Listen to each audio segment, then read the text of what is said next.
The Third Kingdom by Terry Goodkind. Read by Gary Tipton. Chapter 1. "We should eat them now, before they die and go bad," a gruff voice said. Richard was only distantly aware of the low buzz of voices. Still only half conscious, he wasn't able to figure out who was talking, much less make sense of what they were talking about, but he was aware enough to be disturbed by their predatory tone. "I think we should trade them," a second man said as he tightened the knot in the rope he had looped around Richard's ankles. "Trade them?" the first asked in a heated voice. "Look at the bloody blankets they were wrapped in, and the blood all over the floor of the wagon. They'd likely die before we could ever trade them, and then they'd go to waste. Besides, how could we carry them both? The horses for their soldiers and the wagon are all gone, along with anything else of value." The second man let out an unhappy sigh. "Then we should eat the big one before anyone else shows up. We could carry the smaller one easier and then trade her. Or save her and eat her later." "We'd be better off trading her. When else would we ever get a chance like this to get as much as she would fetch?"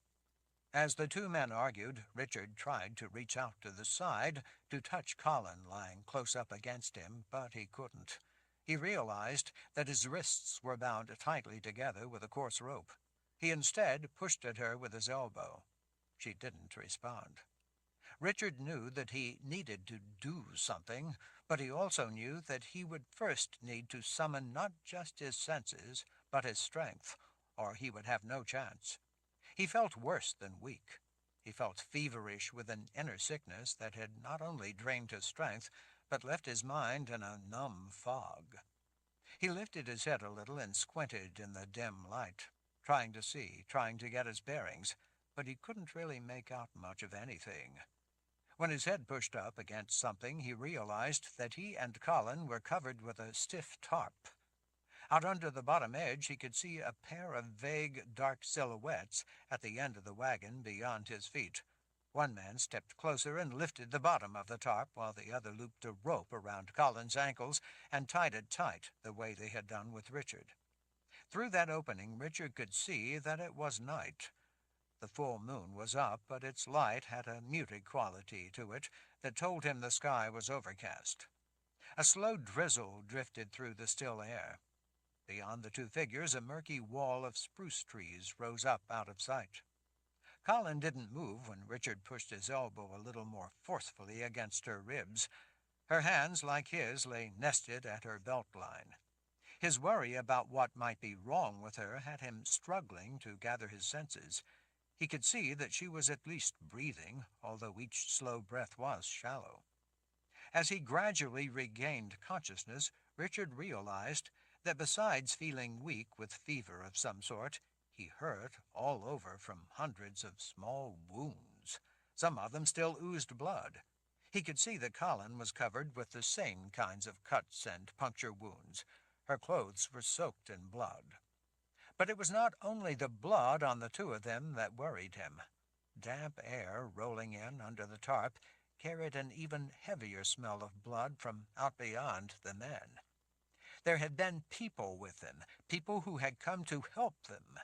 His level of alarm rose past his ability to gather his strength.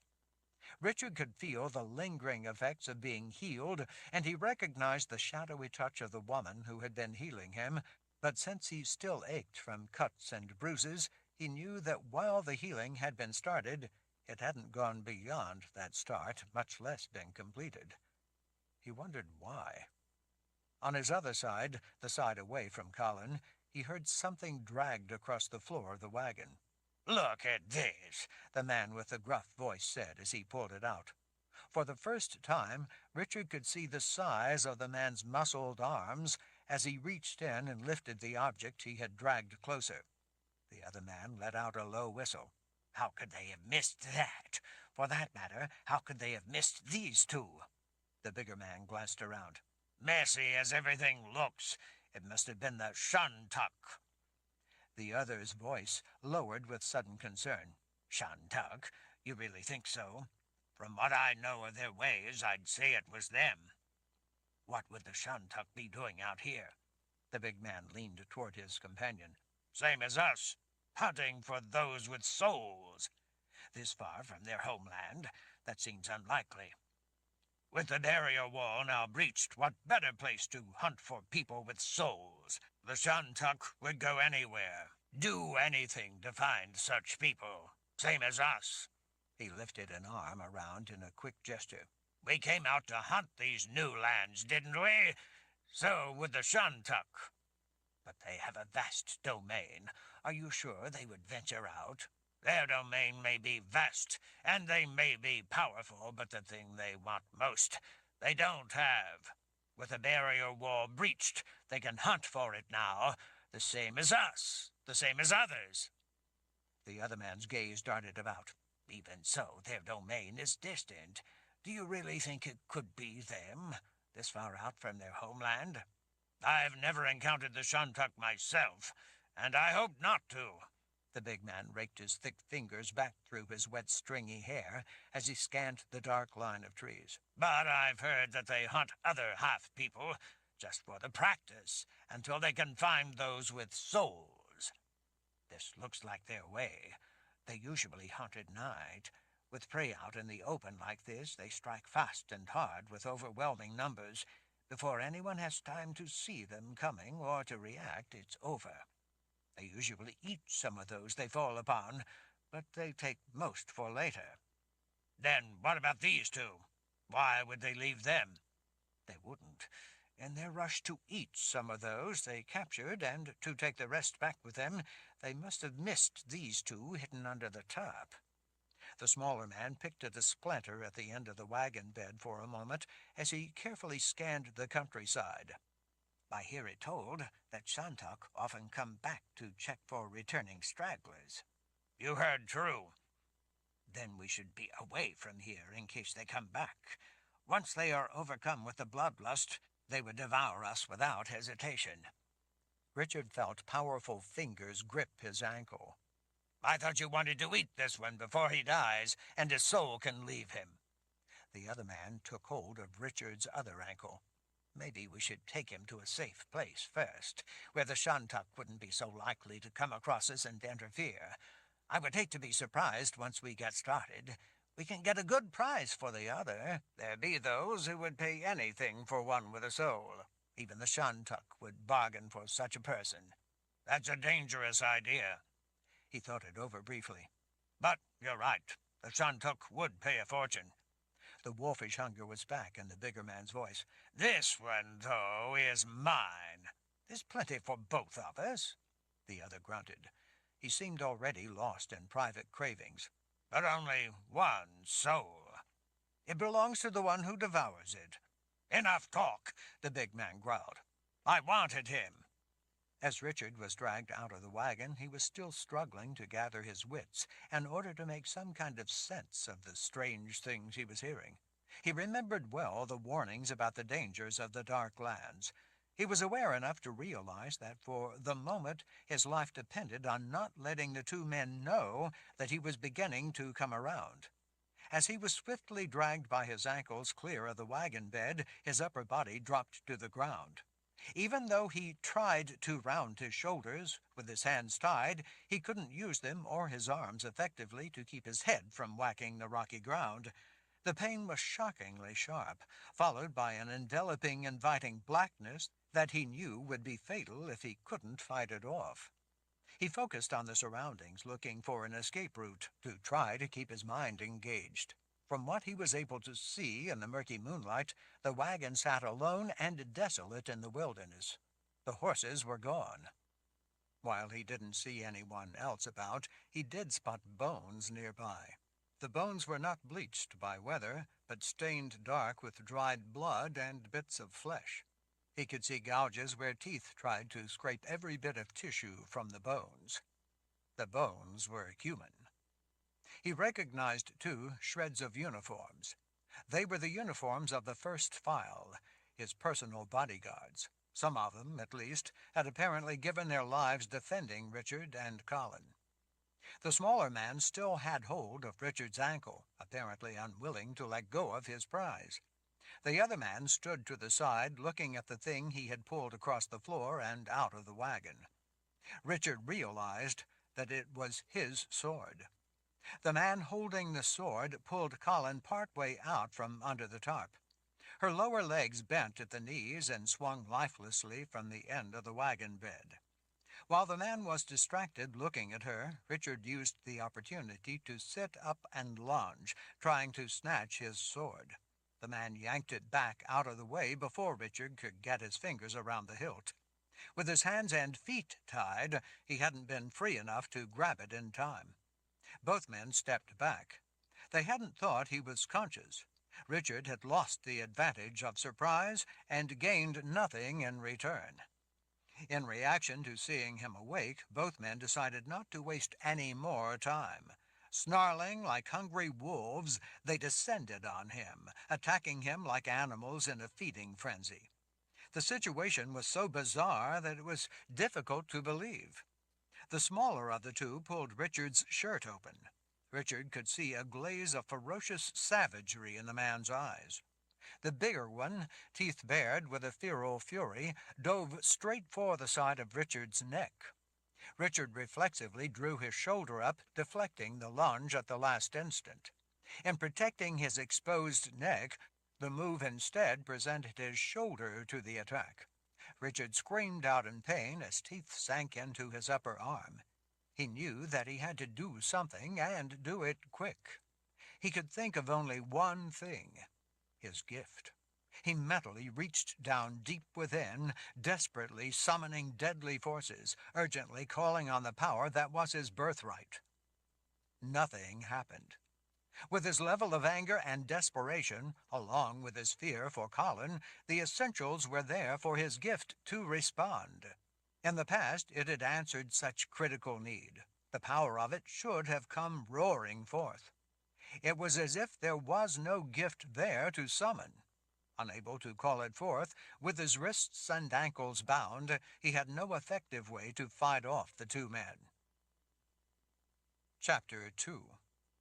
Frustrated and angry that he couldn't get the mysteries of his gift to respond in order to help himself and Colin, Richard knew that he didn't have the time to try to figure it out.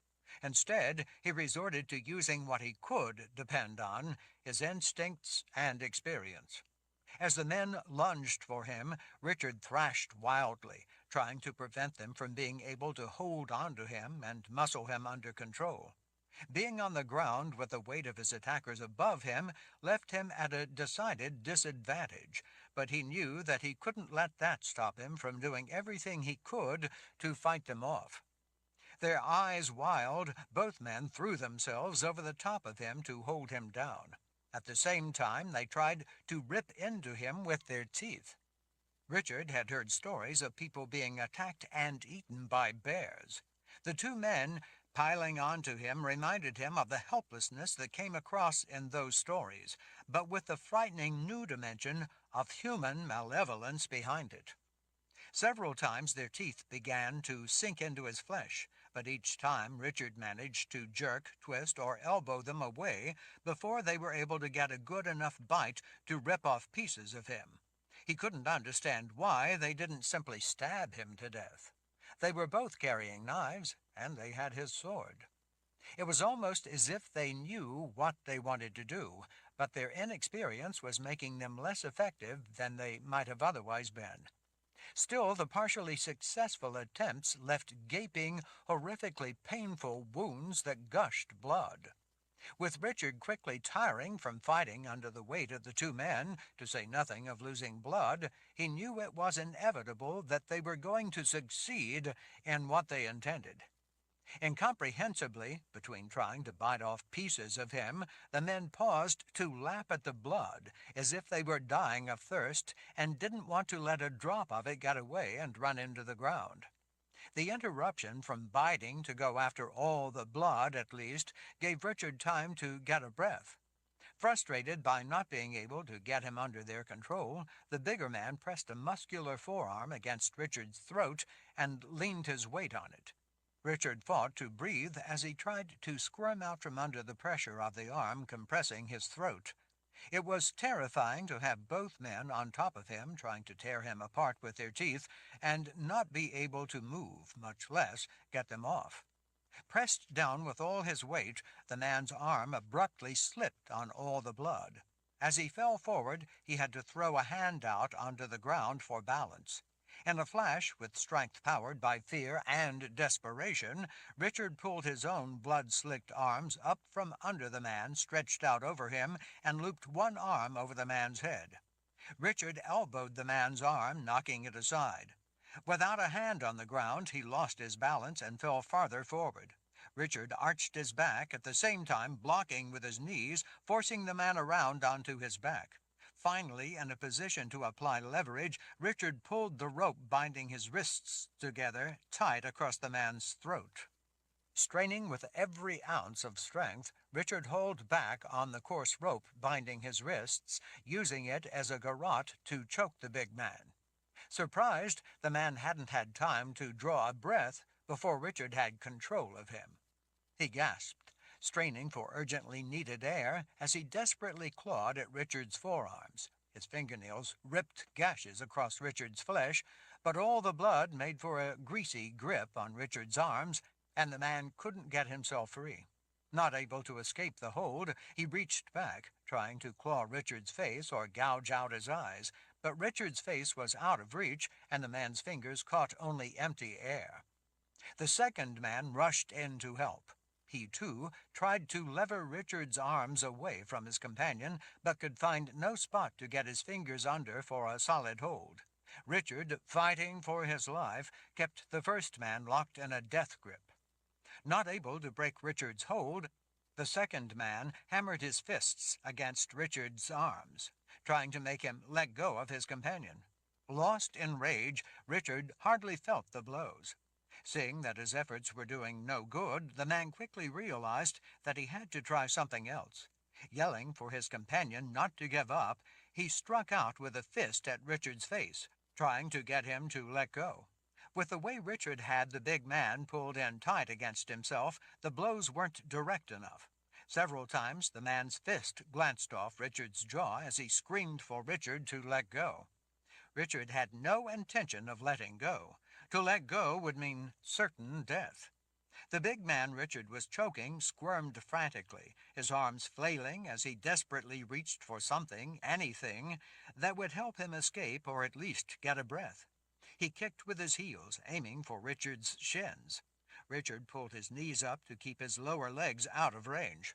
Most of the blind kicks landed on the ground, and the ones that did connect weren't direct enough. Gritting his teeth with the effort, Richard tipped the man back even farther just to make sure that he couldn't do any damage with his heels. Richard saw a knife blade rising in a bloody fist of the second man. He pulled the man he was strangling over on top of himself as best he could to shield himself against a knife attack. He didn't know how effective it would be, but it was the only thing he could do. Suddenly there was a loud, bone-cracking thump. The man faltered as he tried to turn. Another sharper thump swiftly followed. With the third blow, blood rained down. The man dropped the knife as he collapsed in a limp heap across the top of the man Richard was choking. Richard wasn't sure what had happened, but he was not about to let go to find out. Without the second man fighting him, he was able to focus all his strength on the task at hand. The big man's movements had already become slow and weak, as not only his wind was being cut off, but also the blood to his brain. Richard screamed with rage to power his own aching muscles. As the man's struggling became sluggish, Richard swiftly changed his hold, throwing an arm around the man's neck, getting him in a headlock. Hard as he could, he twisted the man's head.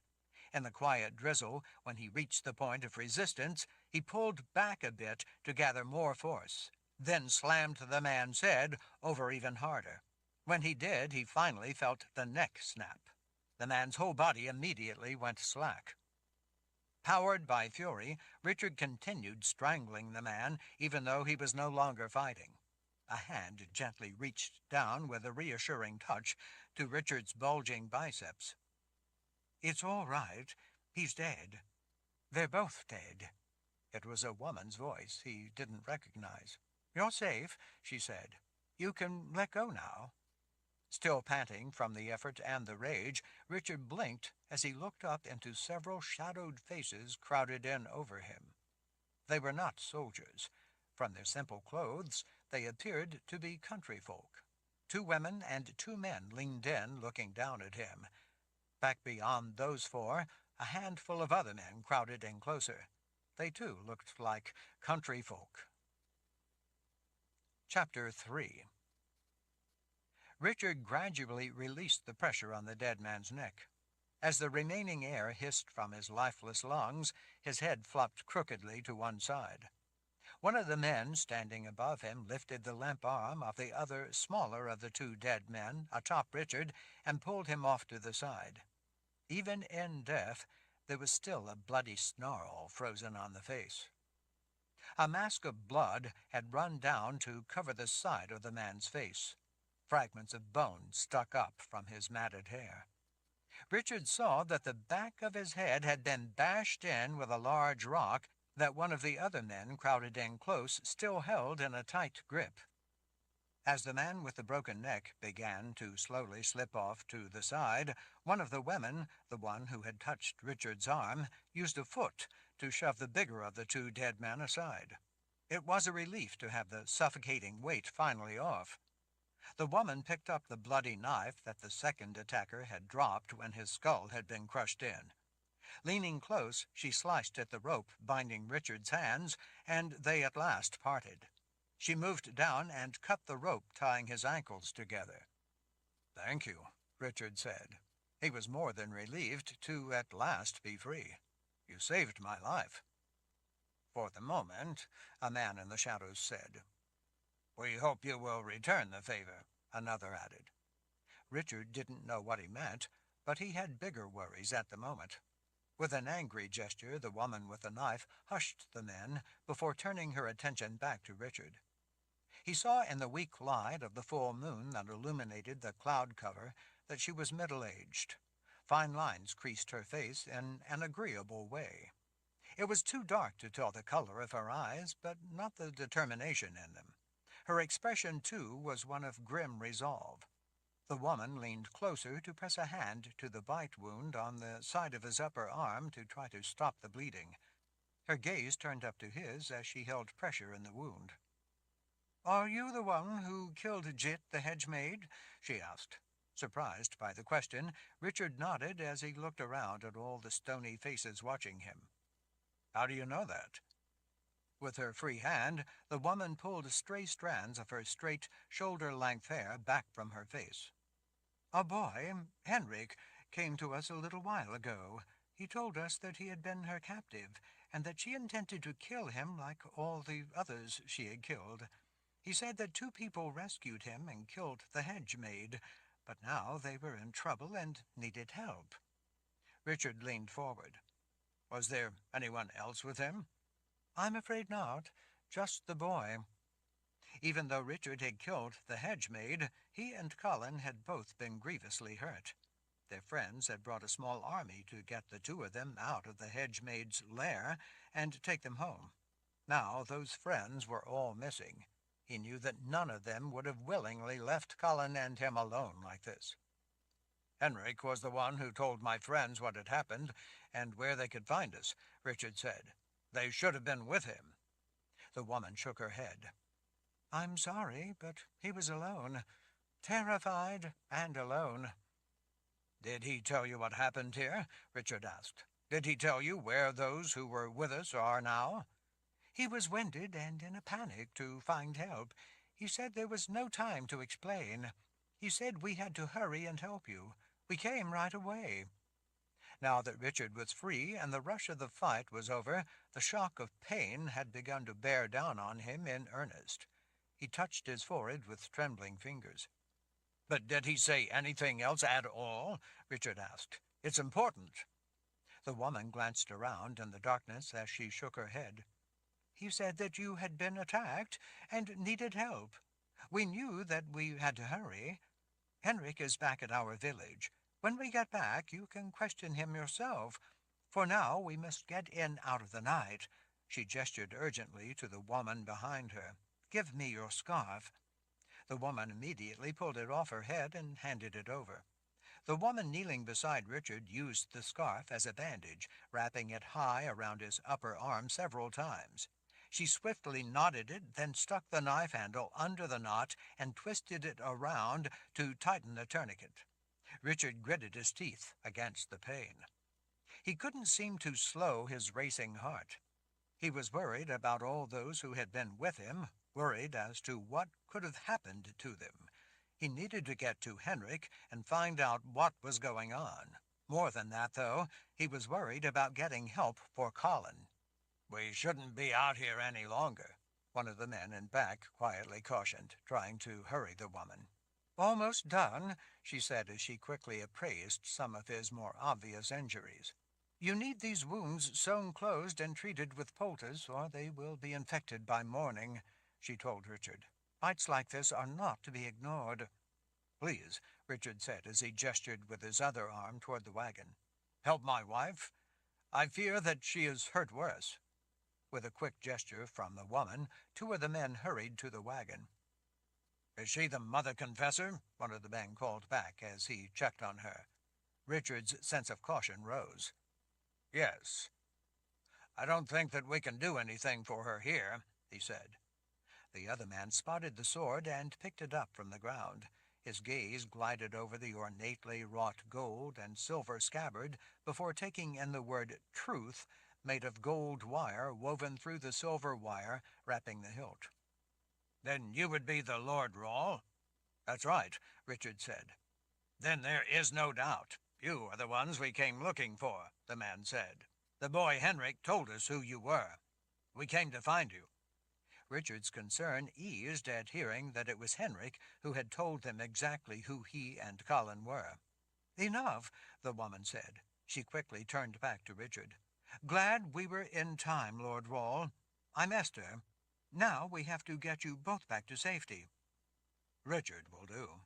"Yes, Lord Rawle," she said absently, as if no longer listening as she pressed at wounds, checking their depth. Esther motioned to some of the other men behind her. "You will need to help him. He's badly hurt. We have to get out of here before those who did this come back." Several men, relieved to hear that she was finally ready to leave, rushed in to help Richard to his feet. Once up, Richard insisted on going to Colin.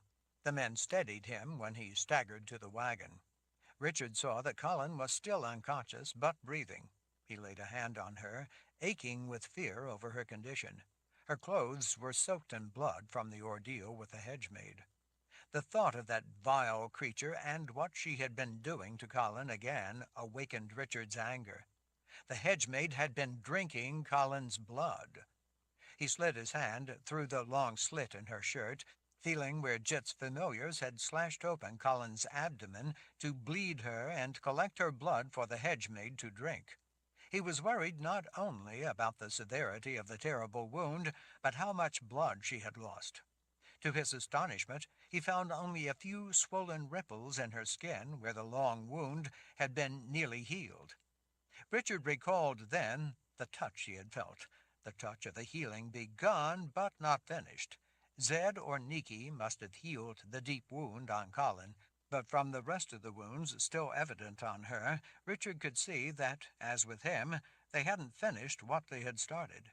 Because he remembered that it had been Nikki's healing touch on him, he suspected that it would have been Zed who had started healing Colin. Richard was thankful that Zed had managed to heal the terrible gash in Colin's abdomen, but he hadn't had time to heal everything. She had a number of wounds that still bled. He knew, too, that she must have other serious injuries or she would not be unconscious.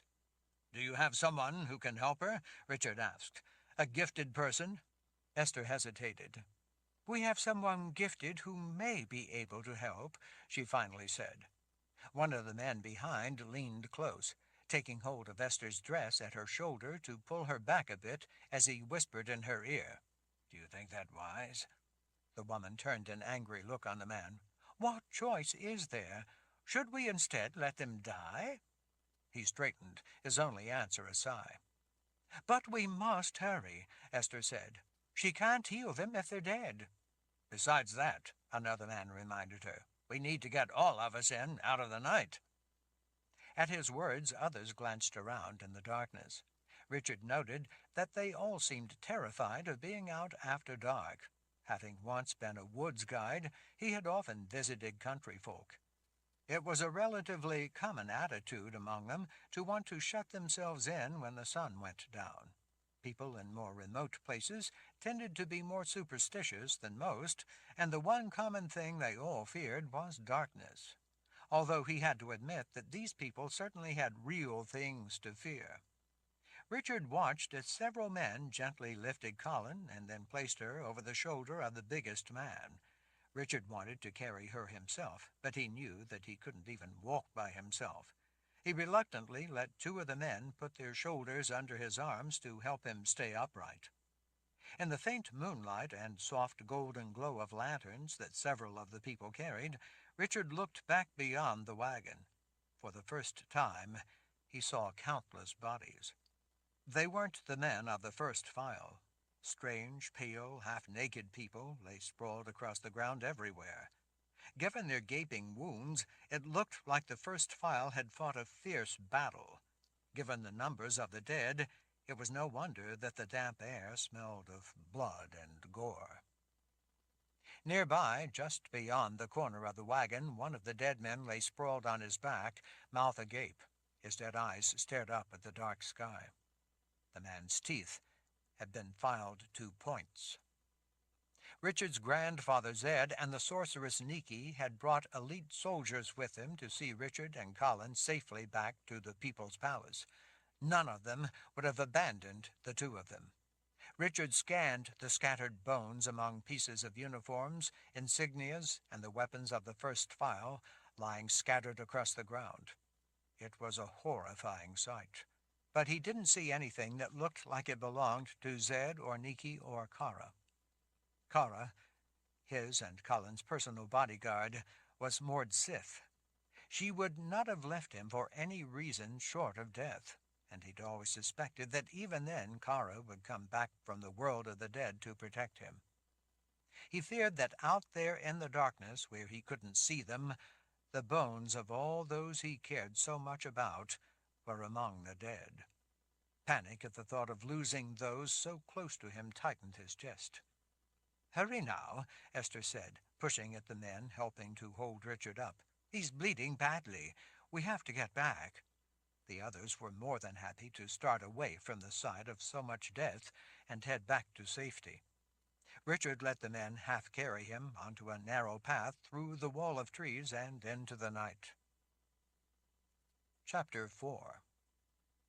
On their swift journey through a forest so dense that the floor of the trail remained nearly untouched by moonlight, all of the people around him kept a wary watch of the surrounding darkness. Richard, too, scanned the woods, but he could see little beyond the weak lantern light. There was no way of telling what might be back in the black depths of the woods, no way of telling if the mysterious, half-naked people who had slaughtered his friends might be following him. Every sound caught his attention and drew his eye. Every branch that brushed against him or snagged on his pant leg elevated his heart rate. From what he could see, the people he was with carried nothing more than utilitarian knives. They had used a rock to dispatch the man attacking Richard. He would hate to encounter the hordes of killers on the dark trail and have to fight them off with little more than rocks. He was glad to have the tooled leather baldric back over his right shoulder and a sword again at his left hip. From time to time he absently touched the familiar hilt of his sword for reassurance. He knew, though, that he was in little condition to fight. Still, just touching the ancient weapon stirred its latent power, and the silent storm of rage it held within it, stirring its twin within him and enticing him to call it forth. It was reassuring to have that faithful weapon and its attendant power at his beck and call. Because some of the people had lanterns, Richard scanned the blackness for eyeshine that would reveal the presence and position of animals, the limited range of the lantern light. While he did see some small creatures like frogs, a raccoon, and some night birds, he didn't see any eyes of larger animals watching them. Of course, it was always possible that something larger could have been hidden among the dense clusters of ferns and shrubs, or back among the tree trunks, so that Richard wouldn't have seen them. And of course, there would have been no eyeshine if the eyes watching them were human. Since he couldn't really see anything in the black depths of the woods, he depended instead on sounds and smells that might tip him off to a threat. The only thing he smelled, though, was the familiar scent of balsam, ferns, and the mat of pine needles, dried leaves, and forest litter on the ground. The only sounds he heard were the buzz of insects and sometimes the sharp call of night birds. Distant, faint cries of coyotes occasionally echoed through the mountains.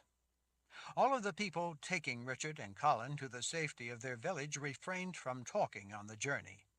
The wary group walked swiftly but nearly silently, the way only those who had spent a lifetime in the woods were able to do. Even the man ahead, who was carrying Colin, made little noise as he moved along the trail. Richard, unable to walk very well and sometimes dragging his feet as the men on either side helped him, was making more noise than any of the rest of them, but there was little he could do about it. With all the bodies of strange people he had seen back near the wagon, to say nothing of the two men who had attacked him and the things he had overheard, as well as all the warnings he'd previously gotten about venturing into the dark lands, Richard could easily see why these people were nervous and being so careful. The two men who had attacked him had looked nothing like the bodies he had seen. If those two men had been right, then the dead were the mysterious people they had mentioned, the Shantuk. It seemed that unlike other country folk Richard knew back home, the people with him had more reason for their fears than simple superstition. He appreciated it when people took real dangers seriously. The people who most often invited trouble were the willfully ignorant who didn't want to believe trouble was possible, so they dismissed the potential for it. You couldn't be ready for what you never considered or were unwilling to consider. Worry was sometimes a valuable survival tool, so Richard thought it foolish to ignore it. But still, since they were so lightly armed, he didn't think these people took the threats seriously enough. Either that, or perhaps the threats they faced were something new to them. It wasn't long before they abruptly emerged from the confining, oppressive darkness of the forest into the open. A light mist borne on cooler air dampened Richard's face. In the distance, across the slightly rolling ground out ahead of them, lit by the muted moonlight, Richard saw a sheer rock wall rising up. Partway up the cliff face, he could see faint, flickering light, probably from candles and lanterns, and passageways that looked to go back into the rock. Making its way ever onward toward the cliff, the trail passed between large fields, some planted with grain, others with vegetables. Once among the fields spreading out from the foot of the soaring cliff, the people with him finally felt safe enough to start whispering among themselves. As they got closer to the rock wall, they came upon pens made of split rails. Some of the pens held sheep, others rather skinny hogs. A few milk cows stood together in a tight cluster in the corner of one pen. Long coops, set among boulders fallen from the mountain, towering over them, looked like they were for chickens that were no doubt roosting for the night. Richard saw a few men tending to the animals. One of the men was checking on the sheep, patting their backs to make them move aside as he wove his way back through the small but dense flock crowded together in a large pen. "What is it, Henry?" Esther asked as she got closer. "What are your men doing here at this time of night?" The man couldn't help staring for a brief moment at the strangers being carried in, one being helped on foot, and a woman with a long fall of hair draped over a man's shoulders. He lifted a hand out, gesturing to the neat grid of pens. "The animals are restless." Richard looked back over a shoulder. The palm of his left hand rested on the familiar hilt of his sword as his gaze swept the fields between them and the dark mass of woods. He didn't see anything out of the ordinary. "I think you had better leave the animals and get inside," Richard said as he scanned the dark tree line. The man frowned as he lifted his knit cap to scratch his thinning white hair. "And who might you be to tell me what to do with our animals?" Richard looked back at the man and shrugged, but then, feeling his legs about to give out, he put his left arm back around the shoulder of one of the two men standing beside him. "I'm just someone who doesn't like it when animals are restless, and I've seen a lot of frightening things this night, not all that far behind us." "He's right," Esther said as she started out again toward the rock wall. "You'd best get up inside with the rest of us." Henry replaced his cap on his head as he cast a worried frown toward the silent wall of the woods, hard against the far edge of the fields. The tall spruce looked like sentinels keeping the moonlight from entering. Henry conceded with a nod. "I'll bring the others up right behind you." Chapter 5. With the help of the men to either side, Richard followed behind Esther, who in turn followed behind the man carrying Colin. Out at the head of the small group making their way toward the cliff, a man with a lantern looked back from time to time, making sure everyone was still accounted for. Colin, her long hair matted with blood, her arms dangling, hung limp and unconscious over the shoulder of the man carrying her. In the moonlight, Richard could see the wounds from the thorny vines the hedge maid had used to bind and imprison her. From time to time, blood from those and other wounds dripped from her fingertips. Richard had the same kinds of cuts, but not as many as Colin. The thorn vines must have had a substance on them that kept wounds from closing up properly, because his, too, still oozed blood. At least he had managed to kill the hedge maid before she could completely drain Colin of all her blood. Although seriously hurt, at least she was still alive. As they had made their way through the forest on their way toward the village, he had ached to stop and heal her himself, but he knew that he was in no condition to be able to accomplish such a task. It took a variety of strengths on the part of the one doing the healing to be effective, strengths he didn't have right then. It made more sense to get help for her. Once he knew that Colin was safe, he needed to find out what had happened to the soldiers of the first file and the friends who had been with them. He refused to believe that those he cared so much about were already dead. He remembered all too vividly, though, the human bones he had seen. He was distressed that any of his people had died, but especially in such a horrific fashion. As they approached the base of the cliff, the small group made their way through a sprawling boulder field of broken rock, built up over time as rock cleaved from the cliff face to accumulate below.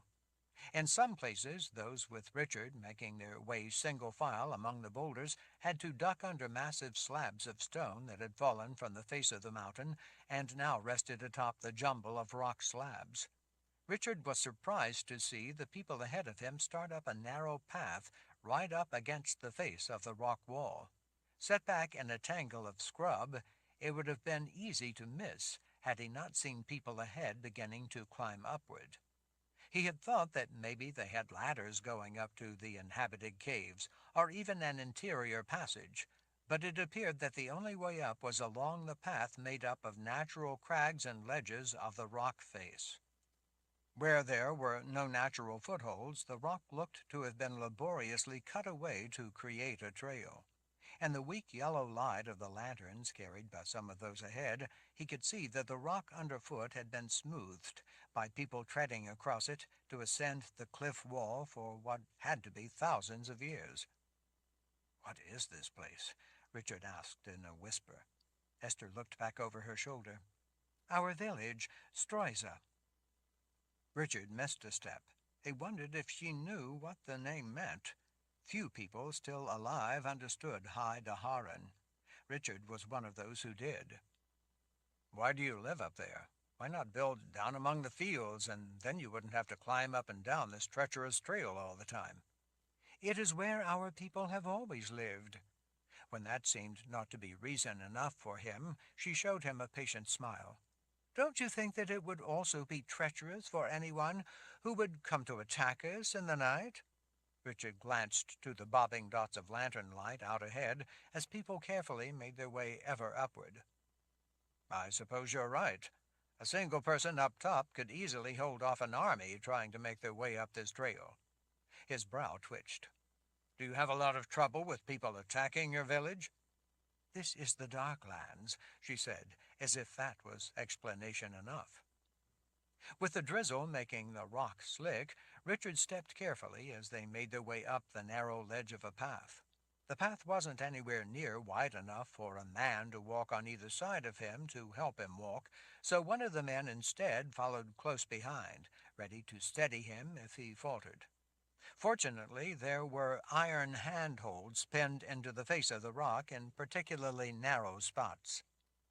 Unfortunately, the handholds were on the left side, and his bandaged left arm was the one most severely injured. He was in so much pain that his fingers could barely grip the iron holds, so he sometimes had to cross his right hand over to grip the bars.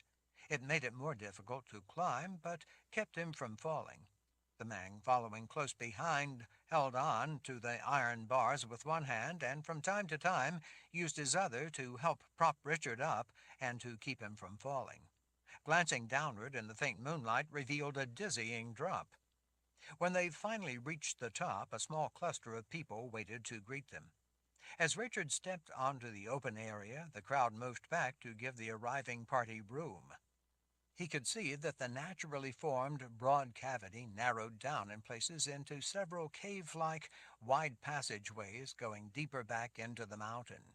Concern masked the faces of the people watching the injured strangers being brought in.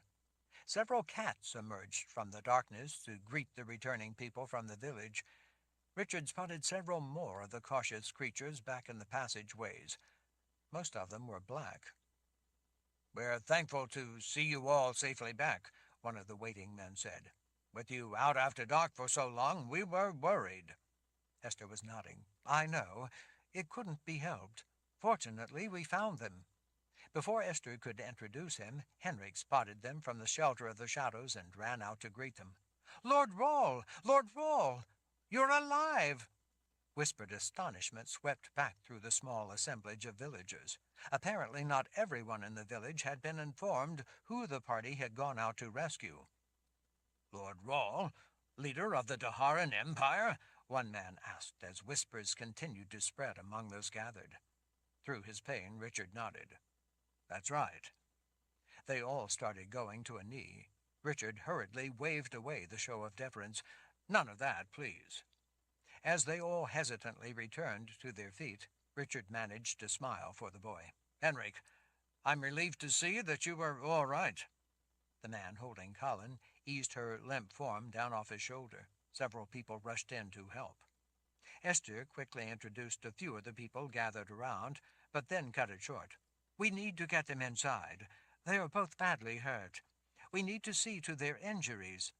The small crowd, shadowed by several cats, followed behind as Esther hurriedly led them back into one of the broader tunnels. There were a number of rooms built into natural clefts and crags along the way back into the cavern. Many of the rooms and network of tunnels had been excavated from the semi-soft rock. The faces of some of the rooms had mortared stone walls filling in the gaps. Some places had wooden doors, while others were covered with animal skins to create what looked to be a community of small homes. The honeycomb of dwellings throughout the warren of burrows looked like a grim existence, but Richard supposed that the safety of the place high up within the mountain was comfort enough. The clothes worn by the people around him also spoke to the austere nature of existence in their small village. They all wore similar types of crudely made fabric that blended in with the color of the stone. Esther snatched the sleeve of a woman ahead of her and leaned closer. Get Sammy. The woman frowned back over her shoulder. Sammy? Esther confirmed it with a firm nod. These two need to be healed. Sammy? The woman repeated. Yes, hurry. There is no time to waste. But go, Esther commanded with a flick of her hand. Hurry! I will take them to my place. As the woman rushed off to get the help Esther had called for, the crowd all funneled into a smaller passageway. Finally arriving at a doorway covered over with a heavy hanging made of sheepskin, Esther and several of the people with them ducked inside. Once inside the small room, one of the men hurried to light dozens of candles. In contrast to the simple wooden table, 3 chairs, and chest to the side, crude but colorful carpets covered the floor. Pillows made of unadorned material, similar to the material their clothes were made from, provided the only other seating. Esther directed the men carrying Colin to the side of the room, where they gently laid her down on a lambskin backed with a row of plain, well-used pillows. The men with Richard helped ease him down to sit on the floor against several pillows. "We need to tend to your wounds right away," Esther told Richard. She turned to some of the women who had followed them in. "Get some warm water and rags. We will need a poultice made up. Bring bandages as well as needle and thread." As the small cluster of the women hurried back out of the modest quarters to do her bidding, Esther knelt beside Richard. With a gentle hand, she carefully lifted his arm and loosened the tourniquet so she could look under the blood-soaked bandage. "I don't like the color of your arm," she said. "These bite wounds must be washed out. Some of them need to be stitched up." She glanced up at his eyes. "You also need more talented help." Richard knew that she meant he needed a gifted person to heal him. He nodded as he leaned to the side, carefully pulling strands of hair back from Colin's face so that he could press the inside of his wrist against her forehead. She felt feverish. "I can wait," he said. "I want you to take care of the Mother Confessor first." When he looked back at Esther, apprehension tightened her features.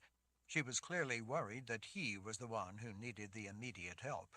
Richard softened his tone. "I'm grateful for all you and your people have done, but please, I want you to help my wife first.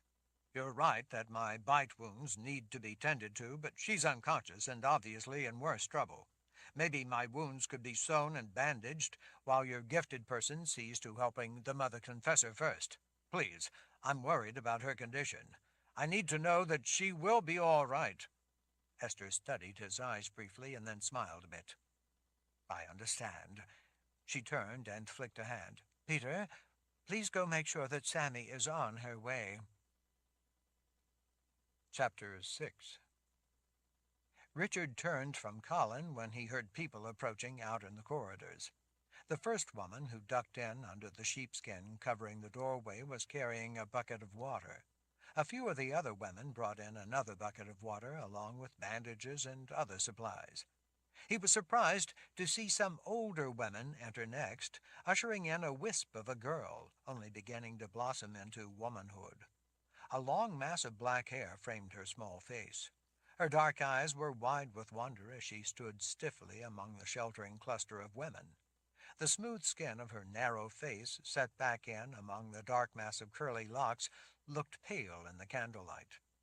Esther rose up and held a hand back down toward Richard. "Sammy, this is Lord Rawle. The woman lying there is his wife, the Mother Confessor. They've both been badly hurt and need your help." The girl's dark eyes briefly turned down to take a look at Colin before they turned back up at Esther. At Esther's urging, the girl hesitantly stepped forward. She lifted out the sides of her long skirt and performed an awkward curtsy before Richard. Richard could easily see that she was not simply shy. She was terrified of him. Being from such a small, isolated place, she probably rarely saw strangers, much less strangers such as this. Despite the pain he was in and his worry for Colin, he made himself smile warmly to reassure her.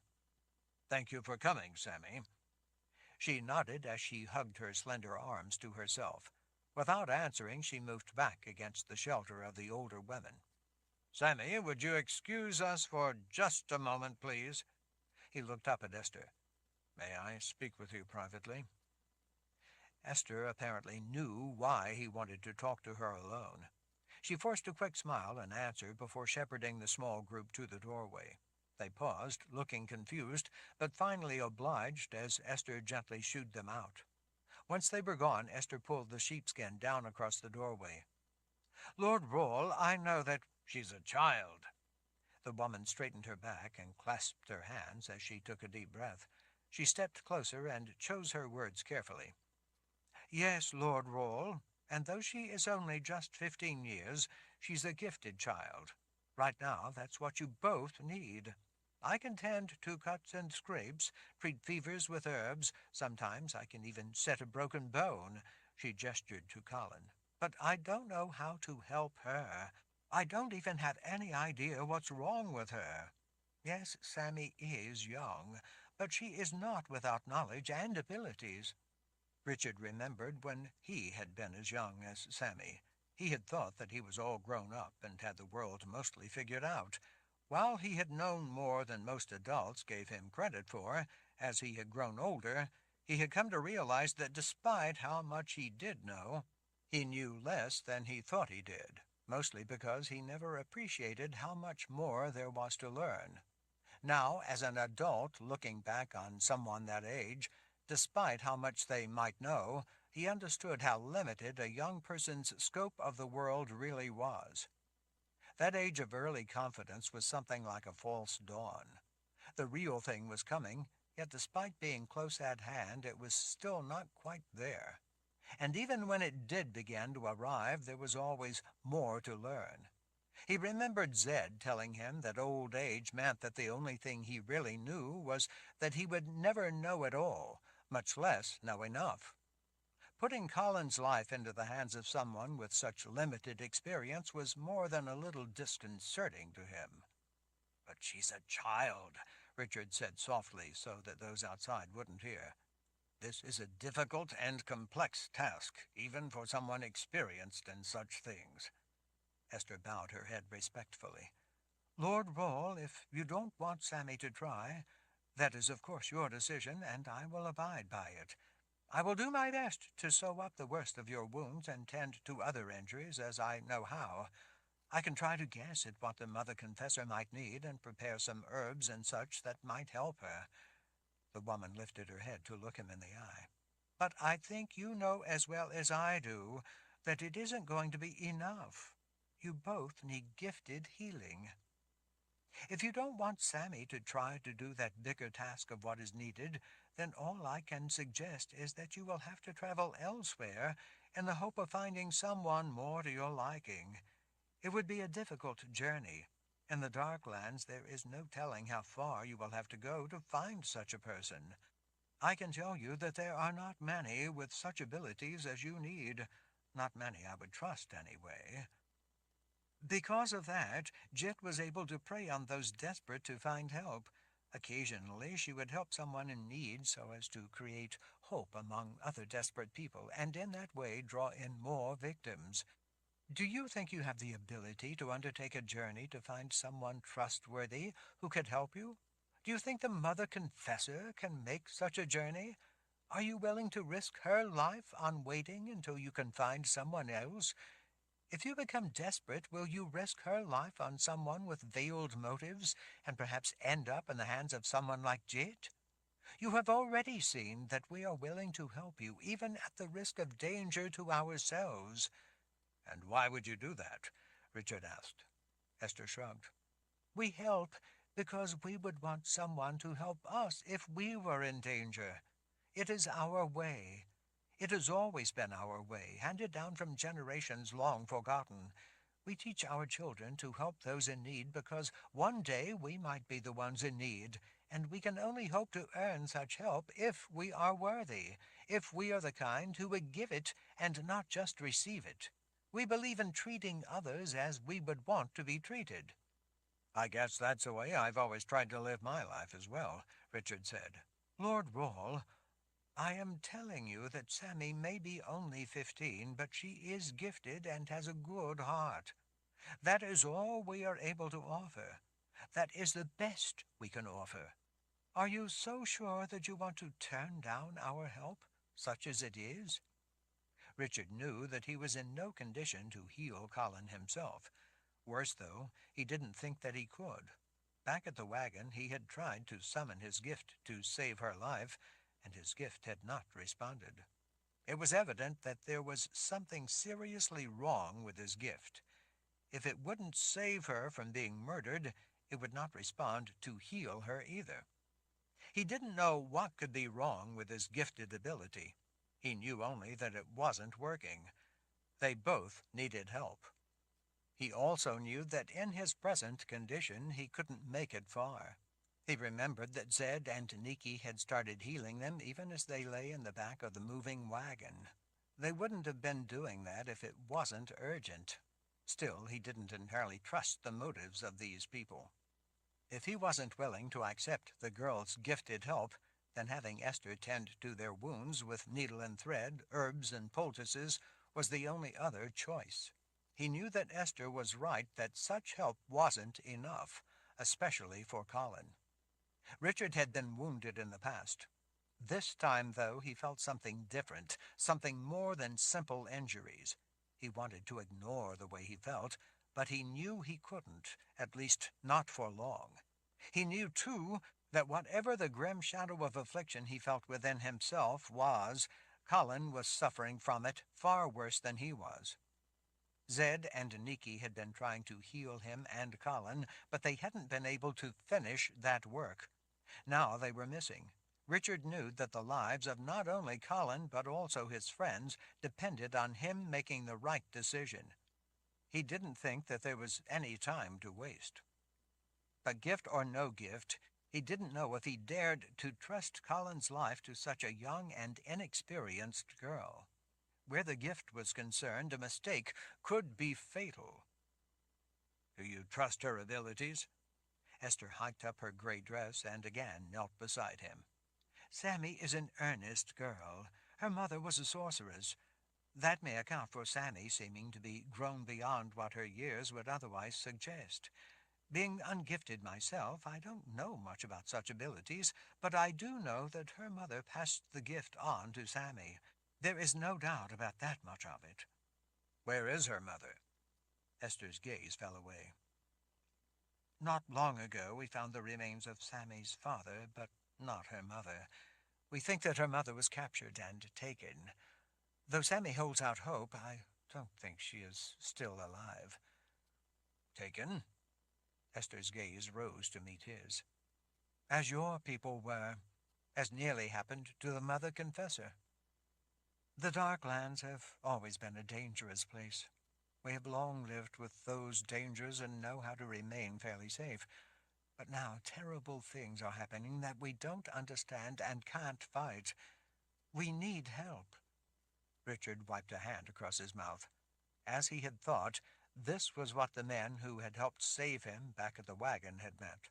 Although they might have always lived their lives by the code of helping others as they would want to be helped, in this case they needed help that they thought only one such as the Lord Rawle could provide. Considering the frightful things he had seen, it wasn't hard to see why they were desperate for help. He couldn't blame them for their motives. His gaze turned to Colin. He briefly watched her shallow breathing. Did he dare to risk her life on such an inexperienced girl? What choice did he have? "All right," he finally said with a sigh of resignation. Chapter 7. As soon as she had Richard's agreement to let Sammy help, Esther sprang up. She pulled back the thick covering over the doorway and ducked under it to rush out into the hall. Richard could hear her asking the others to please give the Lord Rawle and the Mother Confessor privacy. The people murmured their understanding. In short order, Esther ushered the girl back in, leaving all the others to wait down the corridor. With a reassuring hand on the girl's shoulder, Esther steered her into the room as she once again let the heavy sheepskin fall across the doorway. A black cat ducked in under the sheepskin and casually followed the girl into the room. The cat sat off to the side, lifting a hind leg as it licked the glossy fur on its tummy. Sammy stood stiffly just inside the room, looking too fearful to approach. Her flawless skin, laid over her immature features, not yet fully emerged, made her almost look like a statue carved of the smoothest marble. Richard held out his good hand and waggled his fingers in invitation. "Please, Sammy, come sit here beside me." When Sammy shuffled closer, he gently took her hand and urged her to kneel down beside him. She sat back on her heels, wary to get too close. Her big eyes sparkled in the candlelight as they remained fixed on him. If she only knew that he probably had more to fear than she did. Once Esther saw that the girl was in his hands, she used her foot to slide the bucket of water across the floor with her as she carried the bandages and other supplies over to Colin, where she squatted down and hurriedly began cleaning the worst of Colin's wounds. "I'm very sorry to hear about your father and that your mother is missing," Richard said. Sammy's eyes welled up with tears at the mention of her parents. "Thank you, Lord Rawle." Her voice was as thin and timid as the rest of her, and it carried the lonely, painful tone of inconsolable grief. "Maybe if you can help us, then when I'm able to, I can help find your mother." Sammy's brow twitched. She looked confused. "You are the ruler of the Daharan Empire." She wiped the tears from under her eyes. "Why would you be concerned with helping someone from the little village of Stroiza?" Richard shrugged. "I didn't become a leader because I wanted to rule people. I became a leader because I wanted to help protect our people from harm. If one of the people I'm sworn to protect is hurt or in danger, no matter who they are, then that is my concern." She looked perplexed. "Hannes Ark rules all the Dark Lands, including our village. I've never met him, but I've never heard anyone say that he is concerned about protecting us. Far from it.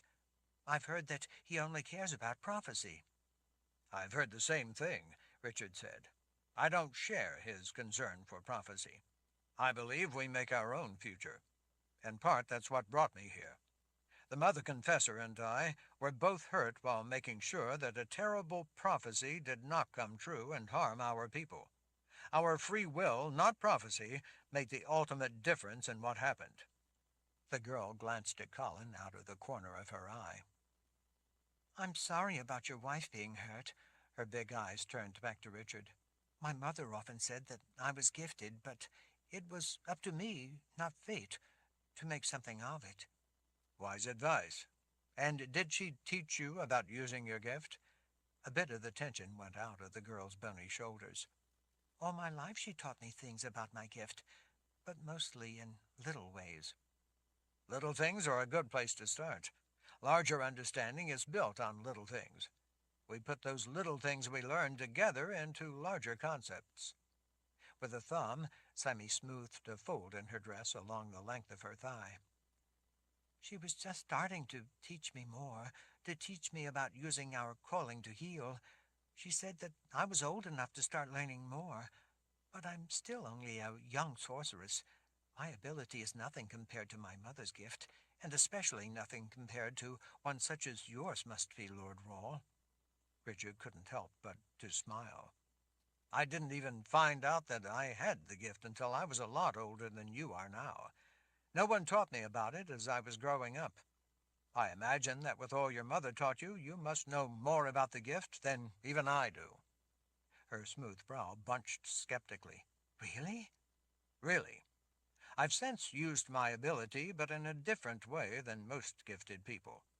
I've both destroyed and healed with my ability, but I've done it through instinct and desperate need. Through letting my gift guide me, rather than from anything I was taught." Sammy sat over on her hip as she thought it over.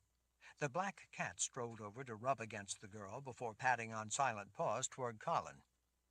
"That must be frightening to have the gift and not know how to use it, not know how to control it." Despite the pain he was in and his worry for Colin, he couldn't help letting out a small ripple of laughter. "You don't know the half of it." She regarded him with an unreadable look. "But still you must be able to use your power well enough. After all, you are the Lord Rawle. I've heard it said that the people of Dahara are the steel against steel, so that you might be the magic against magic." Richard didn't tell her that at the moment his power didn't work. Out of the corner of his eye he saw the cat cautiously stretched forward to smell Colin's boot. The little black nose glided along, hovering just above her leg and then up along her arm, not quite touching her skin. The cat abruptly drew back. Its lips curled with a hiss that bared sharp little teeth. Richard thought that it must not like a stranger who smelled of blood being among them. "Are all the cats that live here black?" Richard asked Sammy. She looked up at him from under her brow. "They are when they need to be." Richard frowned. "What does that mean?" In the dark they are all black, she said cryptically. Esther, kneeling beside Colin, flapped her rag at the cat, chasing it away. Ears laid back, the cat scurried out of the room. Richard looked back at Sammy. He wasn't sure what she meant, but he had more important things on his mind. He turned the conversation to the matter at hand. So, what do you know about healing? Sammy's brow twitched as she considered her answer. My mother was just starting to teach me how to heal people. She talked to me about the fundamentals and then had me help with small things. I've only done simple healing, cuts and scrapes, a sick stomach, headaches, rashes, things like that. She guided me in how to let my ability go down into a person to feel the trouble within them. Richard nodded. I've experienced that when I've healed people. He stared off into grim memories. On occasion, because the need was so great, I've had to let myself go so far down into a person that it felt as if I'd lost who I was, as I sank into their soul to lift their pain away and take it into myself. I've never gone that deep. Sammy looked uneasy. I don't know that I'd ever be able to go down into a person's soul. If you've healed people, then I suspect you have, even if you didn't realize it, Richard said. That's how it works. While healing, you are venturing down into the essence, in other words, the soul of who they are. At least that's how it works for me. That sounds frightening. Not if you really care about helping them. She watched his eyes for a moment as if they held some deep secret. If you say so, Lord Rawle. Richard looked over at Colin, lying not far away. Esther, her face set in a frown of focused concentration, carefully cleaned and inspected cuts along Colin's arms. I've healed Colin before, Richard said, but I'm not strong enough to do it now, and I'm terribly worried for her. Sammy's gaze left Colin to wander over some of his more serious bite wounds. Her worry about the task he was asking of her was clearly evident in her tense expression. I don't know how deeply I may have gone into a person's essence, but I do know that I've never healed such terrible injuries. I've only healed small things. I've never tried to heal anything so grievous. Well, from my experiences, I can tell you that, to a certain extent anyway, the severity of the injuries is irrelevant. Of course, in some cases it isn't, such as when the person is near the veil and in the process of crossing over from the world of life into the world of the dead. That's different. Sammy's eyes widened. You mean as the person is crossing the boundaries of the grace? Richard regarded her more seriously. Your mother taught you about the grace? Sammy nodded. The symbol that represents the spark of creation, the world of life, the world of the dead, and the way the gift crosses those boundaries to link everything. Those with the gift, she told me, must know about the grace so as not to violate it. It defines how the gift flows and how it works, its capability and its limits, as well as the order of creation, life, and death. All our work, my mother said, is represented by the grace, guided by it, and ultimately must be governed by it. That's what I learned as well, Richard said. By allowing myself to flow along those lines of the gift as represented by the grace, I've found that healing most injuries is basically the same process. If you let the person's need guide you, then through your gift you can feel what is necessary. Through your empathy, you lift away the hurt and hold it within yourself so that the healing power of your gift can then flow into the person you're helping. I have always found that the person's need actually guides me, draws me onward toward it. Except that for some reason his gift had stopped working. The girl frowned. I think I know what you mean. My mother had me feel deep down into people, feel the trouble within them. And did she teach you to lift that pain out of them and take it into yourself? Sammy hesitated. Yes, but I was afraid. It's hard when you can feel the pain they feel. I've done that. I've felt what they felt, though it was for smaller injuries. Then I try to lift it away from them. And, like you say, let the warmth of the gift flow from me and into them to heal them. Richard was nodding as she spoke. That's been my experience as well. But you said that you have healed people when they have been at the boundaries of the grace, when they have been crossing over into the world of the dead. You have flowed along those lines of the grace that flow into the world of the dead. It didn't sound at all like a question so much as a lecture for doing things she had been taught were forbidden. You would be surprised, Sammy, what you would do for ones you love.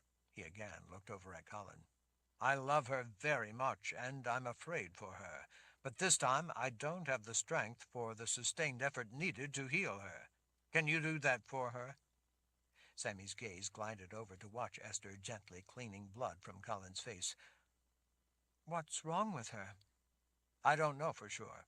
A hedge maid had captured her and was starting to drink her blood, and— Jit? Sammy abruptly leaned toward him, her eyes intent. Are you talking about Jit? When Richard nodded, she asked, How did you ever manage to get away from the hedge maid? I killed her. Indeed he did, Esther said back over her shoulder.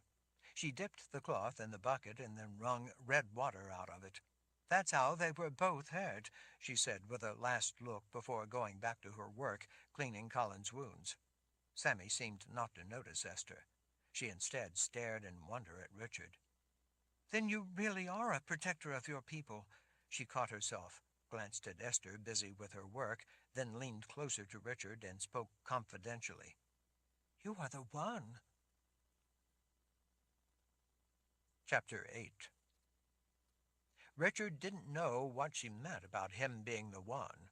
He was having enough trouble remaining upright, and besides, he had far greater concerns at the moment. Will you help Colin, then? I need you to help us both, but I want you to help Colin first. I need to know that she's out of danger. Anxiety tightened the gentle features of Sammy's face. She's the Mother Confessor.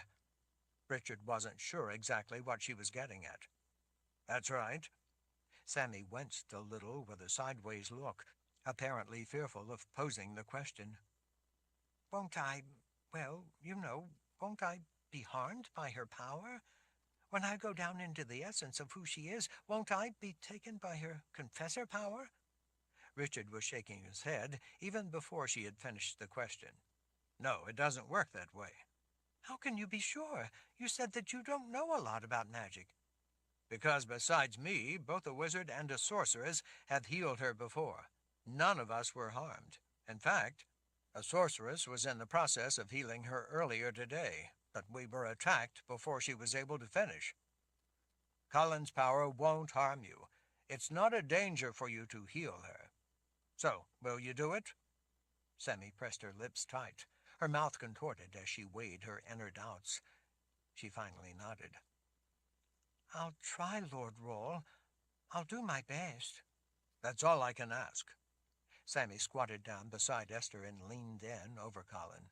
She turned her head to get a better view as she looked down at Colin's still face. She's very beautiful, Sammy said back over her shoulder. Richard nodded, trying to be understanding of Sammy's young age and not show his tense impatience. He was afraid that if he wasn't careful, he might frighten her, and then she wouldn't be able to concentrate properly on the job ahead of her. With his stomach in knots and Colin's life hanging in the balance, it wasn't easy to show the girl a calm expression. She is beautiful on the inside, too, he said. Right now, she needs help. It's up to us to give her that help.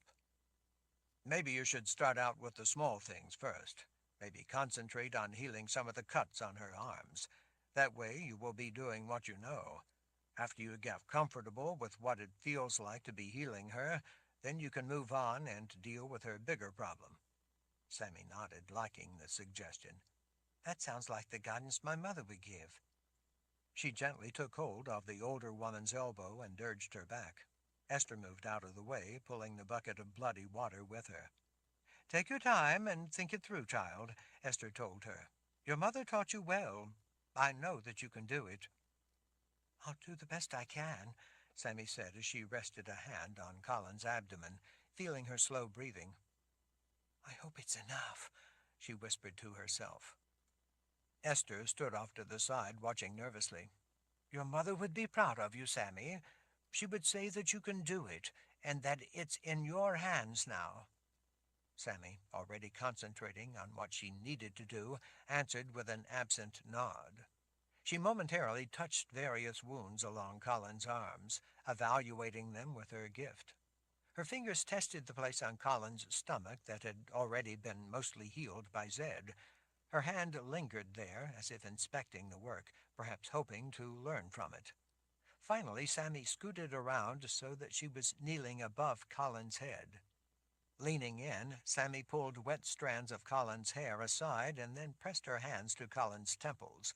Her splayed fingers, lying along Colin's cheeks, were so small and frail-looking that Richard feared she didn't have the strength needed for such a difficult task, to say nothing of the experience to accomplish it.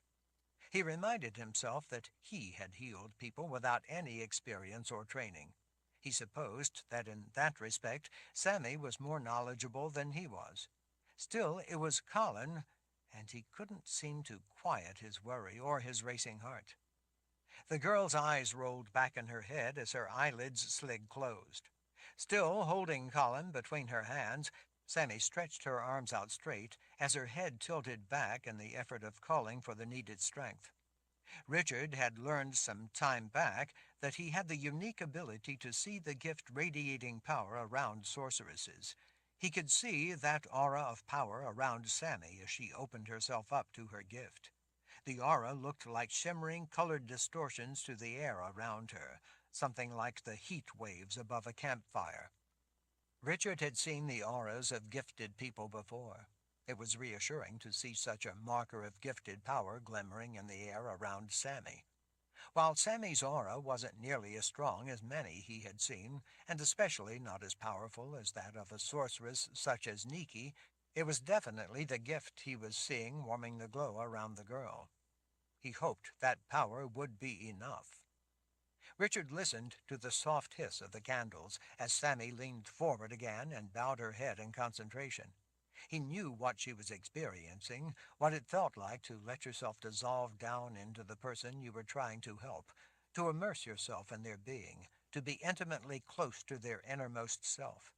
He watched as the flames of the candles slowly wavered and the wax dripped down from time to time as they burned. He wondered all the while what Sammy was experiencing, what she was feeling within Colin. Several of the candles in the room abruptly extinguished at the exact same instant. Richard's gaze darted around the small room, searching shadows. Sammy shrieked and leaped to her feet. Richard sprang up in surprise. Esther shrank back. Before he could ask her what was wrong, Sammy began screaming in a high-pitched shriek born of what looked to be unbridled panic. Arms flailing, she retreated blindly until her back smacked into the stone wall. In the grip of terror, still screaming, unable to back away any farther, she clawed at the air while shrieking in fright. Her head twisted from side to side, as if she did not want to look at what she was seeing. The shrill screech was painful. Esther fearfully backed away as far as she could. As Sammy turned to run for the doorway, Richard caught her, closing his arms tightly around her slender body to keep her from getting away. Her spindly arms thrashed frantically, as if she was trying to escape something only she could see. She screamed in unbridled terror the whole time, twisting madly in Richard's arms as she fought to escape. Richard cocooned the squirming girl until he finally gathered her wildly flailing arms and pinned them to her sides. "Sammy, what is it? What's wrong?" Tears streamed down her cheeks. "I saw it in her." "It's all right. You're safe now. What did you see?" When she turned in his arms and pushed at him, crying hysterically as she again tried to get away, Richard grabbed her firmly by the sides of her shoulders to keep her right where she was.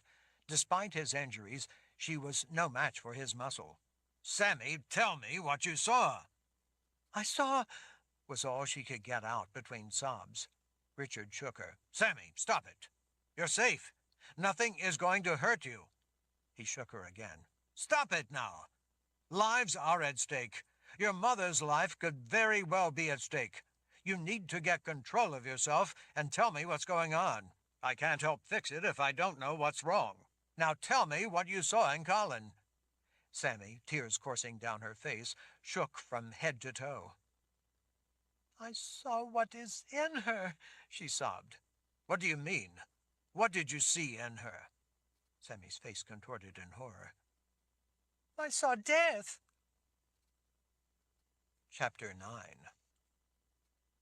Again, Sammy tried to turn away. Again, Richard turned her back. What do you mean you saw death? You need to get yourself under control and talk to me. What do you mean? Panting in fear, Sammy swiped at the tears running down her cheeks. She gulped a few quick breaths and pointed, as if it was plain as day, as if he should be able to see it too. She has death in her. As she again tried to twist away, Richard tightened his grip on her shoulders. Calm down. Take a deep breath. Colin is unconscious. She can't hurt you. I'm here with you. I need you to explain what you're talking about so that we can figure out what you saw. Colin is alive. She's not dead. Sammy's face wrinkled up as tears sprang anew. But I saw... You're a sorceress, he said in a firm voice. Act like one. Your mother is gone. She may need help too. This is important. She would want you to stand in her place and do what is needed. You can do that. I know you can. Sammy sniffled, trying her best to hold back her tears. She finally nodded. Esther laid a hand on the girl's back. You're safe, Sammy. Do as Lord Roll says now. Sammy's lower lip trembled. She looked from Esther back to Richard. Is that what my father saw when he died? Is that what it's like? Did he have to face that? Did my mother see that too? Is that what we all face when we die? Richard squeezed her shoulders in sympathy and spoke softly. I'm sorry, Sammy, but I can't answer that. I don't know what we see when we die. I don't know what you saw in Colin. Now take a deep breath. She took two. Better? She nodded as she pushed her thatch of dark hair back from the sides of her face. All right, Richard said. Now explain to me what happened. Sammy took another steadying breath and then flicked a hand toward Colin. I was connected to her, feeling her pain. You know, the pain of her smaller injuries, like you suggested. I was trying to gather up a lot of that pain, collect it, and take it into myself. I understand, Richard said as he cautiously released her shoulders. Then what? Sammy put one hand on a hip as she pressed the trembling fingers of her other hand to her forehead, trying to remember what had happened. Well, I don't know exactly. I don't know how to explain it. Do your best, child, Esther urged. Sammy glanced at her and then looked up at Richard's eyes. Do you know the way the sensation of beginning to do a healing is like being caught up in a flow that draws you in, draws you deeper, seeking more of the trouble within the person? Yes, I know what you mean, Richard said. It's like you lose your sense of who you are as you become more and more focused on them and their pain. It feels like you are dissolving into the other person, losing yourself as you slip down into who they are. It seems to gather power from you and in that way pulls you onward. Sammy was nodding as he spoke. That's what it felt like. When I've healed other people, though, I wasn't pulled in like that. This was stronger than I've ever felt before. That's most likely because they weren't as badly hurt. It's the need that draws you toward it. The more serious the trouble, the stronger the need, so the more powerfully it pulls you in. You don't need to be afraid of that sensation. From what I know, that's not unusual. That wasn't the frightening part, Sammy said as she cast a worried look at Colin. Her lower lip started quivering again. She seemed transfixed, unable to look away from Colin lying so still on the lambskin. Richard put a finger under Sammy's chin and turned her face back toward his. Go on. Tell me what you saw. Sammy knitted her fingers together as she frowned while recalling the experience. When I started slipping down into her, I began to be drawn in faster and faster. It took me deeper than I had expected. I realized that I wasn't trying to go down into her. It was just that something kept pulling me down. It was like losing my footing as I slid down a steep, slippery slope. I told you that's pretty normal. That's what I thought at first. But I soon realized that I wasn't simply going down into her need the way I have with others I've healed. I wasn't just being pulled in, I was being drawn toward something. Toward something? Toward what? Richard asked. Something dark and sinister. As I got closer, I heard voices.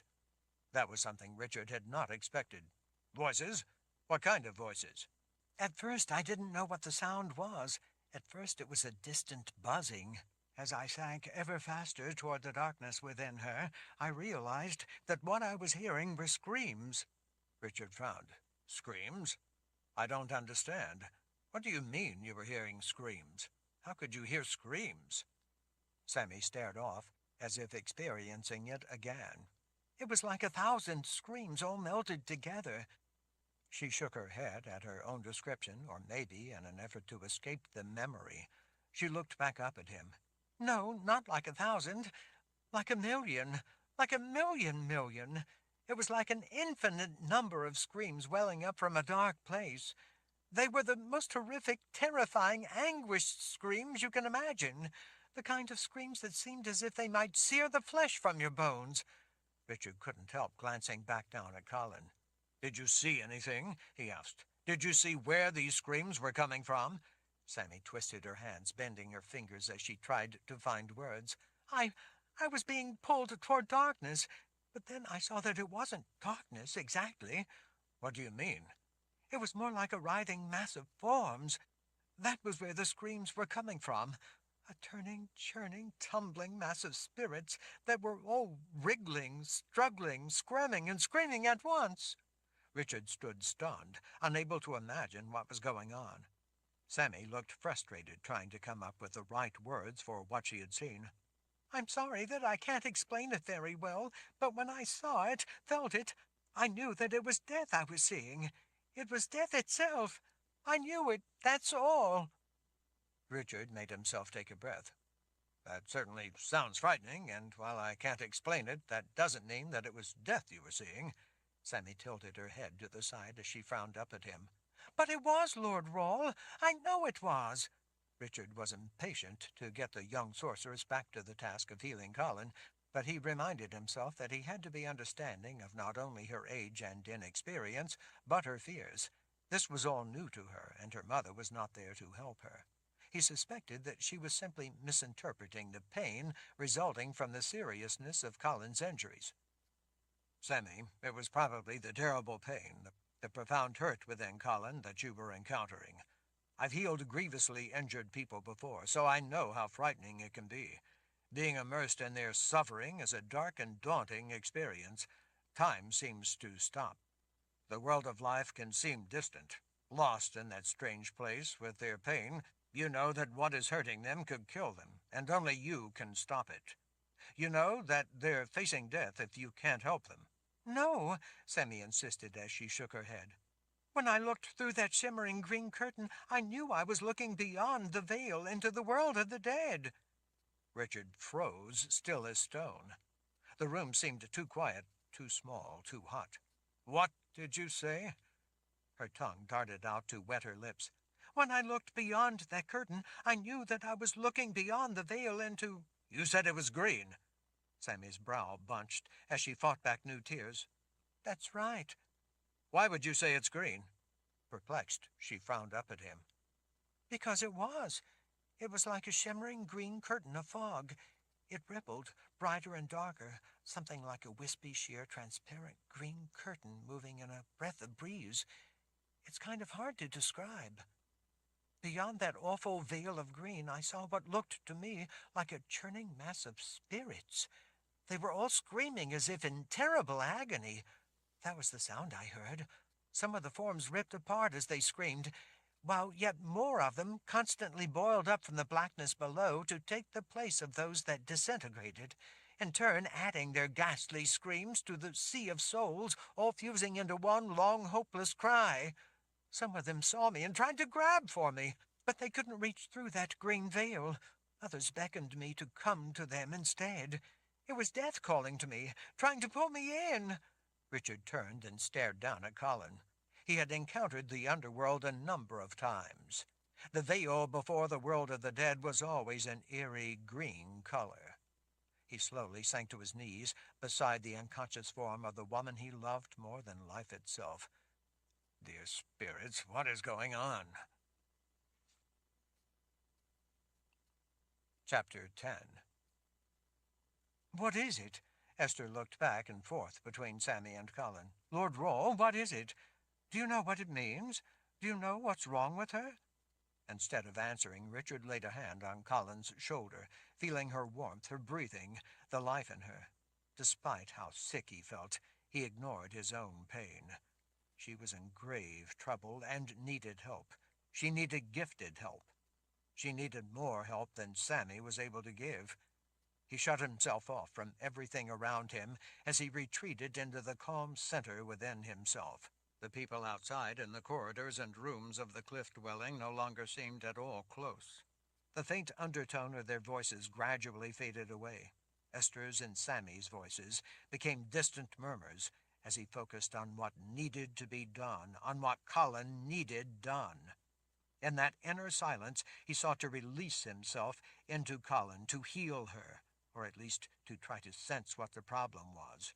He wanted to see it for himself. He wanted to deal with it himself. He wanted to extinguish that hidden terror. Most of all, he wanted to take away her pain. He ached to see her open her eyes and smile up at him. Even though he had healed Colin before when she had been grievously hurt, this time as he tried desperately to call forth that healing ability within himself, he couldn't seem to find the way to do it. It didn't exactly feel as if he was having difficulty recalling how to heal. It felt more like he had never known how to do it. It was maddening to feel like he knew where he wanted to go, to know that he had been there before, but not to be able to find the path back. Whatever he had done in the past to heal people seemed simply to no longer be there. If he didn't know better, he would think that he had never healed anyone before. He couldn't imagine what component was missing or how to find it. Where he should have felt his inner empathy coming to the surface to take him into Colin's suffering, he felt nothing. As desperate as he was to help her, he realized that wasn't the only trouble on his hands. He knew without a doubt that he should have at least felt something, but he didn't. He remembered all too well that it had been much the same back at the wagon when he had reached down inside himself to call on his gift to help him protect Colin from those men. Nothing had happened then either. If there was ever a case where his gift should have worked, it would be to protect her and to heal her. It wasn't that he was simply too injured himself or too weak to heal her. He knew now that something more was going on. Whatever the problem, he didn't know how to compensate for it. His level of fear and alarm rose as he wondered if his gift was gone. In place of the healing power of his gift that he should have felt, he realized that he could hear the slightest of sounds. As he concentrated on listening, trying to hear what it was, his blood ran cold as he realized that it sounded like distant screams. He didn't know if those screams were coming from something he felt in Colin or in himself. He wondered if he might be imagining it.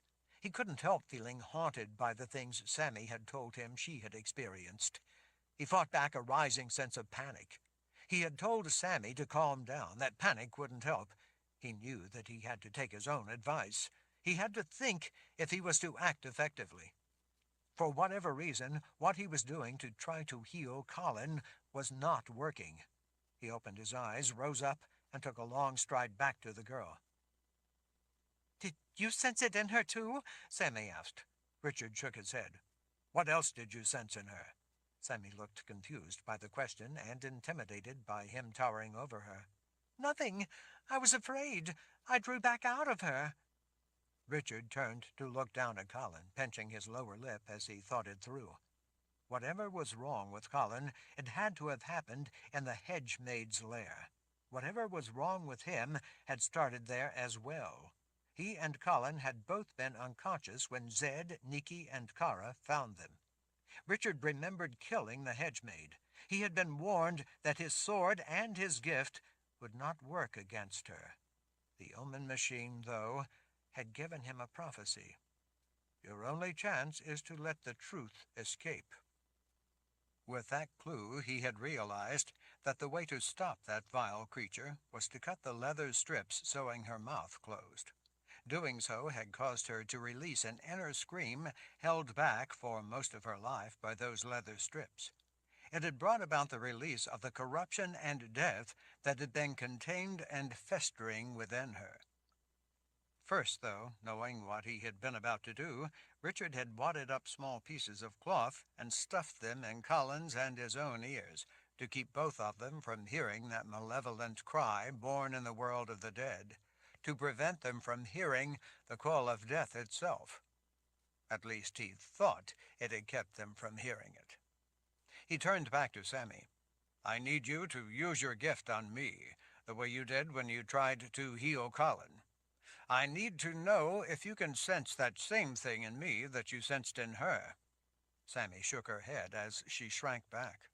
Listen to me, he yelled, freezing her in her tracks. Lives are at stake. I'm not asking you to go beyond that green veil and cross over into what you sensed as death, but I need to know if the same thing you sensed in Colin is within me as well. When she again started backing away, he grabbed her slender wrist. Listen to me, Sammy. You were able to back out of Colin, weren't you? Her eyes turned fearfully toward Colin. Yes. So then it can't pull you in. Whatever you sensed in her doesn't have the power to do that. You are in control.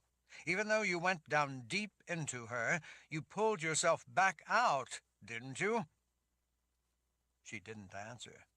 Didn't you? He repeated. He knew that he was frightening her, but it couldn't be helped. I suppose so, she finally said. Then you are the one in control, not what you saw in her. That evil may try to pull you toward it, but you have free will and are able to resist that dark call. You make the choice not to be pulled in by evil. Sammy let her arm drop when he released her wrist. I guess you're right. I know I am, Richard said. I know because you came back of your own free will. But I also know because others were healing Colin and me when we were attacked.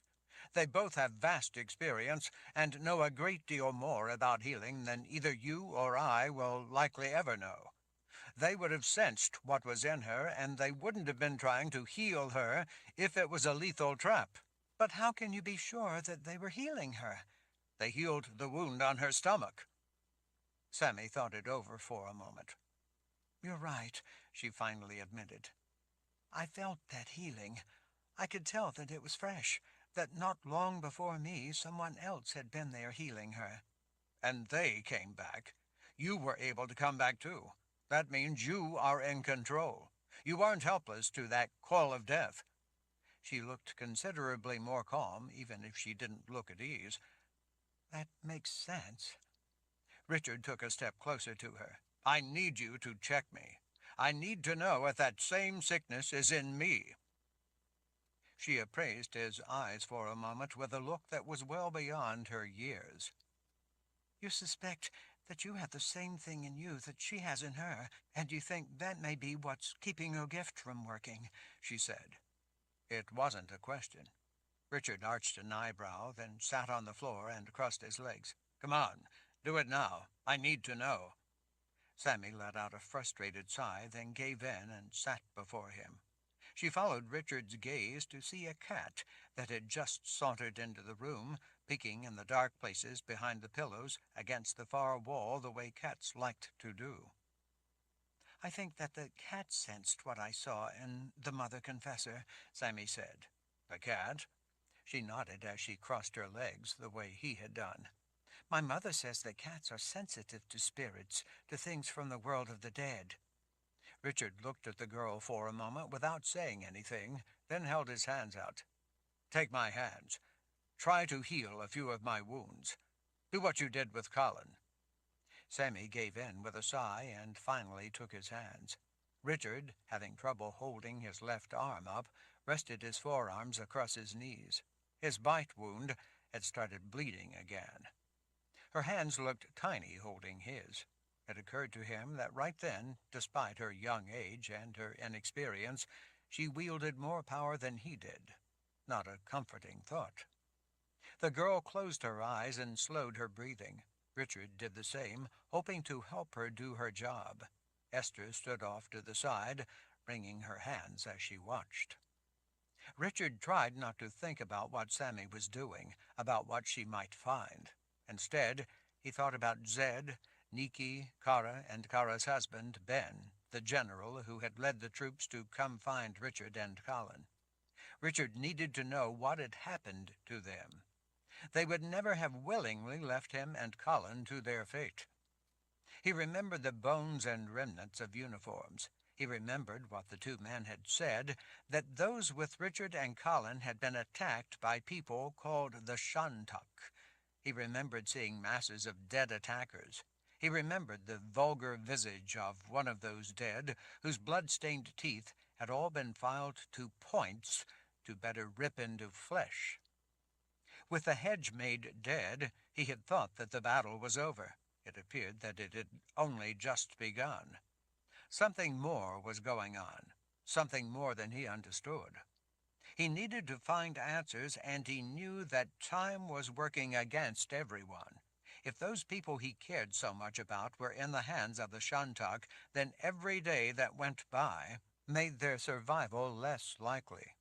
The longer Colin went without gifted help, the worse he feared she was going to get. He was not much better off himself. These people, too, the people of Stroyza, were in trouble, probably a great deal more trouble than they realized. They were used to the harsh conditions and dangers of the Dark Lands, but these savages who ate human flesh appeared to be something new. Sammy gasped suddenly and yanked her hands back, releasing his as if they had burst into flames. Richard leaned in. "What did you see?" Sammy's eyes were wide with terror and brimming with tears. Her breathing was ragged and quick. "I felt your pain," she whispered. "Dear spirits, how can you stand it?" "I don't have a choice. The lives of those I love and the people I am sworn to protect are at stake. That's what matters to me the most at the moment. Now, what else did you feel?" Sammy swiped tears from under her eyes. "I felt the same thing, Lord Rawle. You have the same thing in you as the Mother Confessor. Death, behind the veil of green. You both have death in you." Richard couldn't say that he was surprised. He hadn't really expected anything different.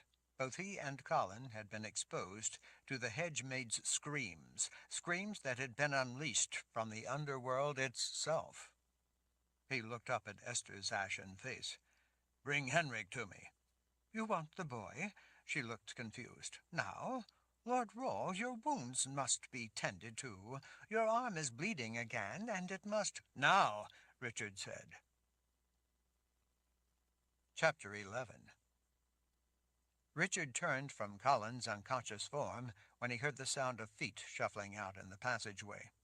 Esther lifted the sheepskin out of the way for Henrik to duck in under it. When the boy saw Richard, he smiled, but the smile clearly betrayed his worry. Richard returned the smile, trying to convey a sense of his own worry. "Thanks for coming, Henrik. Come, sit by me." Henrik cautiously sat on the floor, close to Richard and Sammy. His eyes, reflecting points of candlelight, lingered on Colin. He would be dead if not for her coming into Jit's lair and freeing him. "Is the Mother Confessor going to be all right, Lord Rawle?" Richard shook his head. "I don't know yet. We don't know enough about exactly what's wrong with her. I'm hoping that you can fill in some of the blanks and tell me something that will help us to know how to heal her." "I don't know much about sickness and such, but I don't think you can heal her." Richard was taken by surprise. "Why do you say that?" "Because of what I overheard Zed and Nikki talking about. They said that they could only hope to help both of you temporarily until they could get you back to the People's Palace." Puzzled, Sammy scooted a little closer. "The People's Palace? Really? A palace? Did you hear why?" Henrik nodded. Seeing that they would be busy in conversation, Esther took the opportunity to pull the bucket of water and the bandages closer so that she could go back to her work on Colin's wounds. Richard lifted a hand, stopping Henrik from answering Sammy's question. I need you to start at the beginning. Tell me everything that happened. It's important that we know all the details. Don't leave anything out. Sometimes the little details have meaning that you may not realize are important, but I would. Richard couldn't help thinking of all the times Zed had told him the same thing. Zed always wanted every little detail. Richard felt a little uncomfortable finding himself repeating those same things that he used to find so frustrating when Zed had insisted on them. Henrik pushed his disorderly fall of hair back from his eyes. Well, the mother confessor came in and cut me out of the walls made of thorny vines that the hedge maid had used to imprison me. But then Jit showed up and captured her right as I was able to escape. But you already know that much of it, because I ran into you as I was running out of Jit's lair. You told me that your friends were on their way from the People's Palace to help you, and you asked me to go and tell them where you and the Mother Confessor were. So I kept running, and not too long after that, I found the whole column of cavalry accompanying Zed, Nikki, and Kara. They were pretty impatient to find you both. I told them where you were and that Jet had the Mother Confessor. I told them that you were going to go in to save her. I went with them so I could show them the way. When we finally got to the hedge maid's place, we found you and the Mother Confessor inside. Jet was dead. She looked like her whole body had been torn apart from the inside. There was blood everywhere. It was a frightful sight. You and the Mother Confessor were both unconscious and bleeding badly. After Kara and the soldiers cut you out of the thorny vines where the hedge maid had you both trapped, Zed burned that awful place to the ground. It was strange seeing such a fire burning in the middle of a watery swamp. It was a fierce fire. It lit the bottoms of the clouds. There's not a scrap of Jet's place left. I'm glad to hear that much of it, Richard said half to himself. Then what? Henrik's mouth twisted a little as he frowned in recollection. The soldiers laid you both in the back of a wagon. Kara was so angry that you and the Mother Confessor were hurt that she looked ready to spit fire herself. Richard couldn't help smiling. I can only imagine. His smile faded when he thought about the danger Kara and the rest of them were in. He needed to find them, and soon. Go on. With the cavalry leading, we started back, headed for the People's Palace, Henrik said. Zed and Nikki were tending to the both of you. At first, Zed was really upset about how badly you were both hurt. As they were walking along beside the wagon, Zed found a little wad of rolled-up cloth in your ear. Nikki found the same thing in Colin's ears. She said, "No wonder they're alive." Zed didn't understand. Nikki told him that it was said that the scream of a hedge maid, if she were ever to open her mouth all the way and let it out, was the sound of the keeper of the underworld himself. Nikki said that the sound of such a scream would pull the hedge maid and anyone who hears it into the underworld. She said that the unleashed scream of a hedge maid is death, even to herself, so at a young age, before they can fully develop a voice capable of calling death into the world of life, a hedge maid's mother sews her lips shut with leather strips imbued with occult powers that hold death back. Nikki said that she suspected that you both were alive because you stuffed those wads of cloth in your ears, and that shielded you from the full power of that scream. Zed wanted to know how she knew so much about such things. Nikki said that she knew because she had once been a sister of the dark serving the keeper of the underworld. She said that hedge maids were vile creatures who use a kind of occult conjuring that is directly linked to the world of the dead. She said that such powers were a perversion of the grace, and as such, not able to be touched by regular gifted ability. She said that was what made a hedge maid so dangerous, that Lord Rawle and the Mother Confessor would have no power against her. Nikki explained to them then how you both were touched, not just by the hedge maid's occult conjuring and the things she was doing to you, but more importantly, you were both touched by her scream. She said that through that scream you both were touched by death itself and therefore infected with it. Sammy gave Richard a look as if to say, I told you so. Richard rolled his hand for Henrik to go on. Well, Zed didn't exactly believe everything Nikki was telling him about the power of such a scream born in the underworld and death infecting you both. Sound familiar? Sammy asked under her breath. Richard gave her a sideways look but didn't say anything. Henrik was involved in his story and didn't hear her. So Nikki put 2 fingers on Colin's head. She told Zed, Here, see for yourself. He leaned in and put 2 fingers on Colin's head next to Nikki's fingers. She asked if he felt it. Zed said that he felt some kind of frightening, deathly darkness. Nikki told him that what he was feeling was the touch of death from the hedge maid that you both carried in you. Just like I said, Sammy noted. Richard nodded. You were right. She smiled at the triumph as Henrik continued his story. Zed was really afraid because of what he'd felt in Colin. Kara got scared too. She asked if you both were going to die because you had death hiding in you. Nikki said not if she had anything to do with it.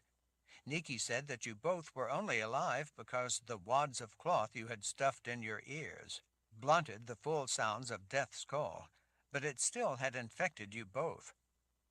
Did they say how to heal them? Sammy asked, suddenly excited about the possibility of having an answer to the riddle.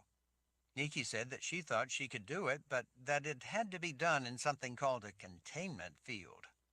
Richard felt as if the floor fell out from under him. It was no longer a simple matter of being healed by a gifted person. This was no simple injury. It was going to take more than a simple healing if the real threat within them was to be addressed. A containment field? Sammy's nose wrinkled up. What's a containment field? Henrik shrugged with the discomfort of not having the answer for her. It's a place that keeps any foreign spells out while you work on or open up dangerous forms of magic, Richard told her. More importantly, though, it also keeps contained those things you unleash, either intentionally or accidentally, things you wouldn't want escaping. Sammy looked stunned by the description. Where can we get one of these containment fields? How do you make one? They're ancient, Richard said. As far as I know, they were made ages ago by powerful wizards. I only know of a few, and they're thousands of years old. There's one at the People's Palace, Henrik said. That's right, Richard said as he nodded. The Garden of Life is a containment field. Henrik squinted as he tried to recount it all accurately. Nikki told Zed that she needed the containment field to shield you and the Mother Confessor while she did what was needed. She said that she had to remove the touch of death lodged within you both. She said that because the grace was corrupted and twisted within you both by that infection, if they tried to remove it outside a containment field, then the call of death would draw the Keeper of the Dead to you and both of you would die.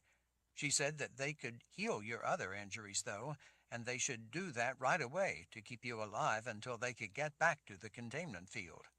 Sammy was astonished by such exotic tales. I would love to see a palace. I bet it's magnificent. I never heard of a containment field before. What does it look like? Richard gestured overhead. This particular one at the People's Palace is a beautiful garden with a glass roof and... Glass roof? Sammy's jaw fell open. I've never even dreamed of such an incredible thing. I'd give anything to see such a grand palace. Maybe someday you can, Richard said. He was impatient for Henrik to go on with the story. Then what? Zed said that they needed to hurry back to the palace because you were both hurt so bad. He bent in over Colin, worried about the terrible wound on her stomach. Bouncing in the wagon made it open up, and it was bleeding a lot. While he started to heal her, Nikki walked along on the other side of the wagon and reached down to start healing you, Lord Rawle. Kara was relieved to see that Zed and Nikki were finally working on healing you both, so she got up into the wagon's seat and sat next to her husband, General Meifert. She helped pull me up to sit next to her while Zed and Nikki worked. So, why didn't they finish healing us? Richard asked. What happened to everyone? Henrik looked like he wished he didn't have to tell that part of the story. Chapter 12. Henrik's face turned grim as he stared off into his memories. "Well," he said at last, as he went on with the account, "we were going as fast as General Myford said he dared push the horses. Everyone was worried about you and the Mother Confessor, and they all wanted to get you out of the Dark Lands and back to the palace. Zed and Niki both had to climb up in the wagon so they could work on healing you. Zed cursed then and told them that they were going to have to slow down because the Mother Confessor was hurt bad and he needed to close up the wound, but he couldn't do it when the wagon was bouncing around." "Did they say anything at all about what they were going to do to heal them?" Sammy asked the boy as she eagerly leaned in. "Did they say how they were able to do it with that touch of death in them?" Henrik shook his head. "I don't know anything about healing or how magic works. I only know what I heard Niki say to Zed, that they could heal the injuries, but would have to leave the touch of death in them until they got to the palace and the containment field." "That much of it is good news," Richard told Sammy. "It confirms what I thought, that you can do a healing of the other problems even with what you saw in us." She nodded in thought as she listened to Henrik go on. "It was getting dark. Zed and Niki bent over you both, using their gift to heal you." As he stared off into his memories again, his voice occasionally broke. As they worked, everyone else was keeping a close watch on the surrounding countryside. The Dark Lands are a dangerous enough place in the daylight, but everyone knows that out here you don't want to be outside at night if you can help it. Henrik idly fingered the edge of the coarse carpet they were sitting on. "I guess we couldn't help it." "I guess not," Richard said, feeling guilty for being the one responsible for bringing his friends into the Dark Lands to help him. We were going along for a while without talking, going pretty slow as Zed had instructed, so he and Niki could concentrate on trying to heal both of you. Then all of a sudden they both looked up. "At the same time?" Sammy asked. Henrik nodded. "If they both looked up at the same time, it must be because they sensed something through their gift," Sammy said to Richard. Richard only nodded, not wanting to interrupt Henrik's story. "Zed whispered to the general up on the wagon seat on the other side of Kara from me that there were people out there in the darkness. The general asked how many people. Zed paused a moment and then said, 'A lot of people.' I looked around, but I couldn't see anyone." Henrik stared off into the distance as if seeing it in his mind's eye again. "Even though I couldn't see them, it seemed as though I could feel their eyes watching us from back in the darkness of the trees. There was forest all around, and it gave whatever Zed and Niki sensed plenty of places to hide. With the clouds, the moon didn't provide much light. It was hard to see much of anything. Whoever was back in those dark woods, we couldn't see them." Henrik swallowed. "I was afraid, really afraid. I think everyone kind of knew that we might be in some kind of trouble, but no one knew what to expect. I saw some of the soldiers get a better grip on their lances, while others touched their swords, all of them making sure that their weapons were ready. Then all of a sudden, we saw movement off at the tree line to the right. Even as dark as it was, there was still enough light that we were able to see masses of people as they poured out of the woods. None of them made a sound as they came rushing out of the trees. They weren't yelling battle cries or anything. That silence from those people made it even more frightening to watch them coming. There were so many that it looked like the ground was moving. I was scared to death." Kara asked her husband if we shouldn't try running with the wagon. Before the general could answer, Zed spoke up to say that we couldn't outrun them. He said that they were out ahead of us, as well as behind. He said we were surrounded. The soldiers pulled their horses around to shield the wagon. All the lancers formed an outer ring and lowered their lances toward the advancing horde. It was hard to imagine anyone trying to run up on those lancers. At the same time, other men in an inner ring behind the lancers drew their swords. Yet others pulled battle axes from hooks on their weapon belts. There weren't a lot of soldiers with us, and seeing how many people were rushing in toward us, I wished there were more. But they were Daharan soldiers, after all. Seeing all those big men draw their weapons made me think that maybe we had a chance. They would not have been regular Daharan soldiers. Richard knew that the men who had come from the palace with Zed, Niki, and Kara would have been men of the first file. The first file, led by General Myford, were the Lord Roll's personal guards at the People's Palace. They weren't simply the biggest and best of the Daharan troops. They were the elite fighters. They were disciplined, skilled in combat, and prepared to fight. They lived for just this sort of duty. They had competed all their lives to earn their place at the point of the spear. Zed stood up in the wagon trying to see better, Henrik said. Niki stood up too, growling in anger over having to stop working on healing you, Lord Roll, saying that she needed more time. As people kept streaming out of the woods, all of them running toward us, Zed told her that it looked to him like their time had run out. General Myford told his men that he didn't want to stand and fight, but it looked like they were going to have to. Kara suggested putting you and the Mother Confessor over the back of horses. She said she and a couple of soldiers could run for safety while the rest of the soldiers held the horde at bay. Zed said in a low voice that it was a bad idea. When she asked why, he said that the worst thing you could do was run from predators because it excited them to chase. He said that there were people coming in from all directions, and they would run down anyone who tried to get away. The room was dead silent except for the soft sputtering hiss of the candle flames. Sammy sat frozen, wide-eyed, as she waited to hear what had happened next. Even Esther had stopped working. Her hand, holding a poultice, floated frozen above Colin. Then Zed threw his hands toward the sky, sending up a flare of light, Henrik said. At first, as it rose high up into the air, it was only a spark, but then it exploded into a bright, sparkling fire that lit the countryside all around. Henrik's eyes brimmed with tears. In that flare of light, we could finally see the thousands and thousands coming for us.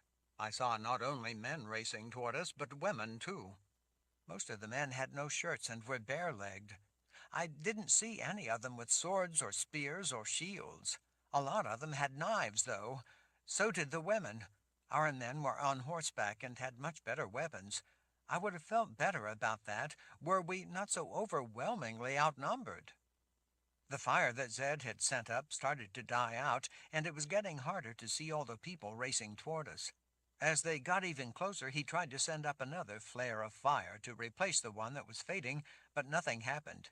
Niki asked what was wrong. Zed looked confused. He stammered and said that he didn't know. So Niki tried then, but it didn't work for her either. Henrik swallowed again and looked down for a moment.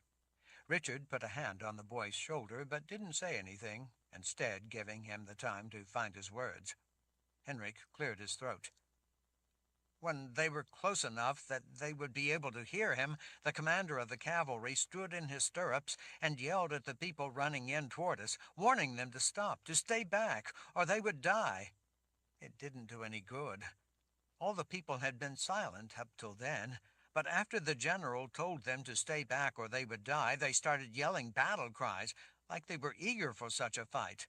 It wasn't the battle cries of soldiers, but some kind of shrill shrieks. It sounded to me like they were evil spirits charging out from the world of the dead. Their yells all jumbled together into an eerie howl that made my hair stand on end. When General Myford saw that they weren't going to stop, and we could see the knives raised, there was no doubt that they intended to attack us, so he ordered the cavalry to cut them down before they could get too close. About half the men raced away across the open ground, while the other half shielded the wagon. The cavalry sliced into the leading edge of the swarm, cutting them down like scything down a wheat field at harvest. Even though it was dark, there was enough light from the moon that I could see people falling in great numbers. I was relieved, thinking that such powerful cavalrymen would cause the attackers to break and flee in fright. But then I saw that the enemy didn't fear the men on horseback. Most didn't even cry out as they were cut down. Even though the cavalry was slicing down hundreds of enemy, it seemed that for every one that fell, 10 more appeared out of the trees. Then I saw the first man unhorsed. He was a big man, fighting fiercely, cutting down attackers by the dozens as he charged through the leading edge of the enemy. Unafraid, the people paid no attention to the danger and swarmed in around him as he was attacking. He hacked them to pieces as they came. His horse trampled a number of them, but he was overwhelmed by the incredible numbers pressing in on him. There were so many people piling in that there was no room for all those who were trying to get at him. They swarmed in, climbing over the backs of others, both living and dead, trying to be the first to get at him. People were trampled and crushed by their own kind. None of them seemed to care about the dead and dying. They only cared about getting at the man on horseback. Despite how the soldier and his powerful horse struggled and fought, the weight of all the people finally dragged the big animal to a stop. Even as other soldiers raced to try to help him, hacking at the enemy to get through, I saw dozens and dozens of arms flailing, stabbing at the horse until it went down. Henrik swallowed again, and again wiped at his eyes. Then they all piled on the man like a pack of wolves. The thing was, they weren't stabbing at him like they had been stabbing at the horse. Sammy frowned when Henrik fell silent for a time. What were they doing then? Richard knew the answer. It had almost happened to him. The throng seized his arms, legs, even his hair, and from what I could see, it looked like they were all ripping into him with their teeth. They were tearing into him like a pack of wolves on a lamb. Chapter 13. Sammy glanced at the bleeding bite wound on Richard's arm. Just like the way they were starting to use their teeth when they attacked you, Lord Rawle. It would seem so, Richard said, waiting for Henrik to gather his thoughts and go on. Richard knew that what he was hearing from Henrik about the bizarre attack fit with what he had overheard from the two men who had attacked him. As he had been waking up, he heard them talking about the Shantuk eating people. He remembered all too well seeing human bones and parts of Daharan uniforms not far from the wagon. He didn't know how many more such remains there might have been out in the darkness. He feared to imagine. From what Richard knew, as crazy as it sounded, the two men had thought they could somehow capture his soul by eating him. Had it not been for the people of Streuza, they surely would have killed him in the attempt. I saw more of our men going down, Henrik said, his jaw trembling. I heard some of those men scream in pain as they were pulled from their horses and torn apart while they were still alive and struggling. What about Zed and Niki? Richard asked. Weren't they using their gift to try to stop this horde of people? I've seen Zed use wizard's fire on enemy troops. It's devastating, even when the enemy was coming in great numbers like you describe. The two of them should have been able to do something. Henrik wiped his nose on his sleeve. Zed was trying, Lord Rawle. As the charge of all those people got closer, more of our men joined the battle to try to fight them back and keep them away from you and the Mother Confessor in the wagon. The soldiers fought fiercely, but the swarm of people were all howling like demons that had escaped the underworld, and they just kept coming. With all the yelling and screaming, it was hard to hear, but I did hear Zed and Niki talking. The two of them were pretty frantic to do something that would help keep the advancing people away. I don't know much about such things, and I didn't hear all of what they were saying, but I could tell that they were both trying their best to conjure things and cast their power out to fight back the waves of people charging toward us. It seemed that nothing they were doing, though, was working the way they expected. I don't know what was wrong, but I can tell you that as hard as they were trying, if their gift would have been working right, they might have been able to stop the enemy. Sometimes, though, something they did would work. At least, it worked to a degree. When nothing else seemed to work, I saw both Zed and Niki push their arms out together, with their palms raised, as if pushing against an invisible wall. When they did that, occasionally groups of people were thrown back and tumbled across the ground, knocking down others behind them. It blew them back like leaves in a gust of wind. While it did work, it only worked against small numbers at a time. It was taking them a lot of effort to do that much, but it wasn't nearly enough to cope with the endless numbers that were racing toward us across the open ground. Zed looked over at Kara then and told her what Even I could see that something was wrong with their abilities, and it wasn't going to be enough. The general said that above all else they had to protect you, Lord Rawle, and the Mother Confessor. He told Zed then that if they all took a stand to defend the wagon, the people coming for them would know that we were protecting something important. Nikki asked what he was proposing. The general said that they had to abandon the wagon. I thought Kara might break his neck for saying that. She yelled at him, saying that as long as she was alive and could fight, she wouldn't leave you for anything. He shouted her down, saying that if they left the wagon like it didn't mean anything to them, and instead made it look like they were running to try to escape, then the enemy would come after them and leave the wagon, thinking it was unimportant. He said that they appeared to want to attack and kill them. He said that they weren't dying by the hundreds just to steal what looked to be nothing more than an empty wagon. Nikki said that he was right. Zed said that he hated to admit it, but he agreed. He also said that they had better hurry and decide, or it was going to be too late for the plan to do any good. Kara's jaw was clenched so tight she couldn't speak. Her face was as red as her leather outfit. Finally, she growled and leaped down into the bed of the wagon. She hurried to unfurl an old tarp that was shoved in the corner, and with Nikki's help, pulled it out and along the wagon bed, covering up the both of you so it looked like it was just a mostly empty supply wagon. Richard finally understood the mystery of why he and Colin were all alone in the back of the wagon, unconscious, lying under a tarp. I don't know that I would have thought of doing that, Richard said. Ben is a general for good reason. So what happened next?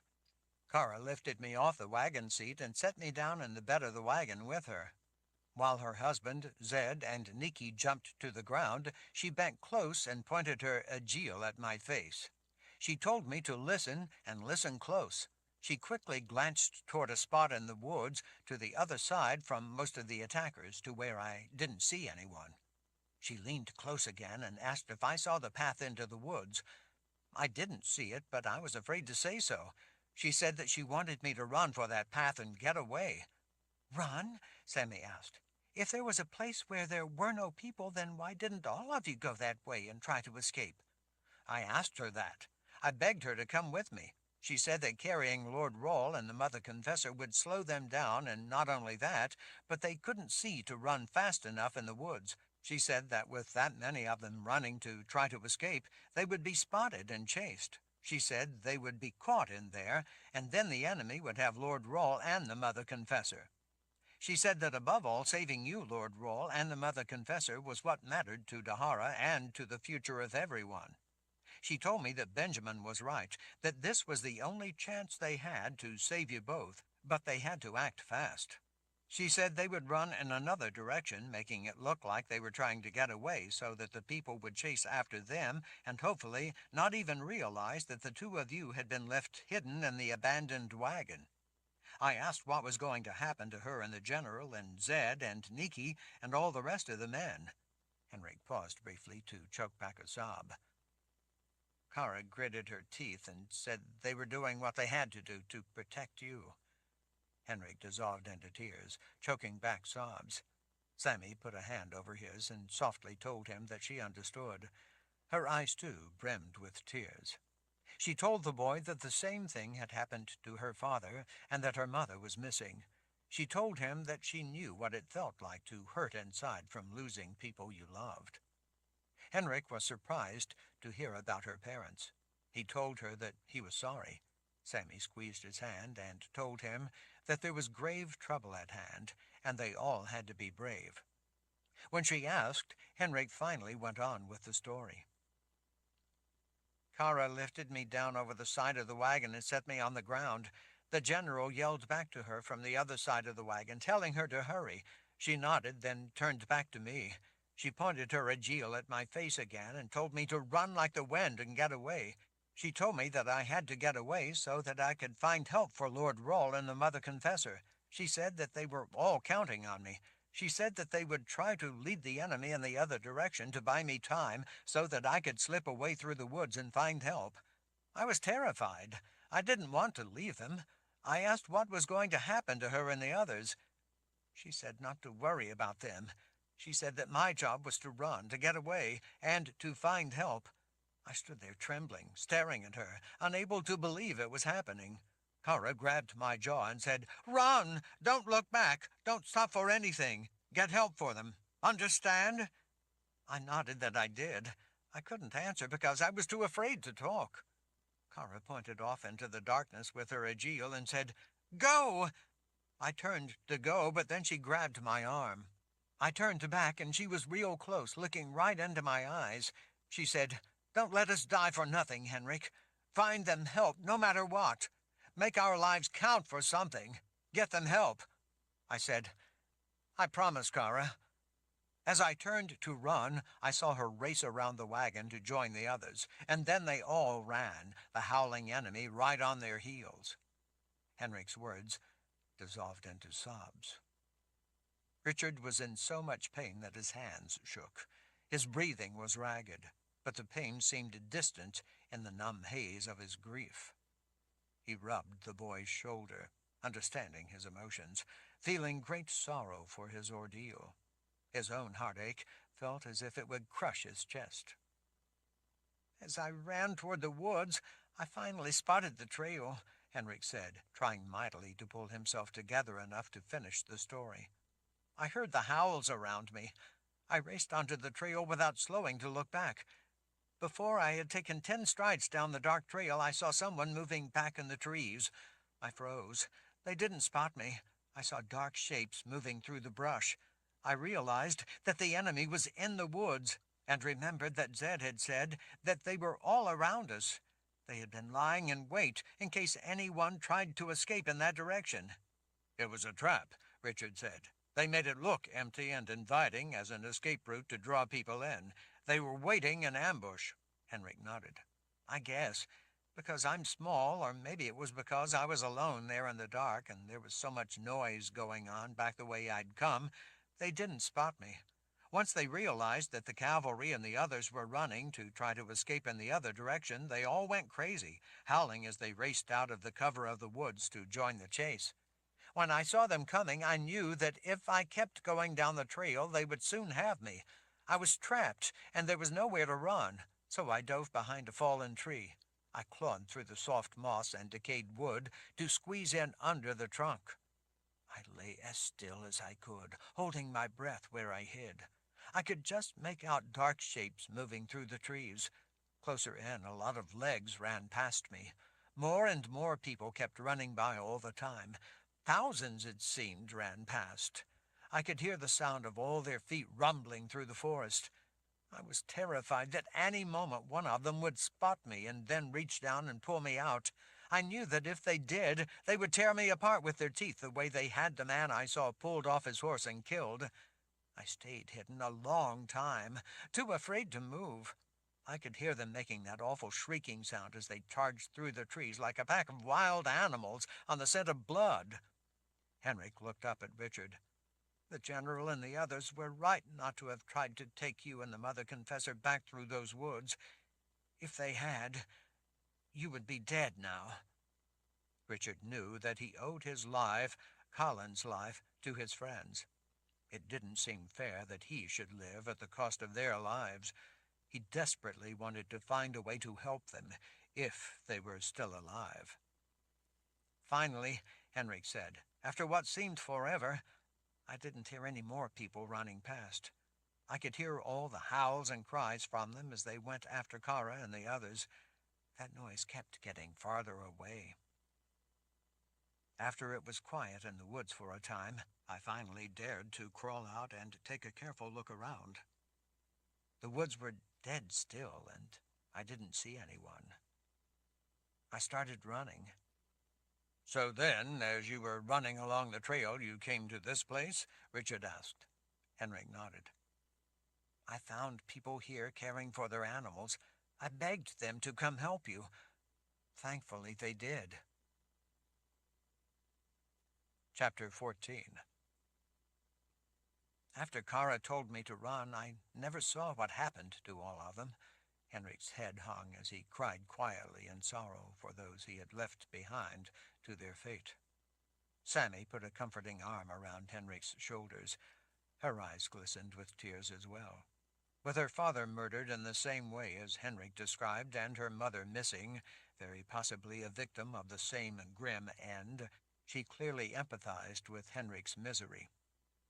Esther turned to Richard as she spoke into the silence, taking up the rest of the story.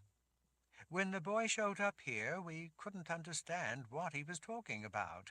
He wasn't making much sense.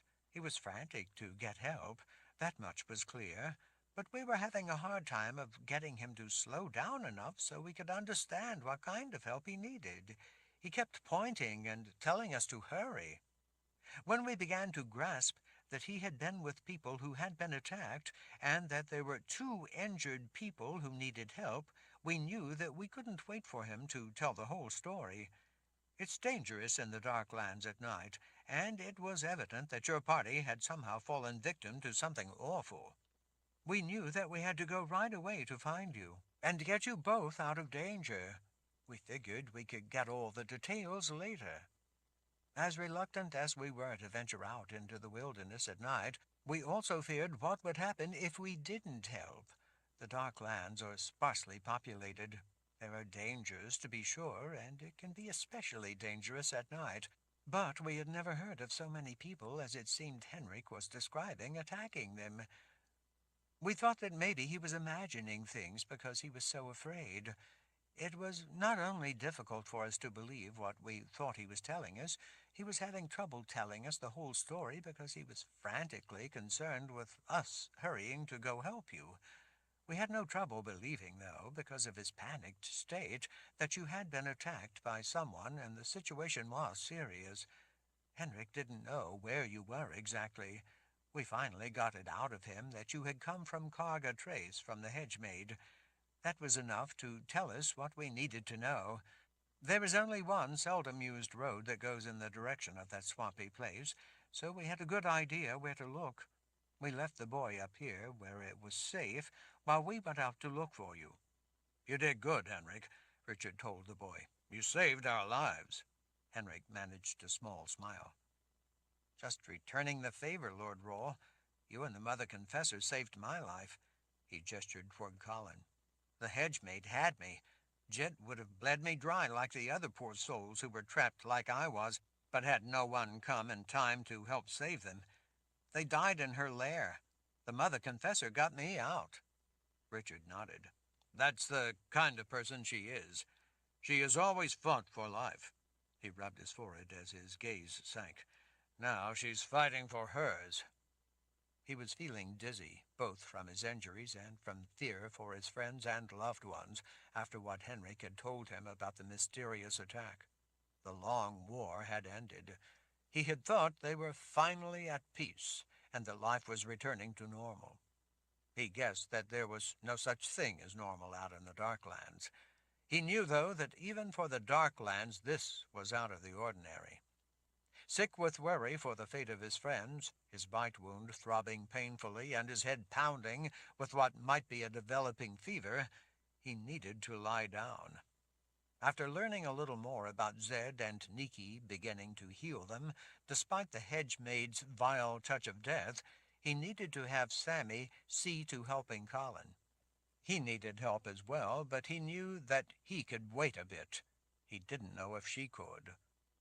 Richard was about to ask Esther if she knew anything at all about the people who had attacked his friends, when he saw the cat across the room suddenly turn to the doorway and arch its back. Teeth bared, the cat hissed. Its dark gray fur lifted until it was all standing on end. Richard felt the hair on his own neck stiffen. "Does it do that often?" he asked in a quiet voice. Sammy pulled a long lock of curly black hair back from her face as she frowned at the cat. "No, just when it's frightened for some reason." The flames of several candles withered and died out, leaving a wisp of smoke to curl up into the still air. Richard heard other cats out in the corridors beyond the doorway let out feral yowls. Esther started to get up. "What in the world?" Richard caught her arm, pulling her back, keeping her from going to the door. Henrik's eyes widened at the chorus of feline screeches. Sammy's frown deepened. And then someone in the distance let out a blood-curdling scream. Richard sprang up. Dizzy and lightheaded, he struggled to keep from falling over as he focused his attention on the sounds outside in the corridors. His hand instinctively found the hilt of his sword resting in its sheath at his hip. His fingers tightened around the wire-wound hilt as sudden cries of terror and pain rang out and echoed through the halls. At first there was only one scream, but others soon joined in a chorus of terror. The sword's anger instantly inundated him. The suddenness of it felt like being abruptly dropped into an icy river. The shock of it made him draw a sharp breath. His own anger rose up out of those dark waters to join with the rage spiraling up from the ancient weapon. The icy shock turned hot with rage as a storm of power from the sword called forth its twin from somewhere deep within him. With his hand on the hilt of that ancient weapon, whatever sickness he felt, whatever pain, whatever exhaustion and weakness weighed on him, it melted before the heat of rage that had sparked to life. The sword's power, its anger, crackled within him, hungry for violence in reaction to the screams of terror and pain he was hearing from out in the passageways. The unique sound of steel rang through the room as Richard drew his sword. It felt exhilarating having it out, intoxicating to hold it in his fist. With the blade free, with the sword's anger awakened, the Seeker and the Sword of Truth were now forged together in purpose and fierce intent. They were now a singular weapon. Esther shrank back at seeing him with a sword to hand. Distantly, Richard realized that his grim expression, and especially the look in his eyes, was probably frightening her.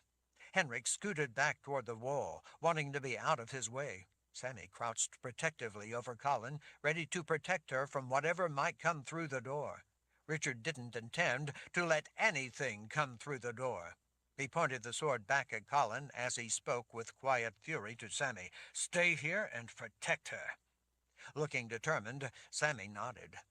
Richard flipped the sheepskin covering up out of the way as he ducked under it and out into the hallway, headed toward the sound of the screams.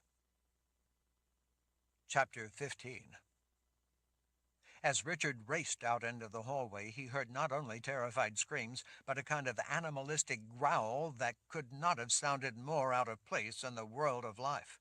The malevolent roar, a manifest threat to the living, reverberated through the dark passageways. Richard didn't know the layout of the labyrinth of corridors excavated through the soft rock of the mountain, or where all the passageways led and connected, but he knew the direction the screams were coming from, so he raced to follow the sound. He knew that the kind of cries he was hearing only came from people in mortal terror. Other screams he recognized as coming from those who were grievously injured or dying. He had heard those dreadful primal shrieks before. With the war over, he had hoped never again to hear such gut-wrenching cries. As he raced down the passageways, he began encountering clumps of people racing away from the screams of the injured and bone-chilling bellows of the attackers. Many of the people he ran past were screaming as well, but they were crying out in panic, not the kind of screams that people let out in the throes of death. As he ran, Richard realized that he was getting lost in the confusing maze of passageways, but it wasn't hard to follow the agonized cries toward their source. It didn't really matter if he knew where he was, only that he knew where he was going, and the screams marked the route all too clearly. With his own pain and sickness forgotten for the moment, a distant concern banished by the rage of the sword, his only need was to get to those being hurt. The part of the rage that came from his sword wanted to get at the ones doing the hurting. That part of the rage wanted the blood of the attacker. Some of the people saw him coming with his sword to hand and flattened themselves against a wall to stay out of his way, but many others didn't see him coming, and he had to shove them aside. Women hurriedly herded children past, paying attention only to their charges. A few men helped older people. At times, as people desperate to escape the threat came racing past Richard, he had to use an arm to shield them from running into his sword. Other people, men and women, old and young alike, stampeded through, too terrorized by what was behind them to care about what was in front of them. Before he saw the threat, he encountered a smell that was alien to the cave-like village of Stroiza. It was the unmistakable stench of decomposing flesh, a smell so sickening, so repulsive, that it made his throat clench shut, to lock his breath in his lungs. He had to force himself to breathe. As he rounded a curve in the passageway, Richard saw a broad open area out ahead. It was the entrance cavern of the village, the place where he first came in after he had climbed the narrow trail up the side of the mountain. Out the opening, a gentle rain fell through the dark night. A few lamps hung on pegs in the walls to one side, and a fire burning in a pit to the other side provided the only light. In that dim, flickering light, he could see people trying to stay out of the clutches of two big men. Both of the dark shapes stormed clumsily around the room, charging first one way, then another, swiping at people trapped in the room. Both of the big attackers glistened in the lamplight, wet from the climb up in the rain. Some of the people cornered in nooks and crannies around the broad cavern pressed themselves back against the walls, hoping not to be noticed. Others inched toward openings, hoping for a chance to escape. Men keeping what they hoped was a safe distance waved their arms and threw stones, trying to distract and confuse the attackers. In the center of the chamber, the two figures, like bears in a cage, raged at the people around them, their thunderous roars echoing off the domed ceiling of rock. The smell of death and decay was overpowering. Men popped out of dark passageways from time to time to pelt the attackers with rocks, trying to keep them from attacking. Most of the rocks missed or glanced off, though sometimes it did distract one of the two into taking a swing at the stones. A man on the right side raced in closer to heave a good-sized rock at one of the intruders. The rock hit the big man in the back of the head and bounced off, but it sounded like it had succeeded in cracking the man's skull, yet the man wasn't slowed and didn't show any evidence of being harmed by the blow. The other shadowy shape roared and rushed to intercept people trying to escape into a passageway. The two big men couldn't control everyone, though, and when they turned away, a few people managed to slip away into the dark opening. A few others sprang suddenly, ducking under the outstretched arms as the big men tried to snatch them. The lucky ones managed to dash into a corridor or over the edge and down the treacherous trail that came up the side of the mountain. Not everyone was lucky enough to escape, though. Richard saw several broken bodies sprawled in a way that suggested that they had been killed and then thrown to the side. The floor of the cave glistened not only with rainwater but with pools of blood. Even as Richard was racing across the room toward the dark shapes, one of them lunged and took a sudden swipe, catching a woman pressed back against a wall. With that one powerful blow, his claw-like hand ripped open her soft middle, splattering blood across the wall. Frozen in panic, the woman seemed unable to believe what had just happened. Richard knew that she did not yet feel the full pain of it. Stunned, eyes wide, she let out only small panting cries as the realization of what had just happened began to sink in. In that moment of frozen shock, the big man who had done the damage leaned in and snatched the stunned woman's wrist. With frightening speed, the other dove in and grabbed the cornered woman's ankle, pulling her feet out from under her. She hit the floor hard, letting out a grunt on impact. As Richard charged across the cavern toward the two attackers, several cats leaped out of the darkness and onto the man holding the woman's leg. He swiped one cat off his shoulder, the other clawed at his face. The man held on to the woman's ankle, not seeming to be hurt by the cat's claws. He swatted at the cat, trying to get it off his face, as if it were merely an annoyance. At the same time, the other man twisted the woman's arm around, ripping it away from her shoulder. With her remaining arm, she struggled weakly, clawing at the ground, trying to escape a fate past changing. The other man still had a firm grip on her ankle, keeping her from squirming away. Her screams lost their power as she mercifully lost consciousness. As Richard charged in, screaming in rage, his sword flashed through the dim night air, coming down with lightning speed to sever the arm of the big man holding the woman's disembodied arm. With a cracking sound, the bone splintered. Both disembodied arms, that of the woman and the other holding it in a death grip, tumbled to the floor. Unconcerned with Richard, the man clutching the woman's ankle turned toward the cave opening, swinging the woman around and up into the air. She sailed in an arc out into the rainy night, streaming blood and viscera behind her as she silently sailed out over the side of the cliff and down toward the rocks below. Richard saw the point of a sword blade sticking out from between the man's shoulder blades. He spun back toward Richard after throwing the woman out of the opening, ready to attack. It seemed impossible, but the man looked unaffected by the broken blade that had impaled him through the chest. It was then, in the weak light from the fire pit off to the side, that Richard got his first good look at the killer. 3 knives were buried up to their brass cross guards in the man's chest. Only the handles were showing. Richard saw, too, the broken end of a sword blade jutting out from the center of the man's chest. The point of that same blade stuck out from the man's back. Richard recognized the knife handles. All 3 were the style carried by the men of the first file. He looked from those blades that should have killed the big man up into his face. That was when he realized the true horror of the situation and the reason for the unbearable stench of death. Chapter 16. Richard found himself staring into the face of a corpse.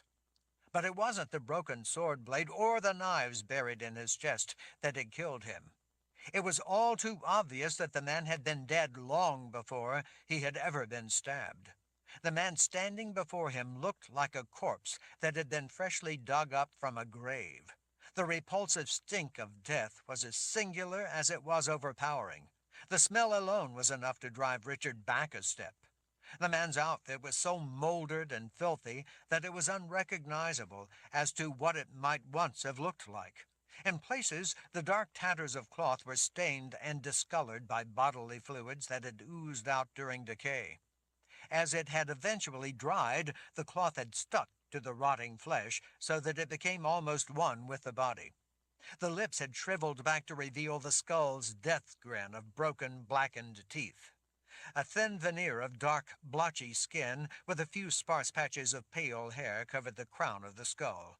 The taut hide had rotted and parted in a few places, on one cheek, on the forehead, and in a long split over the top of the skull, allowing the stained bone beneath to show through. Although he clearly looked cadaverous, the eyes were something altogether different. The man's eyes momentarily stopped Richard cold in his tracks. Richard had seen the indistinct but unmistakable glow of inherent power in the eyes of gifted people before, a glow that he had learned most others didn't see. Such a light had always seemed to him to be too ethereal to be real, something he saw only through the eyes of his own gift. This man's eyes also clearly carried a glow fired by the gift, yet that inner light was unlike any light of the gift he had ever seen before, and he didn't need his own gift to see it. Rather than the transcendent light he had seen in the gifted, this was a fiery luminosity that everyone could see, an announcement to all of the evil lurking behind those eyes. It was at once dead and empty, but at the same time alive with menace. In the near darkness, the penetrating reddish glow of those eyes sent ripples of goosebumps up Richard's arms.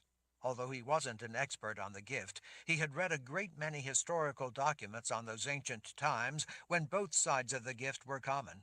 From what he had learned from the gifted, he knew, and from those historical accounts, he had never heard of the gift being able to reanimate the dead. He knew that those glowing eyes betrayed what animated this man, not life, not the gift, but some kind of occult sorcery. Even though the dead condition of the man, the stench and the glow in his eyes had stopped Richard in his tracks for an instant, there had never been any doubt of the man's malevolent intent. Already Richard's sword in full fury was arcing around toward the threat. It was apparent from the 3 knives and the sword broken off in the man's chest that he didn't bleed any more than any long-dead, desiccated corpse could bleed. But that didn't stop the anger storming through Richard from wanting to destroy this killer among them. With lightning speed, the blade came around and with one stroke cleanly beheaded the man before he could take another step toward Richard. When the tumbling head hit the ground with a heavy thud, Richard saw that the glow was still there in the eyes. Before the rest of the body could fall, he crushed in the face with a quick strike from his sword and then kicked the head out of the cave opening. Richard saw the reddish glow in the eyes fade away as the head sailed out into the rainy night. But the headless body didn't collapse. It took a step forward. As it took another step and kept coming, the arms reached out for Richard. Hands clawed. One arm swung at him. Richard lopped off the arm before it could be withdrawn. With two more quick slices from the razor-sharp blade, he took off the other hand and then the arm it belonged to at the shoulder. The armless, headless body kept coming, as if unaware that it was missing anything. With a scream of rage, Richard brought his sword around again, slicing through the middle of the body. The blade shattered bone and crusted dried skin. Bits of flesh with shredded cloth stuck to it and jagged bony pieces flew across the broad cavern. As the disintegrating body was finally falling, the other man, the one with only one arm left, stalked resolutely toward Richard to continue the attack, roaring as he came. He looked to be fresher dead than the first man, and the stink of death and rotting flesh from him was even worse. Although he was clearly a walking corpse as well, he was not dried and shriveled like the other. Instead, the second man glistened with slimy decay. Places on the flesh of his bloated body had split open and oozed liquid. His swollen tongue protruded partway from his mouth, to an extent muffling his angry growls.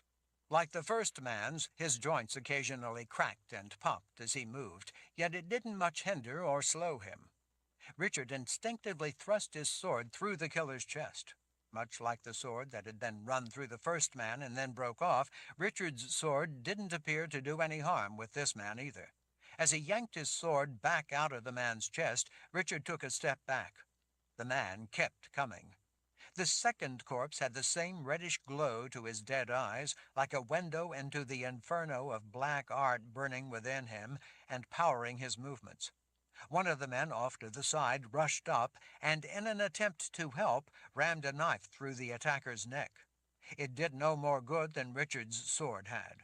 The dead man staggered to a stop and, with his one remaining arm, backhanded the man who had come to Richard's aid. The man cried out as he tumbled back across the cavern floor. In that opening, Richard's blade came around again. This time, Richard didn't want to merely decapitate him like the first man. As the dead man turned back, he was just in time to see the blade right as it met the side of his head. With an awful sound, the sword shattered the killer's skull. Gooey chunks smacked the rock walls and stuck, while bits of bone bounced off. Unlike the first man, this time there was nothing left of the head. Without waiting to see if it would stop or slow the man, in quick succession, Richard rained more blows down on the invader, taking off his other arm, then swiftly hacking his body into several pieces, finally taking the legs that were still standing before him down at the knees. The roars of both attackers were finally ended. Injured people around the cavernous room screamed or moaned in pain. Others wept in terror. Many of those not hurt rushed out of hiding places to help those who were. Richard nodded his thanks to the man who had tried to help by stabbing the attacker through the neck. Now, back on his feet, the man stood wide-eyed at all that had just happened. Panting from the effort and repulsed by the nauseating smell, Richard covered his mouth as he turned to the group of men who had been throwing rocks to try to stop the attack. He took his hand away from his mouth. "What happened? Why wasn't anyone watching? Didn't you see these men coming up to your home?" The men blinked in surprise and confusion, still clearly startled from the unexpected attack and stupefied by the bloody consequences. "I'm sorry, Lord Roll," the man with the knife said. "We do keep a watch, but I guess not a very good one. With as dark as it is in the rain, and with the dark clothing the men were wearing, we didn't see them coming or even realize they were here until we heard the screams. Some of us came out to see what the trouble was, but by then they were among us and it was already too late. That's when we found ourselves in the middle of a fight for our lives." Richard clenched his jaw with the anger of the sword raging through him. He supposed that with the darkness and the rain it would have been difficult to have seen the men or hear them coming. "If someone had done a better job of standing watch," he said, "all they would have had to do would have been to put a boot to these men as they tried to climb into here, and that would have sent them crashing down the mountain. With sheepish expressions, their gazes sank to the ground. "You're right, Lord Roll," another man said, "but nothing like this has ever happened before. I'm afraid that we weren't expecting such an attack." Richard pointed his sword out into the night.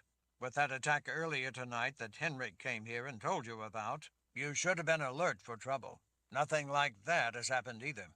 You should have known that something was going on and been prepared, or at least on alert." The men hung their heads but said nothing. "I'm sorry," Richard said as he took a deep breath and tried to cool his anger. "I shouldn't blame the victims." Some of the men nodded before moving off to help those who were down. "Nothing like this has ever happened before, Lord Roll," the man with the knife said. He looked grief-stricken. "We just weren't—" He swallowed back his heartache as his eyes wandered among the dead and injured. With one hand, Richard gripped the man's shoulder in sympathy. "I know. I'm sorry to sound so angry. These dead men were obviously being driven by some sort of occult conjuring. It could even be that whatever magic was animating them hid them from you, so they could get up here. But you need to be on the alert and ready next time." The men brightened a bit at Richard's suggestion that the attackers might have been hidden at first by magic. The man with the knife used it to gesture toward the cavern opening. "I'll make sure that there is a watch from now on, Lord Roll. It won't happen again." His haunted gaze swept over the carnage. "I promise we at least won't be caught unaware again." Richard nodded as he turned back to the dead and injured, making sure that people who could be helped were being helped. He spotted an arm of one of the dead attackers nearby. The fingers were still moving, closing and opening, as if still trying to get hold of someone, still trying to attack. Richard picked up the still-moving, desiccated arm and tossed it into the fire pit, where flames flared up as it caught fire. As he looked around, it occurred to Richard that with so many people injured, Sammy was going to need to help them before tending to Richard and Colin. A number of people were dead. While a few weren't badly hurt, some of the others had been seriously injured. They needed to be healed by a gifted person, and Sammy was the only one around. He hoped the girl was up to the challenge. He knew that it would be difficult work even for an experienced sorceress. As he was about to sheathe his sword, he heard screaming break out farther back in the passageways. When he heard the roar, he realized that there had been more than 2 invaders come to attack the village of Stroiza. Chapter 17. Richard stood stock still for an instant, appraising which direction the sounds were coming from. Once he had the direction and approximate distance fixed in his mind, he raced into a passageway, following the sound of the screams. At least a dozen men followed close on his heels. This time the men all had their knives out instead of bringing rocks. This time they would have a better understanding of what they faced and what they would need to do. Nothing less than hacking the attacker to pieces was going to stop him. Richard knew that he was going in the right direction because the screams were getting steadily louder. Yet as he ran through the hallways, he occasionally had to pause briefly at intersections to listen again. The tricky way that sound echoed through the passageways made it difficult to tell right away which he needed to take. He ran as fast as he could through the confining, honeycombed network of rooms and passageways, knowing that any delay meant that more people would be hurt or killed. It was frustrating to have to stop at intersections to check for the sound of cries for help so that he could be sure to go in the right direction. As he got closer to the screams, he realized that they were coming from the direction of where he had left Colin. That realization would have spurred him to run even faster, but he was already going as fast as possible, racing with wild abandon down halls and flashing through intersections without slowing. Coming around a dark corner, he ran square into a big man. He was as hard as an oak tree and barely moved when Richard crashed into him. Richard hadn't seen him because he was dark and dried out like the first of the 2 dead men he had fought. He stank of death like the others. The walking corpse was so blackened with decay that he blended right into the shadows. As he staggered back, Richard saw that he had interrupted the invader as he was strangling a woman. As the lanterns from the men coming up from behind threw light on the attacker and his victim, Richard saw that the woman's face was blue and her wide eyes were fixed and still.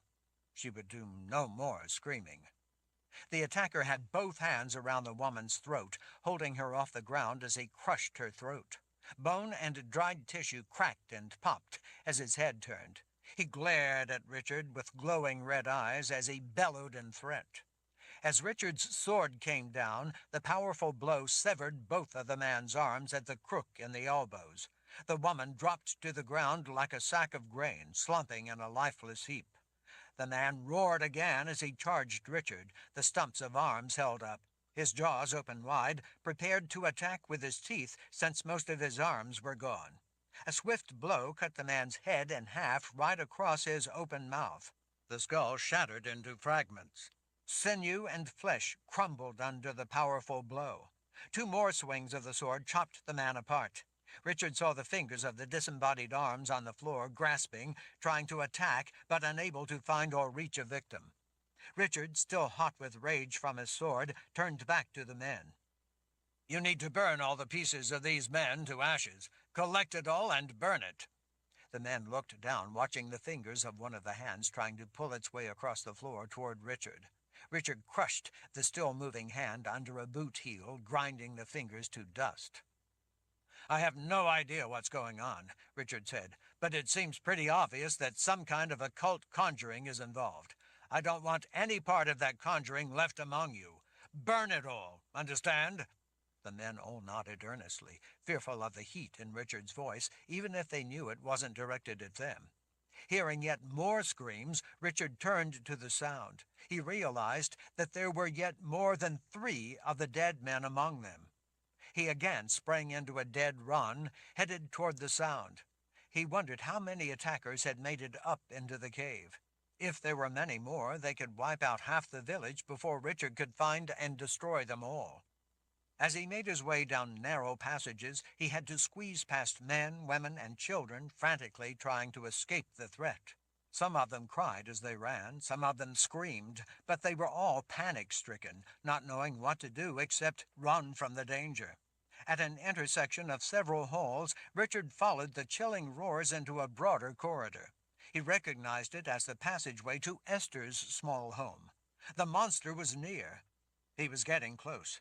As he panted from the run, he drew in the putrid stench of death. It was like a reminder of the touch of death from the hedge maid that lurked within him.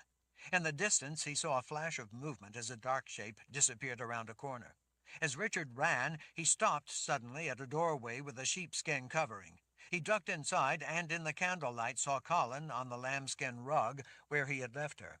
Esther was there, a knife in her fist, as she stood protectively over Colin. Richard knew that she had no chance of stopping one of the walking dead, yet she was prepared to try. Sammy was gone. Richard let the covering drop back over the doorway as he started out again in pursuit of the threat.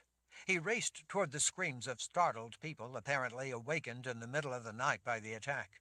He had to shove some of the sleepy people aside when they stood dumbly in the dark passageway. Out ahead, he saw a blur of movement again as a small figure darted across an intersection, only to vanish down a side hall. A dark shape roared as it chased after her. A second shape entered the tunnel, following behind the first and Sammy.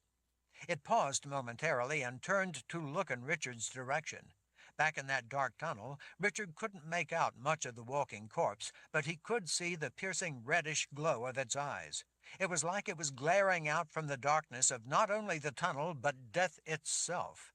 And then it was gone, vanishing into the shadows of a side passageway, chasing after Sammy. Richard ran after them, racing as fast as he could. He ran so fast that the men following behind him couldn't keep up.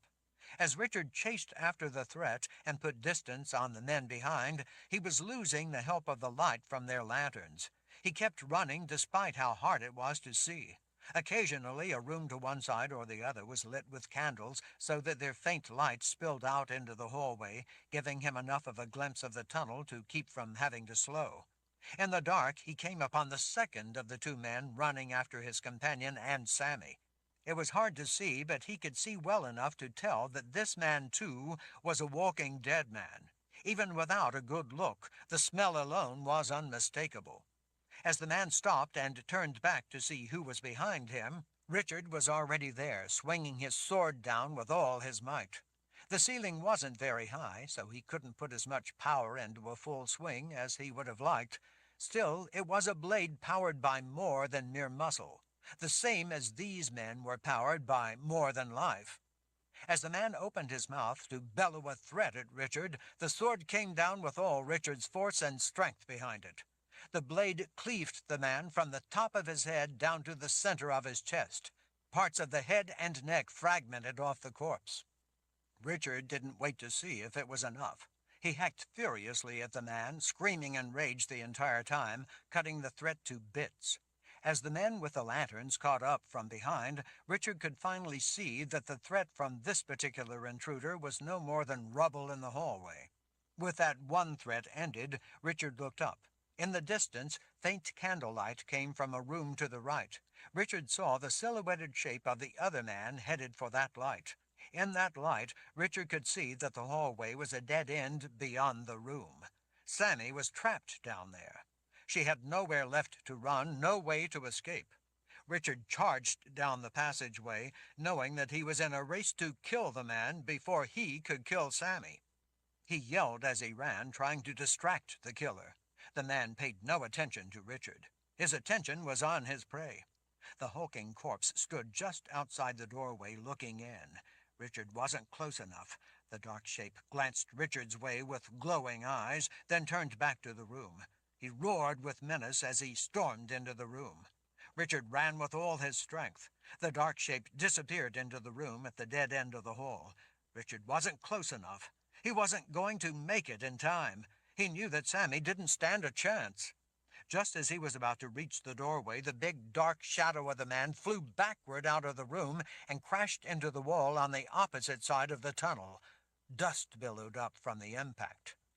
The man was clearly stunned, but he recovered quickly. As he regained his footing, Sammy appeared in the doorway. Richard was almost there, but he wasn't yet close enough. Sammy and her attacker were too far away for Richard to help her. The man again let out a thunderous roar of rage as he rushed the girl. Sammy lifted both arms out straight with her palms up, as if she actually thought she could stop the charge of the big man. To Richard's surprise, the man flew backward again slamming into the wall. This time, as he came off the wall, flying toward the girl, she shrieked when she tried a third time to stop him, and it didn't work.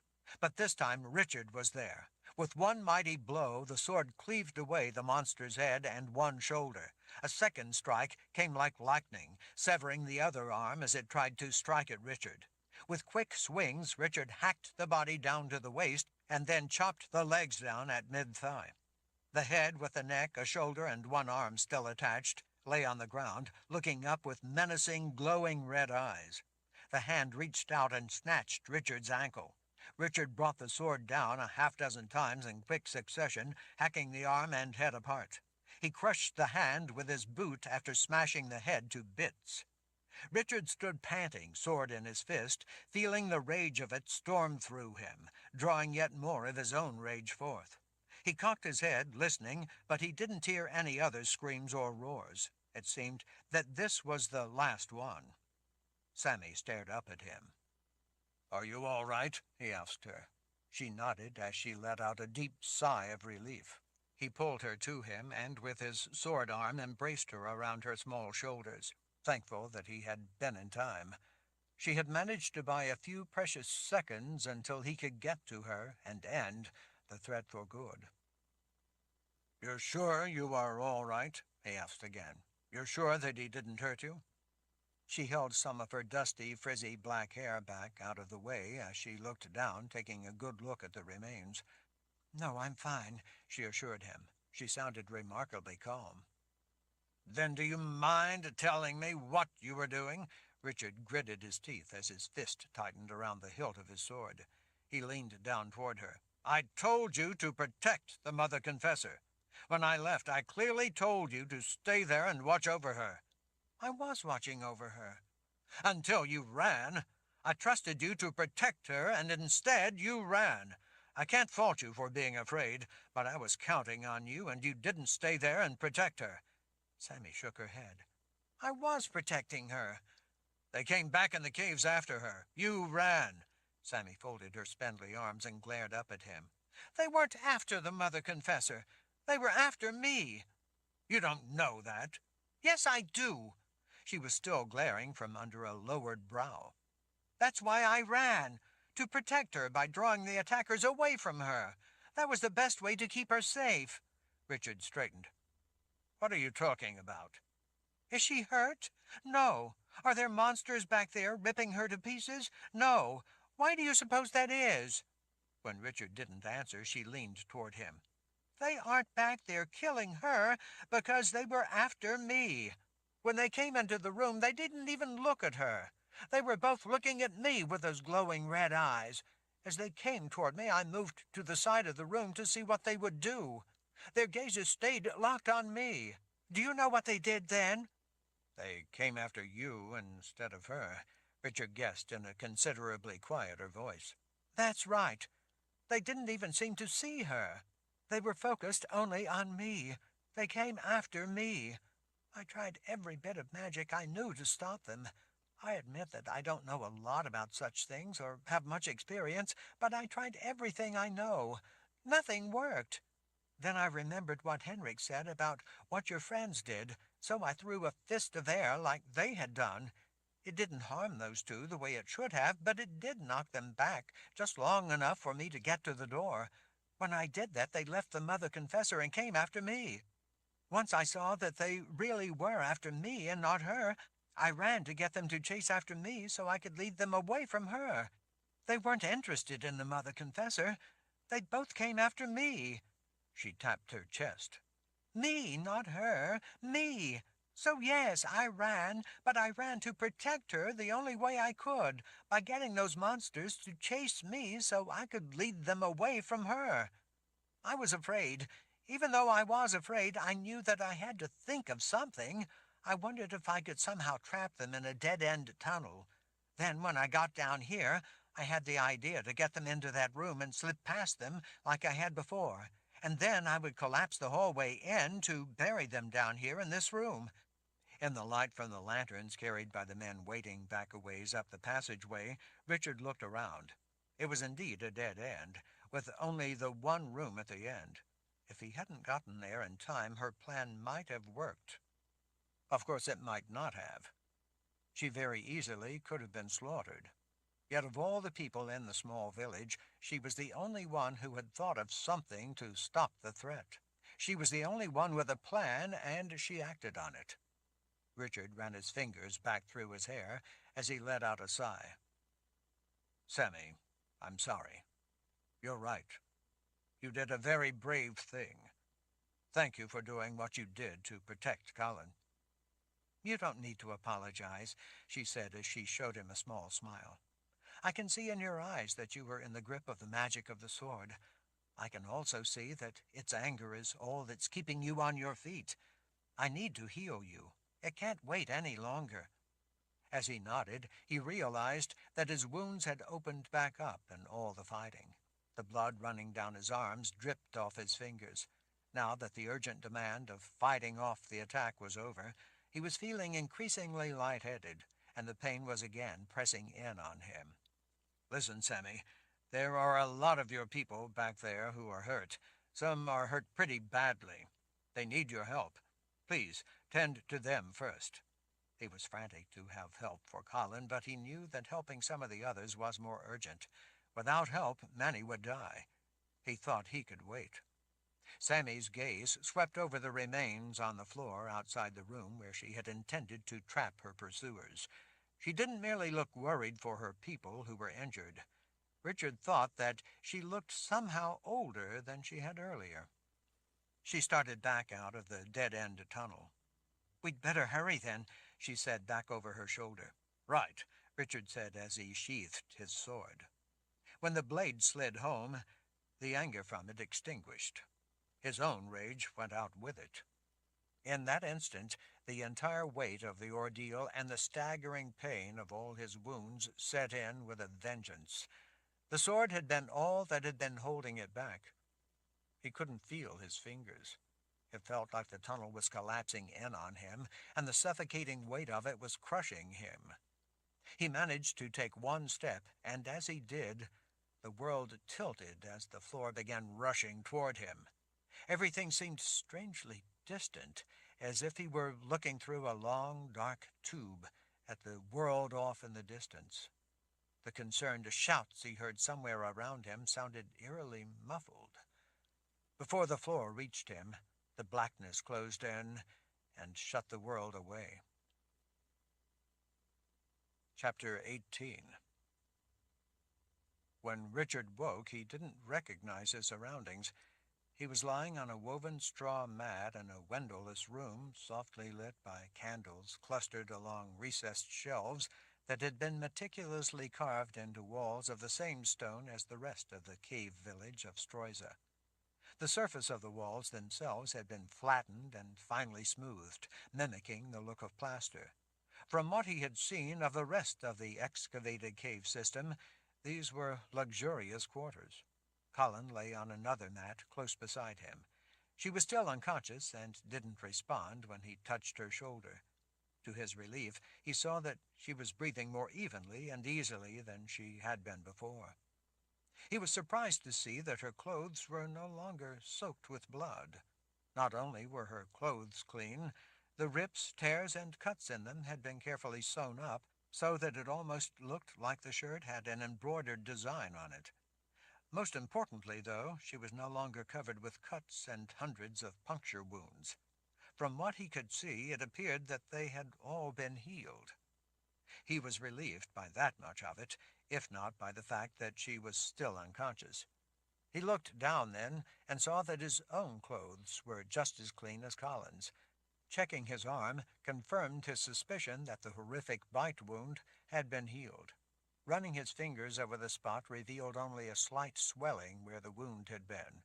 A great deal of the pain, too, was gone, though he could still feel a lingering ache in the muscle. He was able to sense a hint of a tingling sensation that he recognized as the residual effect of having been healed. Even though his outward wounds seemed to have all been healed, he could still feel the awful dark weight of a grim inner sickness that was the touch of death left there by the hedge maid. That merciless weight was always there, trying to pull him down into its darkness. He knew that the same call of death itself still lay within Colin as well. Richard sat up, looking around. The place was bigger than Esther's place, where they had been at first. The carpets were thicker, better made, and the colors in them were a little brighter than others he had seen. There were a few chairs and a table that, while not fancy, were well made.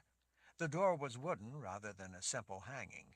By the way the walls looked square and true, as well as the way they had been smoothed, he suspected that it was the home of someone important. When she saw him sit up, realizing that he was awake, Esther rose from a bench to the side. "Don't try to stand yet, Lord Rawle. How are you feeling?" "Better." Richard blinked up at her in confusion.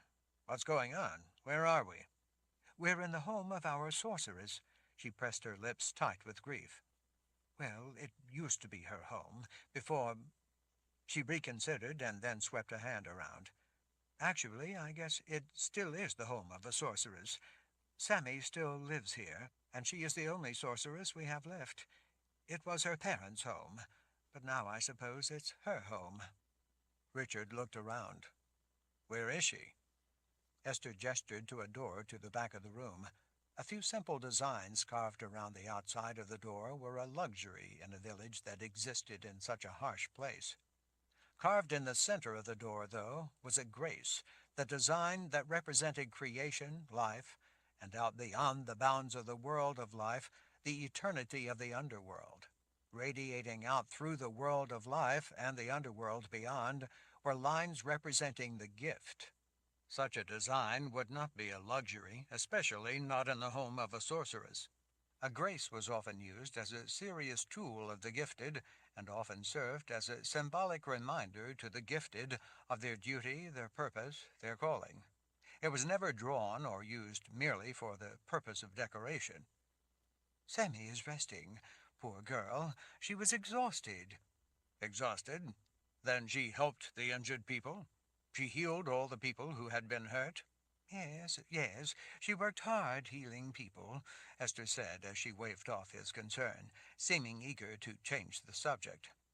"Then she said that she needed to heal you both, as best she could anyway. I told her that she needed to rest before she took up such a demanding task, but she insisted that it couldn't wait any longer. She said that she had to do what she could for you and the Mother Confessor right away, or you both would slip beyond what help she would be able to give." Richard glanced over at Colin. He had known that she was in grave trouble. He also knew that Sammy couldn't heal everything that was wrong with her. That healing would take someone with more ability and experience than Sammy. And it would take a containment field. He was thankful, though, for what Sammy had been able to do to help Colin. He knew that he needed to find Zed and Nikki, and then they had to get back to the People's Palace before it was too late if Death's touch was to be removed from both him and Colin. What he didn't know was how much longer they could survive with that poison inside them. Colin, especially, was in urgent need of such help. She wouldn't be able to survive in this unconscious state for long. Without food and water, her condition would only worsen. Richard was about to ask Esther about the people who had been hurt and if there had been any more trouble when the door to the rear of the room swung open. Sammy stood in the doorway, rubbing sleep from her eyes before peering out into the candle-lit room. "Lord Rawle, you're awake." Her initial surprise quickly turned to relief. Richard nodded. "I am, but Colin still isn't." Sammy briefly glanced Colin's way. "I know." Before he could say anything else, Sammy bowed her head to Esther. "Thanks for watching over them for me, Esther. I'm awake now. You can go get some rest. You look like you need it." Esther yawned. "You sure? You've only been asleep for a few hours. After all the long and difficult work you've done, don't you think you need to get some more rest?" Sammy smoothed back her disheveled black hair. "You've been working hard to help people, too, and you, too, have been up for 2 nights now. At least I got a little sleep. Lord Rawle is still going to need to rest so his body can finish healing. I can watch over them as they rest. Why don't you go get some sleep?" Esther let out a heavy sigh. "All right. I admit that I could use it, but I want to go check on some of the others first." Esther flashed a quick smile at Richard. "I'll be off then." She lifted a cloth bag from beside the bench. "Come get me, Sammy, if you need my help for anything." Sammy nodded as she saw the woman to the door. Richard held his knot of questions for the time being as Esther bid him a quick farewell and left. Once the door closed, Sammy promptly returned to put 2 fingers on his forehead, testing with her gift. "Well?" he asked after a moment of silence in which she showed no sign of what she might be detecting. Sammy took her hand back, rubbing her fingers as if she had touched something wholly unpleasant. "Hard to tell for sure, Lord Rawle, but the healing that I was able to do, such as it was, seems to be holding." Richard knew that she meant that it was hard to tell much of anything with Death's touch still in him. "You were afraid to heal us before," he said. He thought it a little strange that she had gotten past her fear of healing them both without him having to do any more convincing. "Henrik's story about how the wizard, you know—" "My grandfather, Zed." Sammy nodded. "Yes, him and the sorceress. Once I knew that they were healing you, even though they saw the same thing in you both that I saw. I knew that I could at least try to do the same." Richard was still suspicious. "You weren't afraid?" Sammy's little nose scrunched up. "Yes, but I knew that it had to be done, so I tried not to think about how afraid I was and just concentrate on what I needed to do." "What about Colin? Why isn't she awake like I am, if her injuries are healed?" Sammy cast a brief, worried glance at Colin. "I'm sorry, Lord Rawle, but I did everything I could. The presence of death seems to be stronger in her. That's something I can't heal, and it was harder to get around it in her in order to work on what I could heal. Death is casting a darker shadow over her than you." Richard nodded as he heaved a worried sigh. Even Zed and Nikki had said that they couldn't remove that dark force within her without being back at the palace. Considering the difficulty, Sammy had done well to be able to do as much as she had done. "Thank you for doing what you did for her." He hoped it would be enough to keep Colin alive until he could find Zed and Nikki and then get them all back to the palace. "Keep in mind that I'm not an expert in such things, Lord Rawl, but I think that with her injuries healed as best as I could do, and her not losing any more blood, it may just take some more rest for the healing to complete enough for her to wake. You've been asleep a long time.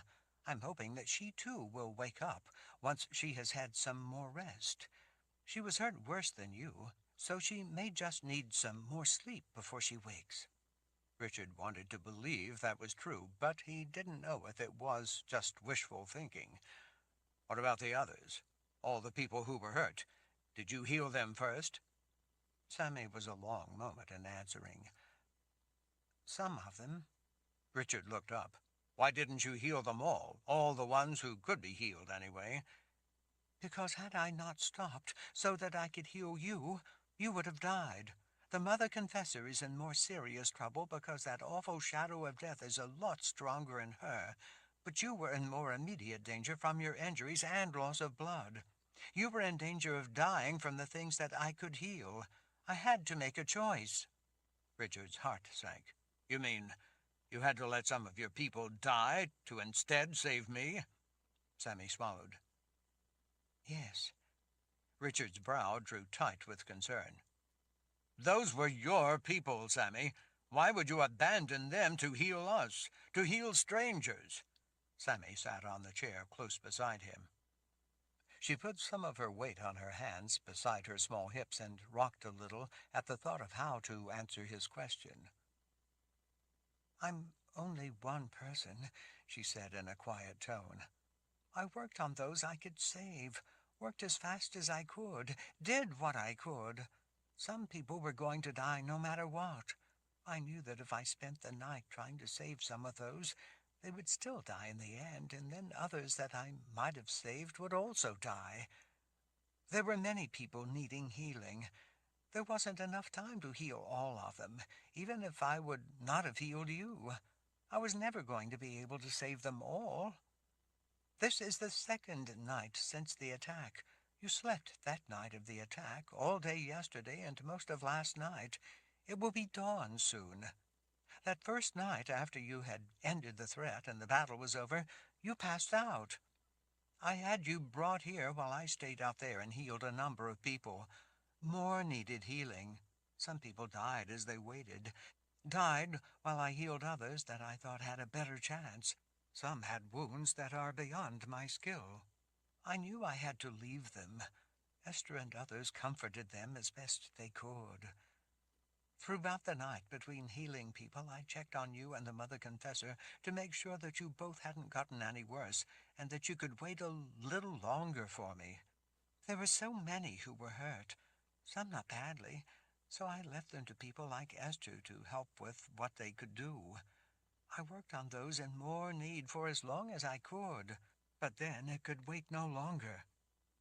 I had to choose who I was going to help, you and the Mother Confessor, or some of the others still waiting. I knew that if I helped you, then some of those I couldn't get to would die. But I also knew that if I didn't do what I could for you and the Mother Confessor, you both would die that night. I had to decide. I decided to heal you while I still could." Richard ran a hand back over his face, distressed to hear that she had been faced with such a choice, that saving his and Colin's life had cost others theirs. "I never had to make a decision like that before," she said. "My mother never talked to me about how to make such a choice. Such a thing never came up. I don't know. Maybe she wouldn't have known what to do either. There was no one else who could tell me what to do.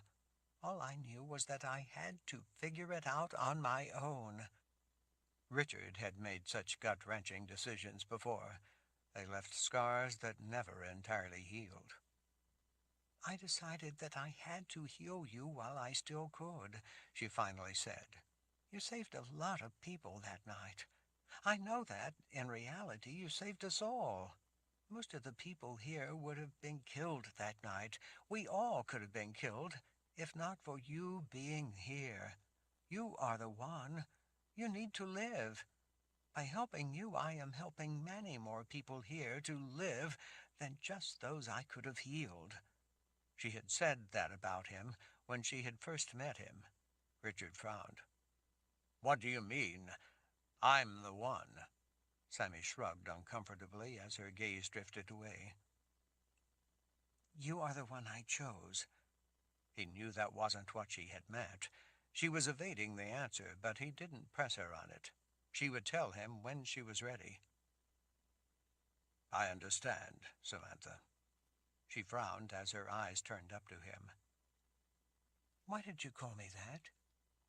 Because, he said, Sammy is what you were called when you were a child. You made a very difficult, adult choice. You are becoming a woman now. You used your head and made choices like a woman, not like a girl.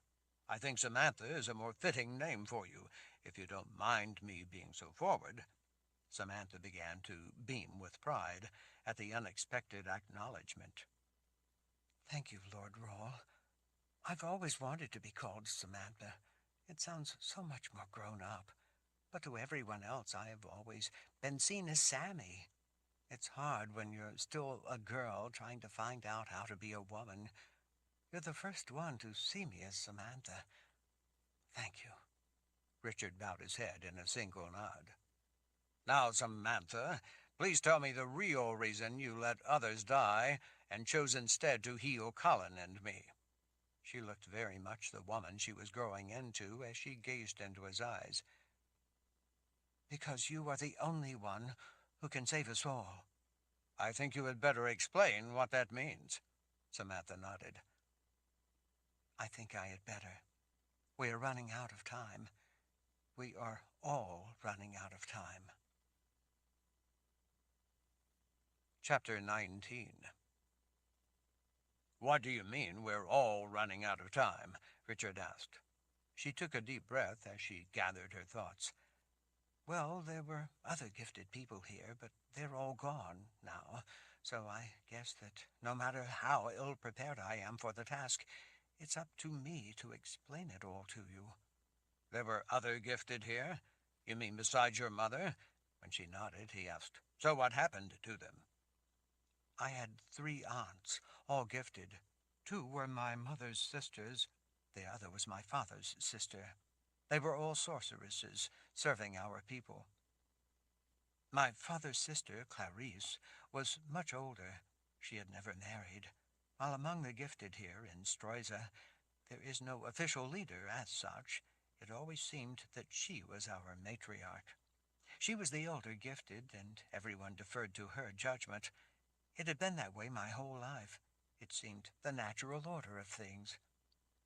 Some time back, a little over a year and a half ago, she was found dead in the woods not far from here.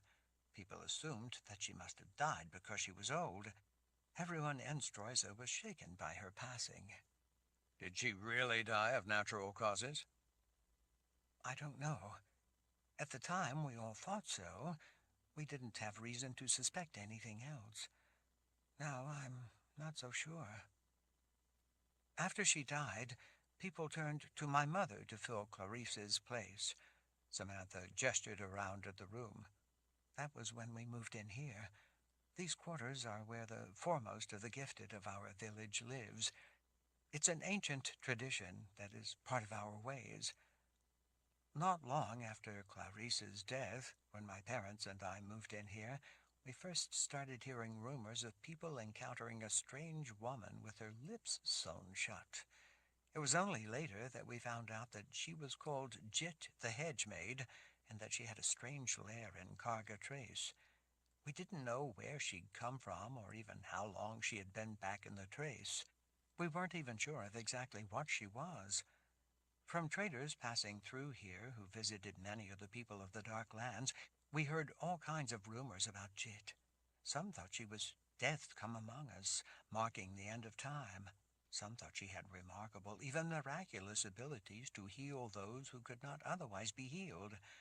My mother was able to learn that Jit used some kind of magic that was unlike ours, some kind of occult power that we had never encountered before. Samantha looked up at his eyes to make sure he was paying attention. Some kind of magic that could maybe do things we never knew could be done, like maybe make the dead walk again. You mean like those walking corpses who attacked the other night? Samantha nodded. There were rumors of such things, of bodies stolen from graves, rumors of the dead walking the Dark Lands. Richard wondered if Jit was the one who had reanimated and sent the dead men to attack the village. He wondered, even though he had killed the hedge maid, if there were more of her dead minions wandering the countryside. My two aunts, Martha and Millicent, were convinced that Jit could be nothing less than some kind of evil creature that had escaped from beyond the North Wall. Richard leaned forward. The North Wall? Samantha briefly gestured in that direction. I'll get to that. Anyway, after they'd heard enough worrisome stories, my parents, two aunts, and their husbands all decided that since we were the closest village to Carga Trace and were the ones potentially most at risk, we needed to investigate and find out the truth. Aunt Martha's husband was gifted, not a wizard, as was explained to me. I've never met a real wizard. Neither has anyone I know. Aunt Millicent's husband, Giles, was supposedly gifted as well, but in a different way. He was mostly given to small prophecies, or at least so he said.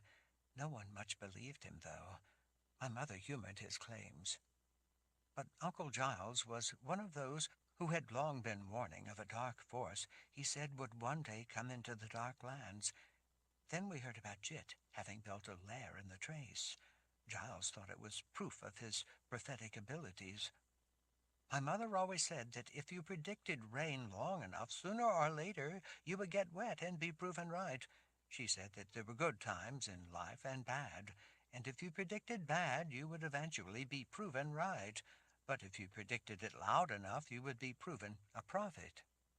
Richard smiled at that. He had always thought much the same thing. What kind of stories were your people hearing about Jit? He asked before he became lost in the family tree. Samantha shrugged. The stories were mostly whispered to my parents and aunts and uncles behind closed doors. My mother never told me what was said, but I knew that she was concerned. You didn't ask? No, I knew better. When my parents wanted me to know something, they told me. If they didn't tell me, I knew that meant I wasn't to ask, that it was an adult matter. The six of them, my parents, both aunts and both uncles, discussed such matters privately between themselves, especially if it was a decision about the safety of our people. The gifted rule here, then, even if informally? Not exactly.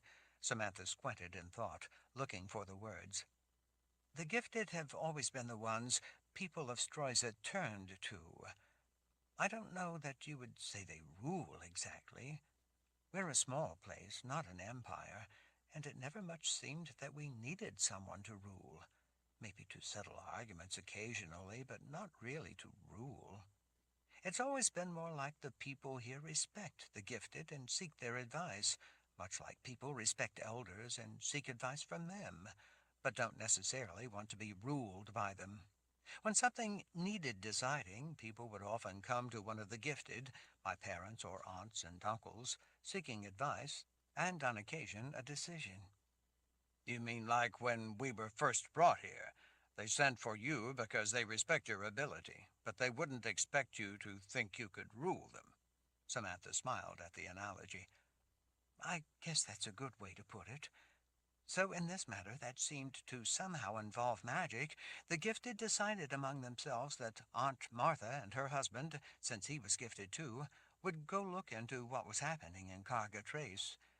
what this hedge maid really was, and what she might be up to back in that swamp. Last fall, when the water level was at its lowest, Aunt Martha and her husband set out for the trace to look into it. And they never came back, Richard guessed when she brooded silence for a moment. Samantha confirmed his suspicion with a shake of her head. Our people searched, but my aunt and uncle were never found. The wilderness of the Darklands is vast, so they couldn't search everywhere, of course. More than that, though, people were afraid to go too far into the uncharted depths of the dark swamp of Karga Trace. Then this past spring, someone found their remains when the overflow of spring waters washed them out of the swamp. Richard knew that there couldn't have been much left of the bodies. He tried to ask a gruesome question as gently as possible. After all that time, being out in the swamp and all, how could you be sure it was them? Samantha lifted a hand in a forlorn gesture. My mother identified their bones. She said that the bones carried the telltale trace of the grace, of the gift, and she recognized it as that of her sister. Samantha stared at her hands nested in her lap. She also said that she could read in the bones that they had died a violent death. She said they had been murdered. Richard wondered if it was true that a gifted person could actually tell such things from bones, or if it had been grief speaking, trying to find blame. He didn't know enough about the gift to know the answer to that question. He did know, though, that the Darklands were a dangerous place, and Karga Trace certainly more so. He had been warned about going into the Darklands by soldiers who grew up in that mysterious part of Dahara. Given everything he knew, not only of the warnings he had heard, but his own experience, it was not at all unreasonable to believe that Samantha's aunt and uncle had been murdered. Not long after, Samantha said, my other gifted aunt, Aunt Millicent, and her husband Giles were taken away by soldiers from the Abbey. Richard frowned in surprise. The Abbey? Yes. It's a distant place off somewhere near the city of Saavedra. It's run by Abbot Dryer. It's a place that has something to do with collecting prophecy for Hannes Ark, who rules Fajen province from his citadel in Saavedra. What do you know about this place, this abbey? Not much at all, really, other than that they collect prophecy, like I told you. I'm not sure anyone knows much about it. No one likes to talk about the abbey or the citadel. Richard knew about Abbot Ludwig Dryer, but he didn't say so.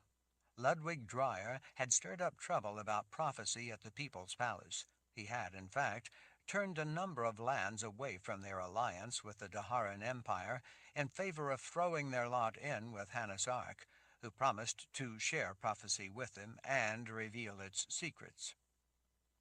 Any idea why they would pick out your aunt and uncle to go to the Abbey? He asked. Samantha idly rubbed the edge of the chair. I don't know for sure, but Uncle Giles was the one I told you about who claimed to have a bit of the gift for prophecy. Maybe that had something to do with it. Maybe they wanted him to speak of what prophecy says about our future. All I know for sure is that soldiers showed up and said that Aunt Millicent and Uncle Giles had to go with them.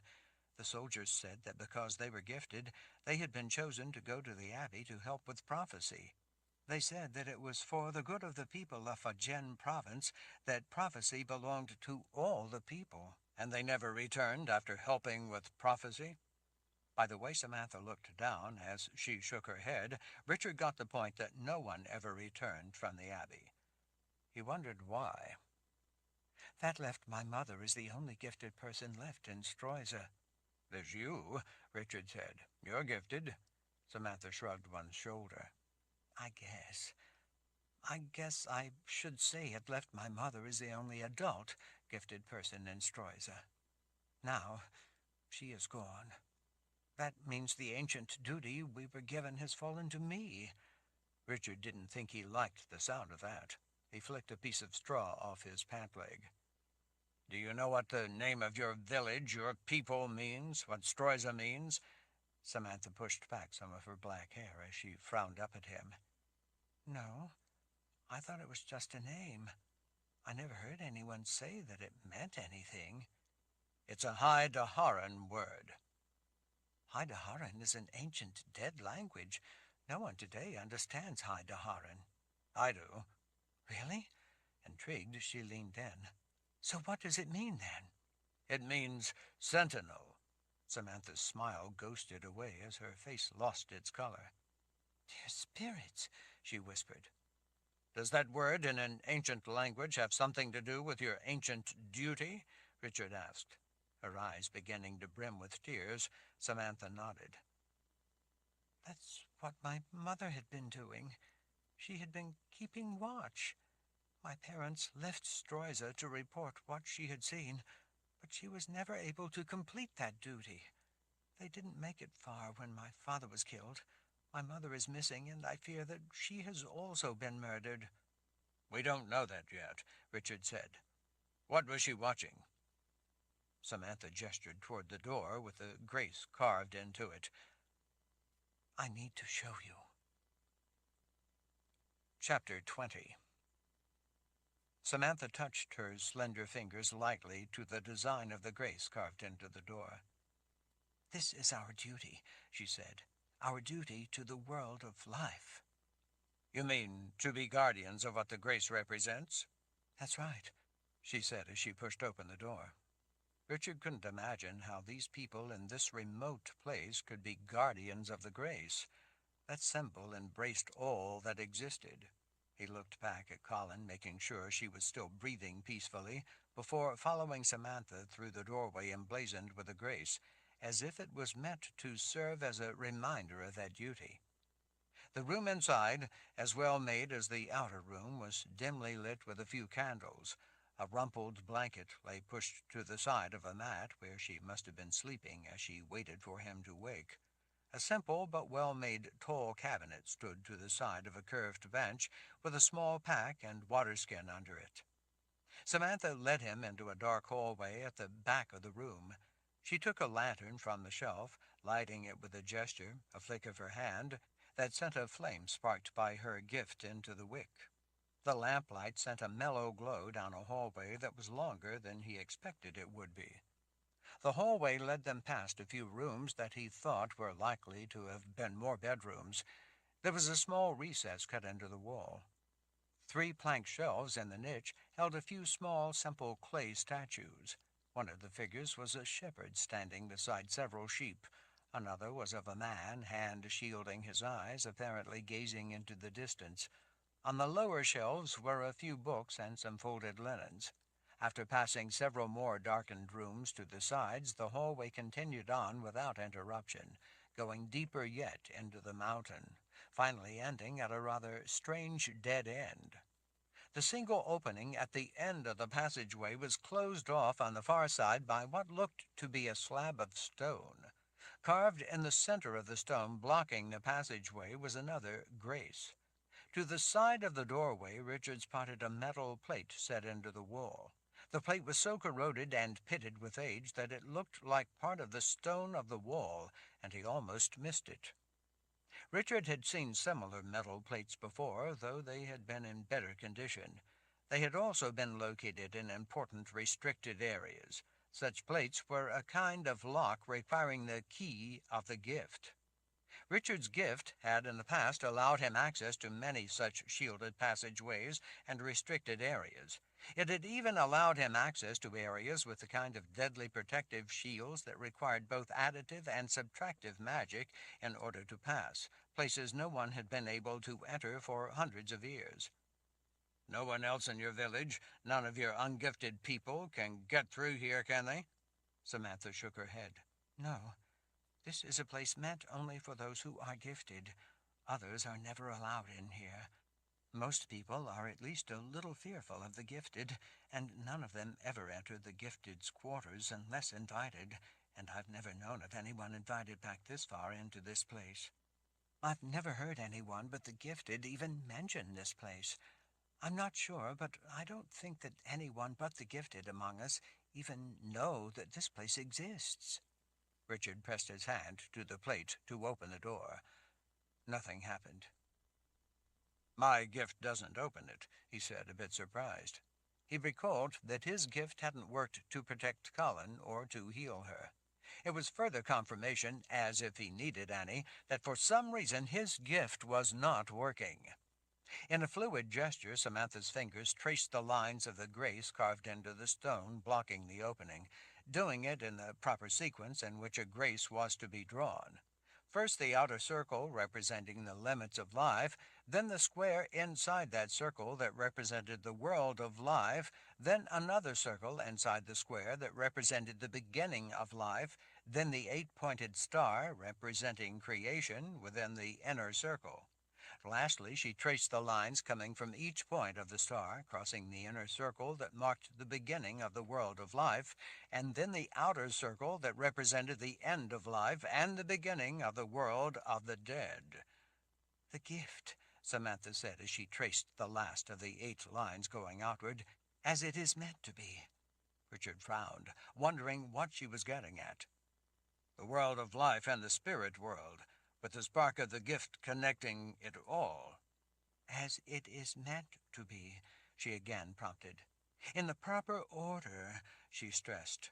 The world of life, and then after life ends, the spirit world, the underworld, the world of the dead.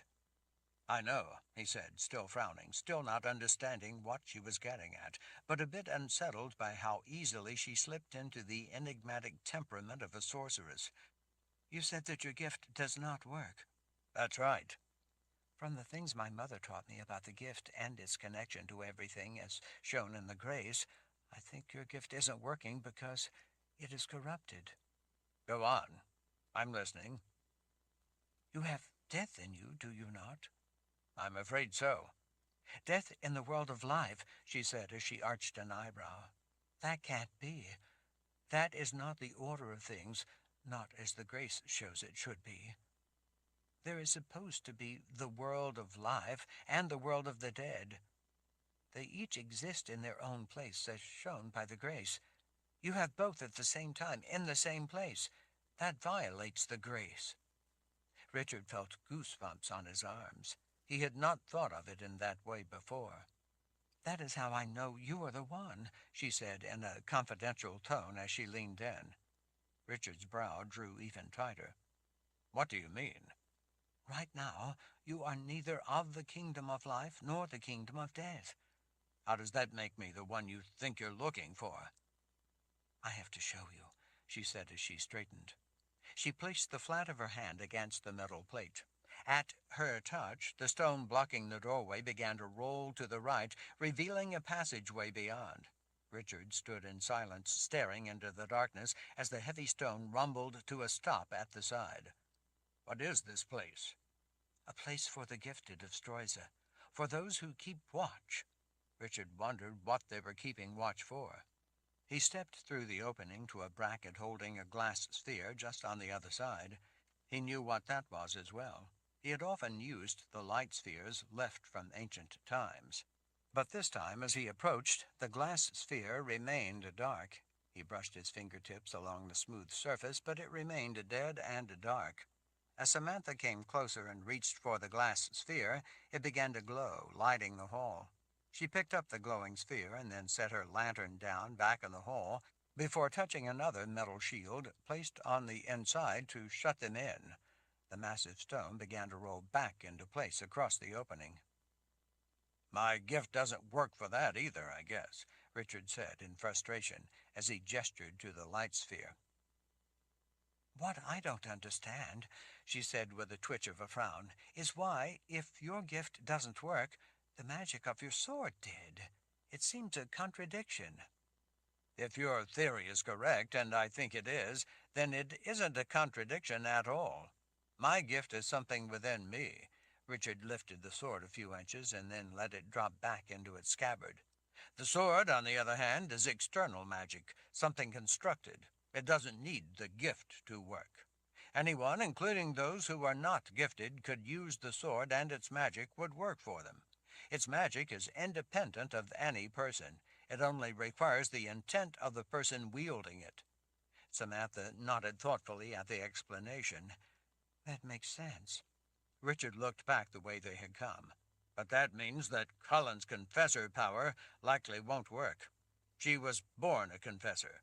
It's innate in her, just as I was born with my gift. It was a troubling realization that Cullen very well might be without the protection of her confessor power. Samantha nodded. She has that same touch of death in her as you do, so you must be right. It's corrupting the order of her existence the same as it's corrupting yours. Like you, even though she is alive, she too carries death within her. Except that with her, that presence of death is stronger than it is within you. In that way, you both exist in two worlds, the kingdom of life and the kingdom of death.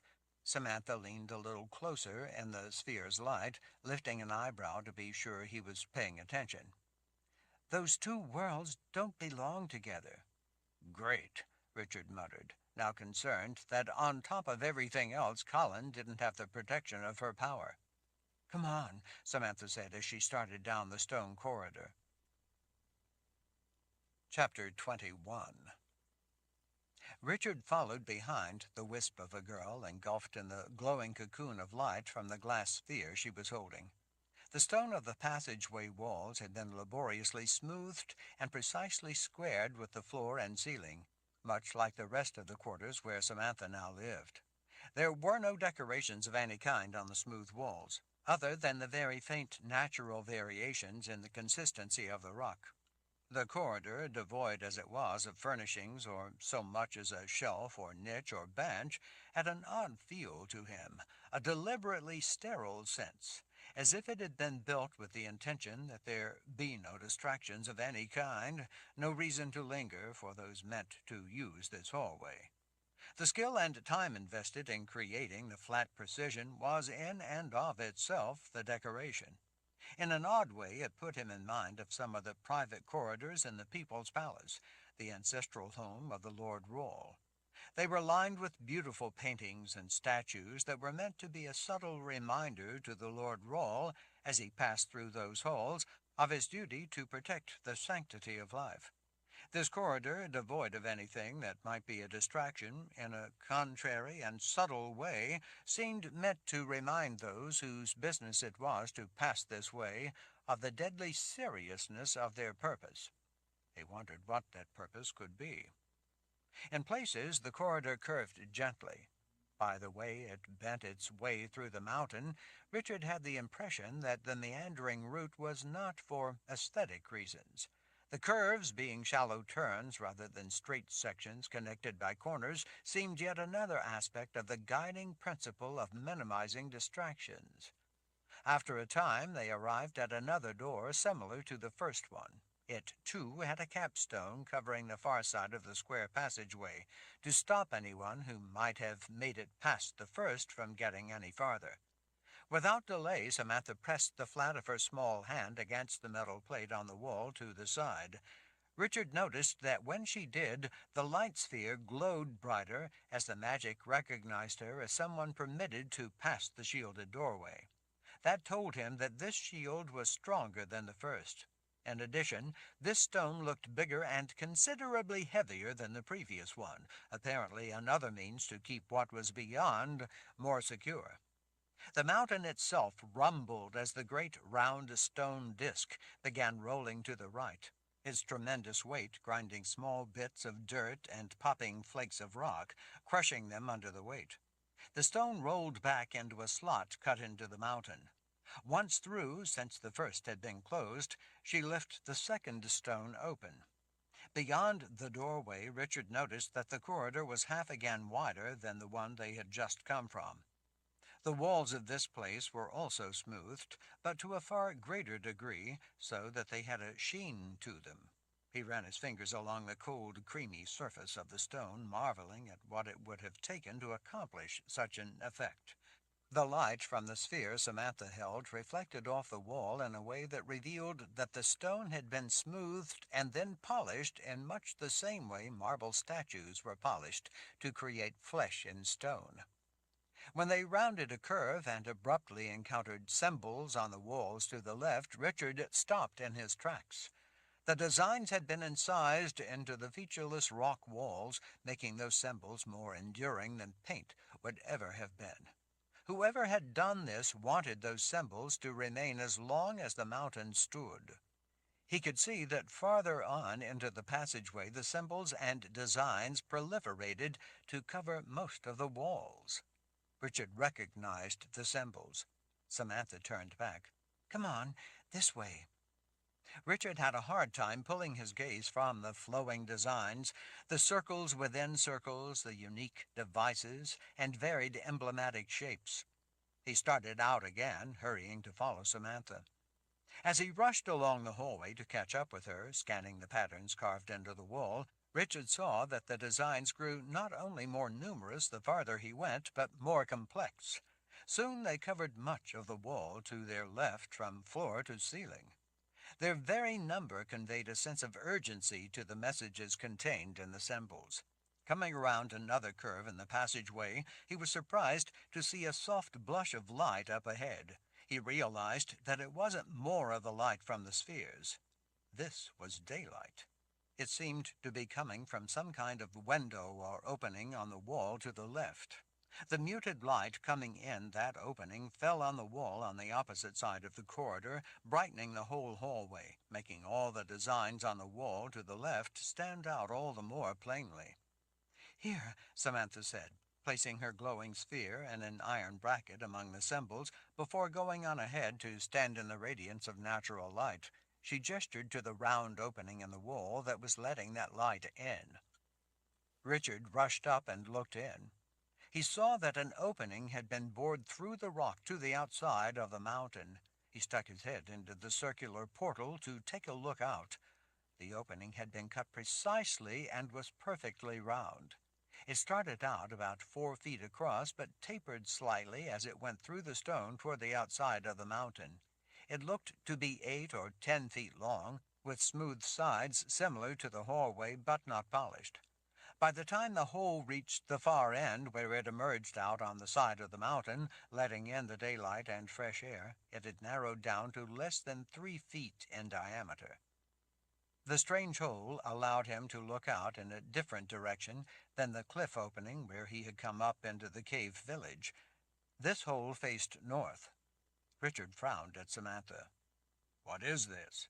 She pointed through the opening. He put his hands on the edge and leaned in, looking out through the cylindrical opening into the murky dark. He saw in the gloomy light a valley spread out before them. Not much of the dense forest of the valley far below was visible. The length and shape of the cylindrical opening restricted the view to a specific place off in the distance. The opening framed a gap in soaring mountains many miles away. He bent down, trying to look up, trying to see how high the mountains were, but they were so immense, and because of the way the opening was made, it wouldn't allow him to see the mountain tops. All he could see were impassable walls of stone rising up from a valley below. A deep canyon between the rock walls appeared to be the only way through the barrier of the mountains. Having been a woods guide, Richard understood the difficulties of finding passable routes through rugged wilderness. There was often only one passage through such mountainous country. It appeared to him that the valley was the only way back into and beyond those mountains. He backed away. "What is it I'm supposed to see?" "Well," she said, gesturing to 2 small metal plates in the wall around the opening, "you need to use these." Framing the opening was a design with several distinct motifs. Like the others, Richard recognized the symbols that made up the designs. To each side, where Samantha pointed, within elements of the design where he hadn't noticed them at first, there were small metal plates, each about half the size of his palms. The metal was in better condition than the first shield of plates he'd seen. It looked to be worn smooth by the touch of countless hands. "Here, let me show you." Since his gift didn't work, she ducked under his arm and popped up in front of him so that she could put her hands on both plates for him. She was tiny enough that she could easily slip into the space between him and the wall. The top of her mass of black hair came up only to the middle of his chest. "Lean around me and look in," she said. As Samantha bent to the side, keeping a hand on each plate, Richard leaned past her to put his head inside the circular opening. To his surprise, the air wavered, similar to the way the air above a fire wavered, except that it did it in a circular pattern, more like ripples in a pond radiating outward. It was a dizzying sight that made his stomach feel a bit queasy. But then the ripples in the air cleared, so that the distant view out the hole through the rock suddenly appeared much closer. It was as if he were abruptly shifted much closer to the mountains than he had been only a moment before. As his eyes adjusted to the light and the resolving clarity of the scene, he realized that there was something built across the valley. Framed in the center between the two mountains at the base of the canyon, a wall that was obviously man-made stretched between the cliff walls to either side. Richard squinted as he studied the detail of the wall. It was enormous. It was as colossal as any man-made structure he'd seen. The lofty wall towered over the forest at its base. In the center of the wall, also made of stone and rising up higher yet, was what appeared to be a monster of some sort. Jaws gaping open, with fangs hanging down over a massive portal, as if walking through it would be like walking into the waiting maw of some grotesque stone beast. In that opening, great doors stood taller than the tallest trees. The doors were nearly as colossal as the wall holding them. The doors stood open. Richard backed away from the round portal. Samantha removed her hands from the metal plates to each side, and the view through the portal wavered, resolving back to the way it had looked when he had first looked out. "The north wall," Samantha said in simple explanation. "The north wall," he repeated. By his tone, he let her know that he didn't understand the significance. "As long as I've been alive," she explained, "those gates have always been closed. As long as my mother had been alive, those gates were always closed. As long as our people have lived in this place, those gates have stood closed." "Do you know how long your people have lived here?" "I'm not sure exactly. I heard it said that we've been here for thousands of years, but my mother was only just starting to teach me about our duty, the duty of the gifted here, of our mission to stand watch over the north wall. Those lessons were cut short when in the middle of one of them my mother saw that the gates in the north wall were open. In all my life I had never seen my mother that upset. She kept muttering that she had never expected that it would happen in her lifetime or mine. She was angry with herself." "Why would she be angry with herself?" "I heard her say that Jit should have made her suspect that something was wrong. She said that it could only be that such a being coming into the dark lands was because the north wall was failing, and some of those from the other side were beginning to slip through. The hedge-maid didn't belong here. She had to be one of those creatures from the other side, like others that we've heard rumored. My mother said that she had known that something was wrong, but she never suspected that it could have to do with the north wall. When I asked her what she was talking about, what it meant, she said that it meant that life as we knew it would never be the same, that the world would never be the same. She said that the world of life might very well not survive what was to come. I was terrified and wanted her to explain it to me, but she said that there was no time. She rushed back out of here. She said that she had to go before it was too late." "Go?" Richard glanced out the opening again and then back at Samantha. "Go where?" "To warn those who needed to know." Samantha's gaze sank to the ground. "My parents died. My father did anyway. When they left to go to the keep to talk to the Wizards' Council, to carry out our ancient mission of warning the head wizards that the north wall had been breached." Richard stared down at the girl. "The Wizards' Council? There is no Wizards' Council at the keep." Samantha looked up at him in shock. "There's not?" "No, there hasn't been a Wizards' Council at the keep for a long time. Until my grandfather recently moved back there with some other people, the keep had long been deserted." Chapter 22. "But when my mother and father left, they were going there to warn the Wizards' Council. That's what they said." Samantha's gaze looked lost as it darted about. "They said that the Wizards' Council at the keep would be the authority on the matter of the north wall. That's what my mother told me. that she had to go to the keep to warn those who would know what to do about it. Richard was only now starting to realize just how isolated the village of Stroyza was from the rest of Dahara, not just in distance, but in knowledge of the outside world. He felt sorry for these people, thinking they were serving a vital mission for wizards who no longer existed. He spread his hands in regret. I'm sorry, Samantha, but there is no such council there at the keep. There used to be, but that was long ago. There is no longer a wizard's council at the keep, or anywhere for that matter. It's not like it used to be. Those gifted, born as wizards, have become extremely rare. There aren't many left today. I'm one of those who was born with that gift, but I grew up without knowing anything about it, so I'm afraid that I'm no expert on the subject. My grandfather is first wizard, and knows a great deal about such things as the history of the wizards at the keep, but he's missing. If I can find him and the others with him, maybe he would be able to tell you more. While Zed probably knew a great deal about the history of the Wizards' Council, Richard didn't think that he knew anything about a north wall in such a forgotten place. On the verge of panic, Samantha grabbed a mass of black hair in each fist. She looked out the opening through the rock wall as if looking for an answer. She looked like she wanted to pull her hair out. He could see that her world, her duty in life, was coming apart at the seams. Richard laid a hand on her shoulder. Slow down, Samantha. Take a deep breath, and then why don't you tell me what happened next? She nodded and then swallowed to help slow her breathing. Some of our people found my father's remains not far from here.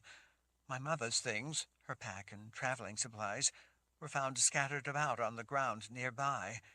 There were drag marks, they said, that looked like she had fought them. Our people couldn't find her anywhere. The ground was rocky, and they couldn't follow the trail. After that, with the north wall breached, and me being the only gifted person left, I knew that it was up to me now. She flung her arms up. But I didn't know how to get to a distant wizard's keep. I don't even know where it is, except I think it's far to the west somewhere. I hadn't yet learned the things I still need to learn. I didn't know what to do. She looked up at him. Fortunately, you showed up. I don't know if it was coincidence or fate, or if it was the good spirits themselves intervening to send you here when I needed you most. Richard cast her a sideways look. I don't believe much in coincidence. Well, all I know is that you're the one meant to hear about this, especially since you tell me there is no longer a wizard's council. After all, you said yourself that you're one of those who is gifted in that way. Richard let out a deep breath of his own. I'm not so sure. I think that it all happened this way because you're the one. The one? Richard cast her a skeptical look. I'm glad you think so. I'm not so sure. Some of the tension eased out of her shoulders as she let out a deep sigh. I am. He arched an eyebrow. Wouldn't you think that if I was the one, I would know something about all this? I've never heard of any of it. I only recently heard of the Dark Lands for the first time. You killed Jit. Only you could have done that. Only the person we needed could have done that. In frustration, he gestured out the round opening. Yes, but I don't know anything at all about this north wall. This is the first I've ever heard of it. I killed Jit because she had captured Colin, then me, and she was going to kill us both if I didn't stop her. I was just trying to survive, to live. That's all there was to it. Kill or be killed. Richard paused as a thought occurred to him. He wondered why Jit had gone to so much trouble in the first place to draw them both in. She had first gotten her hands on Henrik, then cast some kind of spell over the boy. Making him helpless to do otherwise, she had sent him on a mission to deliver her occult conjuring to Richard and Colin in order to get both to come to her in Karga Trace. Because of the calculated intent of that spell, the hedge maid had been able to draw Colin to her lair and imprison her there. That, in turn, had drawn Richard to her. Now that he thought about it, he couldn't really imagine living as she did way back in the depths of that forlorn swamp, that she would have had any way to know anything about Richard and Colin off in the distant People's Palace. It didn't make any sense, unless she had merely been looking to take down anyone who was a leader, and that just happened to be Richard and Colin. Unless someone else had a motive and they had directed her to do it in the first place. "That's what we're all doing," Samantha said. "We're all just trying to survive." He put the distracting thoughts of Jit's intentions out of his mind and returned to the matter at hand. Samantha was still looking up at him, waiting.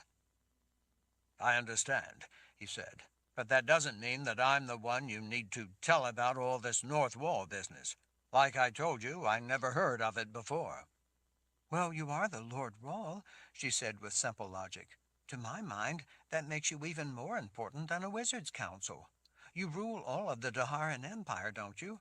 This is part of your empire." Richard grudgingly had to concede her point. "I guess you're right about that much of it, but that's not enough to make me the one you need to tell about the North Wall." "But that's only a small part of it.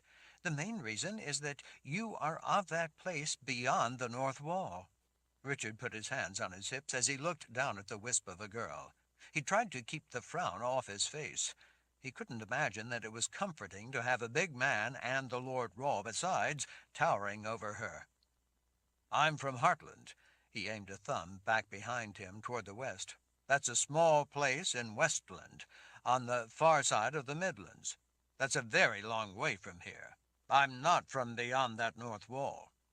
"I don't mean it in that way," she said in a calm voice, as if he were dense and she was trying to be patient. She was showing that exasperating side of sorceresses that made them all tend to talk in circles and riddles in a way that never failed to make him feel ignorant. He had once surmised that such a demeanor was a product of age and wisdom, but he could see now that it wasn't. That inborn nature of a sorceress was showing in Samantha even at a young age, much like the color of her hair or her small frame. He found it annoying, the way it made him feel a bit dim-witted. "When I say that you are of that place, I don't mean that you grew up there," she said patiently, when she saw that he wasn't following her meaning. "What I meant is that you are from there, well, inwardly. You are of the place." She tilted her head as if to ask if he finally understood. He didn't. "Of the place? What place?" "The Third Kingdom," she said in simple explanation. "The Third Kingdom?" "Yes," she said as she dipped her head in a single nod, seeming to think that it was now as plain as could be. "The Grace explains the way it is all supposed to be." "Samantha," he said, trying to be calm, "I don't know what you're getting at." "There are two kingdoms represented in the Grace, right? The kingdom of life starting with the inner circle, and the kingdom of the dead beginning at the outer circle." "So then what's this third kingdom?" She stretched up on her tiptoes and pointed out the opening. "That is the Third Kingdom, beyond the North Wall, that has kept it locked away for all this time, since the time of the ancient war." Richard had been dealt years of grief, misery, and trouble because of that ancient war. It was a war that had never been fully resolved, back when it had raged. That ancient conflict had reawakened to spawn a new war that had caused untold suffering and had taken hundreds of thousands of lives. But that war, both the ancient one and the new one it had given rise to, was at last over. He had ended it for good. Richard glanced out the opening and then back at Samantha. "What does a place have to do with the Grace?" "No, you don't understand. Not a place as such, although it is a place." "It is, but it isn't." He made an effort to control his voice and keep it composed. "Samantha, if I'm going to help, you need to be more clear." "Sorry."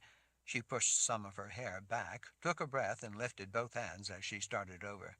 "The Third Kingdom is neither the kingdom of life nor the kingdom of death." She lifted each hand alternately, as if to illustrate both of those kingdoms in balance. She brought her hands together. "The Third Kingdom is both together in the same place at the same time." Richard felt goosebumps tingle up his arms to the nape of his neck. "That's not possible." An uncomfortable thought immediately came to him. He had once ventured to the underworld to go to the Temple of the Winds, which had been banished there for safekeeping during that ancient great war. He was life, and he had been in the world of the dead. So in a way both life and death had been in the same place at the same time. When he first met Colin, she had come looking for help from beyond the barrier that separated Westland from the Midlands. That barrier, slicing through their world, like a crack in their world, was an opening into the underworld. He had gone through that barrier with her. So in a way he realized that such things were in some ways possible. Great trouble, certainly, but possible. He turned back to the opening, this time looking at the symbols circling it, rather than looking out the opening itself to the distant valley. He surveyed the symbols, deciphering them in his mind as he studied the entire band of elements. It was then, for the first time, that he saw that the symbols translated to the Third Kingdom. It was naming what the opening showed. When he had first seen that encircling emblem and had recognized the device within the design that meant kingdom, he had assumed that the circle of symbols would merely be the name of an ancient kingdom. After all, what was now Dahara had once been made up of many kingdoms. Samantha reached up and tapped her finger on his chest. "You have both life and death in you at the same time. Right now you are neither of the world of life nor of the world of the dead. Right now you belong in both places. You have both life and death in you at the same time, as does the Mother Confessor. If that touch of death is not removed from you, it will claim you both, and you both will die. But for now, you carry both life and death within you." Richard stared at her. "That is why I say that you were of that place." Without taking her eyes from him, she flicked a finger toward the opening looking out into the distance. "You are of the Third Kingdom beyond the North Wall." Chapter 23. "The North Wall? Why do you keep calling it that?" She frowned at him, puzzled by the question. "Because that's what it's called." "No, it's not," Richard said. Her smooth brow creased. "What are you talking about?" Richard gestured back at the symbol stretching back along the wall. "It's called the Barrier Wall. There is no mention of a North Wall anywhere in these writings. It only speaks of the Barrier Wall. So why do your people call it the North Wall?" Samantha's dark eyes grew large and round. Her face looked pale against the dark frame of her hair. "Do you mean to say that you can read those strange markings on the walls?" "Yes." He pointed to the circle of symbols around the opening. "This one here says, the Third Kingdom. It's naming what it shows, the Third Kingdom." Richard ran the flat of a hand along the wall to the side where ancient symbols had been carefully cut into the smooth, polished surface. "This here speaks of the Barrier Wall. See, right here. This symbol combined with this one under it means Barrier Wall. Nowhere does it call it the North Wall." Samantha followed behind him, ignoring where he pointed, instead gaping up at him. "You can read these markings? Are you saying that you really know what they all mean? You really understand them? For real?" He nodded as he swept his hand past another grouping of symbols. "These markings here all deal with the barrier. There's a tremendous amount of information written here. I'd have to study it a while to be able to translate it all, but I understand enough of what I see to know that it all pertains to the barrier and the Third Kingdom that lies beyond." He glanced back over his shoulder. "So why do you call it the North Wall?" She looked at a loss. "I don't know. It has always been called the North Wall. We've never had any reason to think it might be called something different." It was Richard's turn to be taken aback. He stopped and stared at her. "Do you mean to say that it has been the duty of the gifted people here in Stroyza to watch the barrier so they could warn others if the gates ever opened, and none of you could read the information about it all, the instructions and warnings that have been left right here on the walls?" She looked bewildered, confused, and somewhat embarrassed.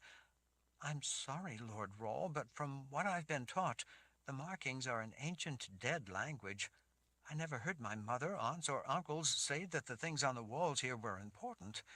Aunt Martha always smiled when she saw them and called them the pretty decorations our ancestors left for us.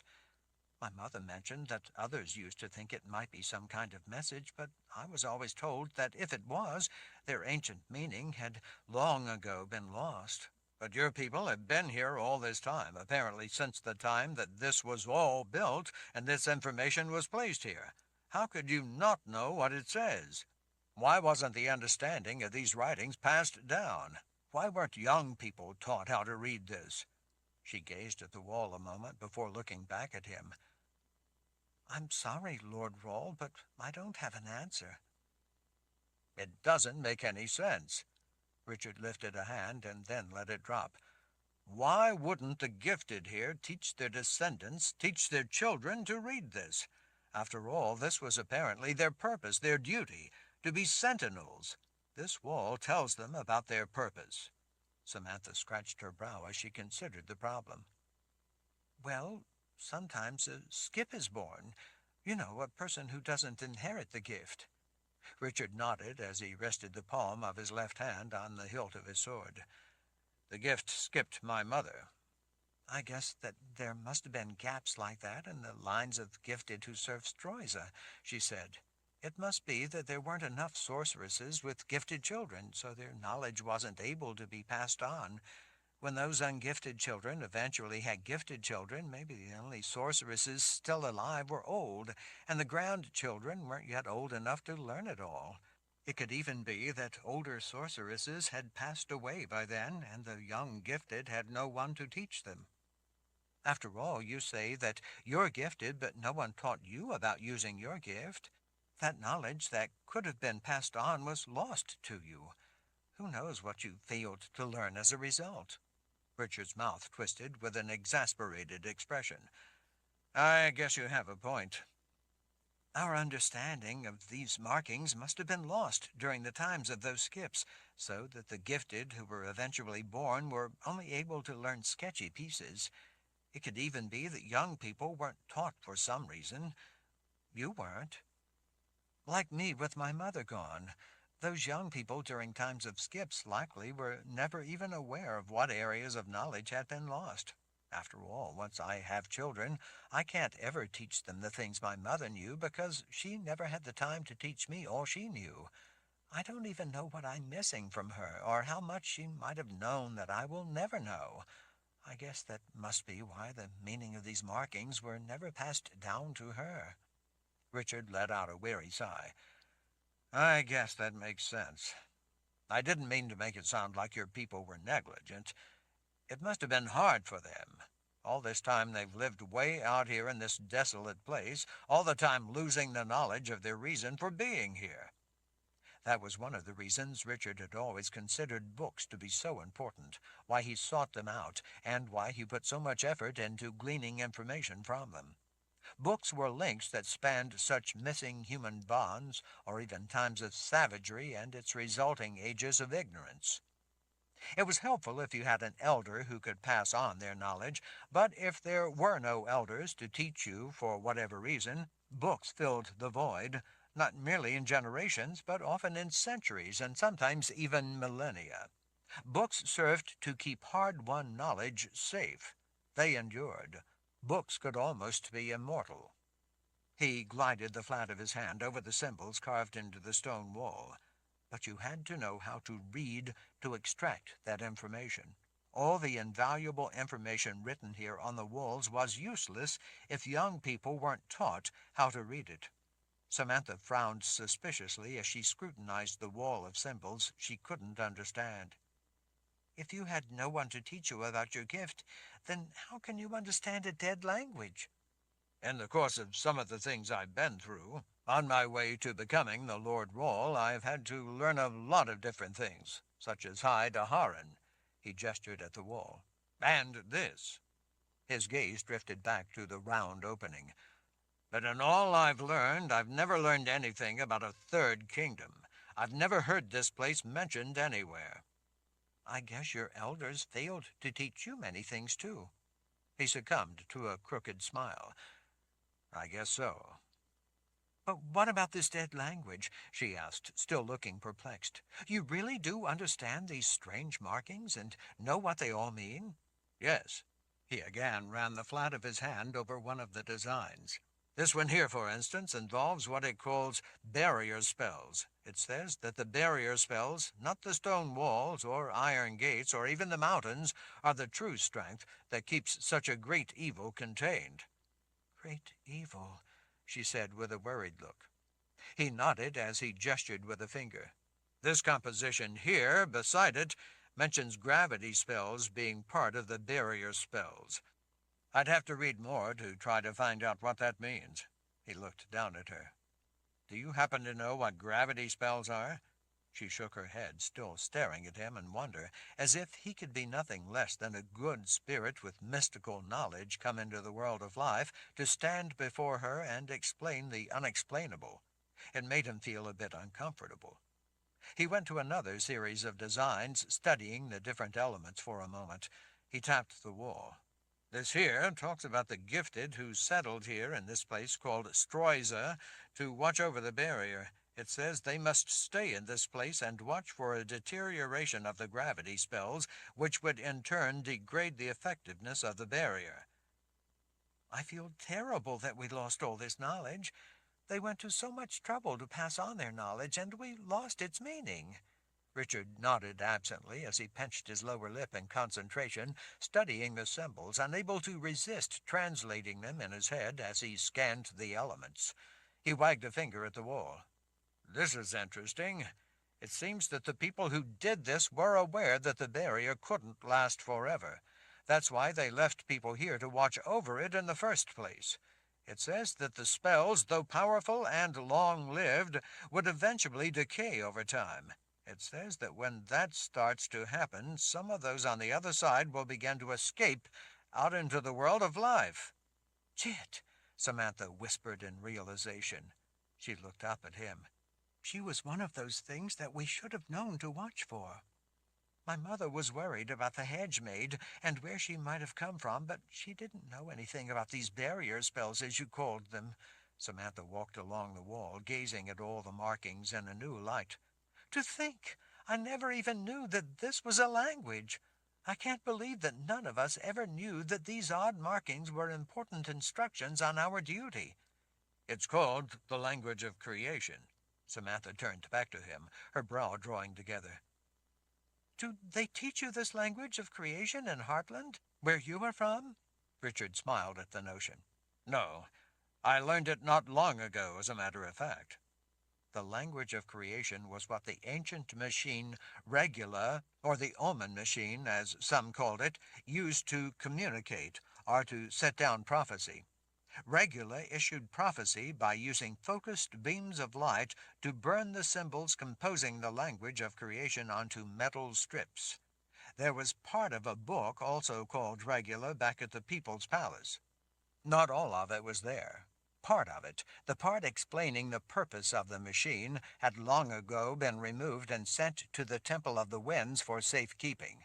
Regula seemed to be an instruction book of some sort for the device. With the help of the book, Richard had learned to translate the symbols and, in the process, learned the language of creation. The language of creation was a condensed, efficient form of writing. It used symbols representing concepts rather than words. Once Richard caught on, he had come to realize that for years he had used parts of the language of creation without realizing it. Many symbols in the keep, as well as spells drawn by the gifted, used elements of the language of creation. In many small ways, the language of creation influenced all that came after it. I don't see how such a thing is possible, Samantha said with a frustrated sigh. I don't see how something can be communicated merely with symbols and designs. She swept a hand past the wall. How do circles, triangles, and all these different kinds of squiggly emblems and elements and such really tell us anything? At least anything complex. The grace is a symbol, isn't it? He asked as he scanned the writing on the wall. Well, yes. It's a symbol from the language of creation. Her eyes grew big again. It is? Sure, and it's a pretty complex concept, don't you think? Look here. With a finger he revealed a circular element nested in one of the symbols on the wall. Here is a symbol that talks about life and the dangers to it from what lies beyond the barrier.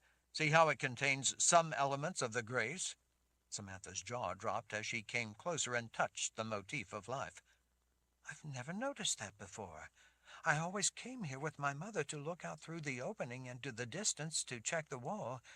Since I never knew what any of the things carved on the wall meant, or that they meant anything, I've never really paid much attention to any of it.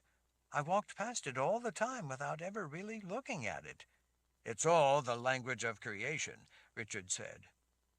You are the one, she said, staring up at him again with awed conviction. Only the right one, the one who can help us all, would understand this writing and be able to tell what we must do about the Third Kingdom breaking through its barrier. Just because I understand the language of creation, that doesn't mean I understand the problem or I know what to do about it. I have my own problems, too. Richard turned back suddenly to the opening that looked out at the wall between the mountains in the distance. Dear spirits, he whispered aloud. I think I might know where they are. Chapter 24. Samantha looked puzzled. You know where who is? My friends, who came to the Darklands to rescue me and Colin, Richard said, distracted as his mind raced, trying to fit together the pieces of the puzzle. My friends were attacked much like your parents were attacked. What are you talking about? How do they connect to this? She asked as she swept a hand out toward the expansive symbols. Barrier spells, Richard said, turning back to the description on the wall. When I first woke, there were a couple of men there standing over us. I was only just regaining consciousness, but I remember some of what they were saying. They were speculating about who might have attacked the soldiers and my friends who had been taking Colin and me back to the People's Palace. One of the men said that he thought our group had been attacked by people called the Shantuk. Shantuk? I've never heard any such people in the Darklands. Richard looked toward the opening out through the wall. I don't think the Shantuk are from the Darklands. The other man was skeptical about it being the Shantuk. The first said, with the barrier wall now breached, what better place to hunt for people with souls? The Shantuk would go anywhere, do anything to find such people. Samantha looked horrified. So then you think these Shantuk came from beyond this barrier? Sounds like it. The second man said that they had a vast homeland of their own. He wanted to know why they would come this far. The first man said, same as us, hunting for those with souls. Samantha's nose wrinkled as she made a face. Hunting for souls? That's what he said. I don't think their homeland is on this side of the barrier. I think it's out beyond. Richard returned to the wall, scanning the progression of symbols and designs, looking for something about souls. As he read in silence, Samantha walked on ahead, her footsteps echoing through the hall as she dragged a hand along the stone, gazing at the symbols she couldn't understand, but was now starting to see in a new light. Lord Rawle, she called back. Richard, concentrating on the symbols, glanced back to where she had a finger pressed to the wall. What is it? I think there's a name here. A name? Are you sure? Well, I don't know, she said as she leaned closer to the wall. But it's not a symbol. I think it must be a name carved into the stone. It says Nadja. Nadja? Richard was surprised that she could read something on the wall. Yes, right here. I can't believe I've never seen it before. I guess I never noticed it because it's so small and it's almost lost in the crazy swirl of designs. Richard scanned the wall off to the right of where Samantha stood, holding a finger under the name. The area was slightly different than the rest of the carving on the corridor walls. The lines etched into the smooth stone of the wall stood out in stark relief in the glow of the glass sphere. They were packed tighter into their own section, creating what was a block of symbols unto themselves. The section created a core among the expansive symbols flowing out around it. Richard looked above Samantha's slender finger resting on the wall. There was indeed what looked to be the name Nadja carved into the wall. After the name he saw a crescent with 3 rays below it cut into the stone, the symbol for the word moon. What do you suppose it means? Richard quickly translated some of the other symbols. You're right, it is a name.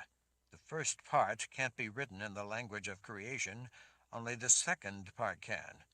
So what's the name then? Najam Moon. That's a beautiful name, Samantha said as she considered the sound of it. But what do you suppose it's doing here? Richard was only half listening. He was already looking for the answer to that very question.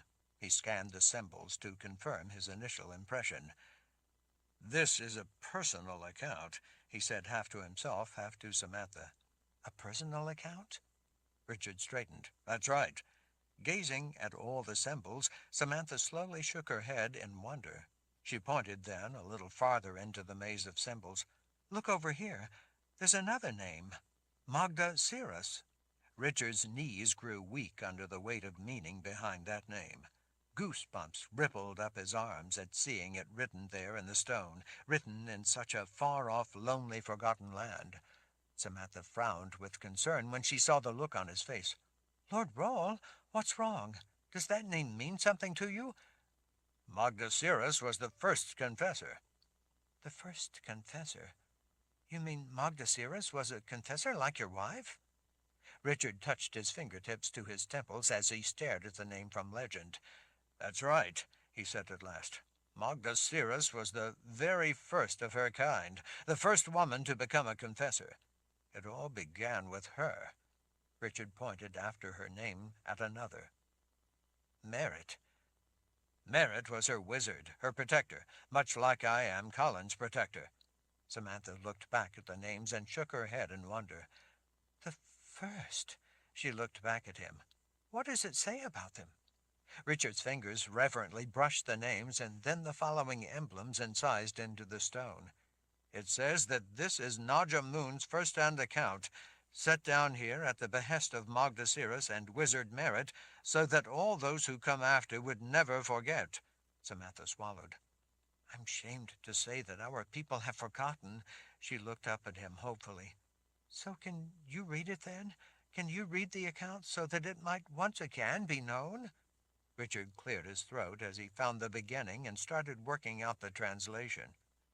Right there at the beginning of the account, he found another name, Sulachan, tangled in among the symbols. It says that Emperor Sulachan's makers— Emperor Sulachan? Who is that, and what is a maker? Richard shook his head. It doesn't say exactly, but by what comes next, it appears that makers were wizards of some sort. He tapped a finger against the next complex of designs. It says here that Sulachan, emperor of the Old World, commanded his makers to develop new and powerful weapons for use in their war against the New World. It says that in doing his bidding they created terrible new spells for him.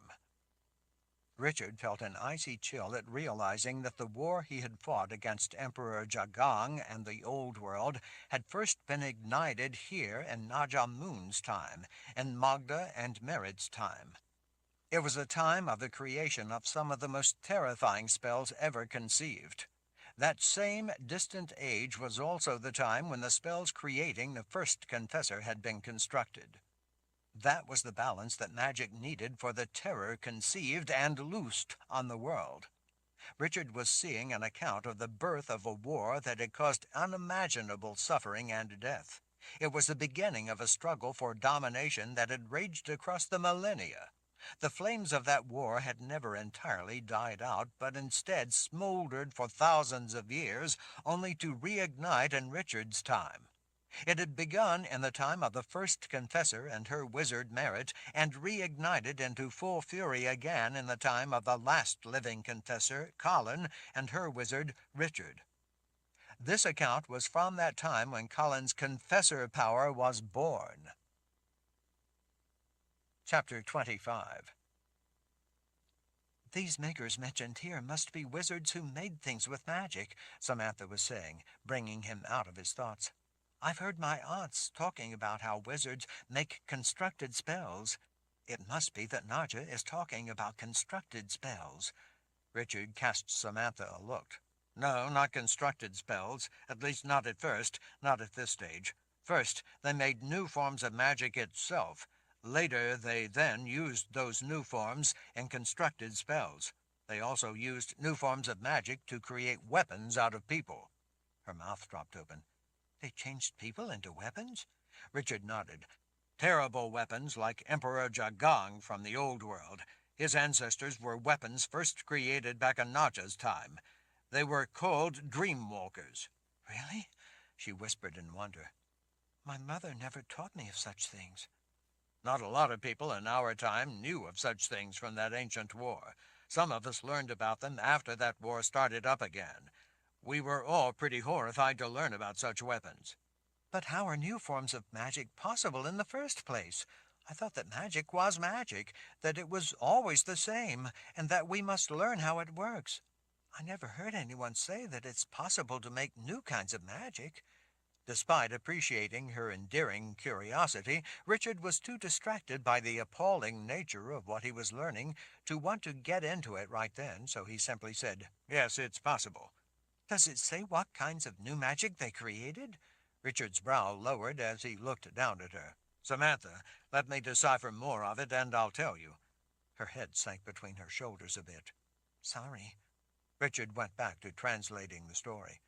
It says the makers developed spells to use the dead. Use the dead? Are you serious? Use them for what? It says they were used as warriors of sorts.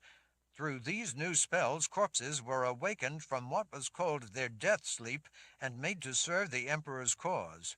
Samantha clutched his forearm. You mean like those monsters that attacked us the other night? Those creatures that looked like corpses pulled from graves and brought back to life? Apparently. Richard shook his head at the ghastly account he was seeing written in the stone.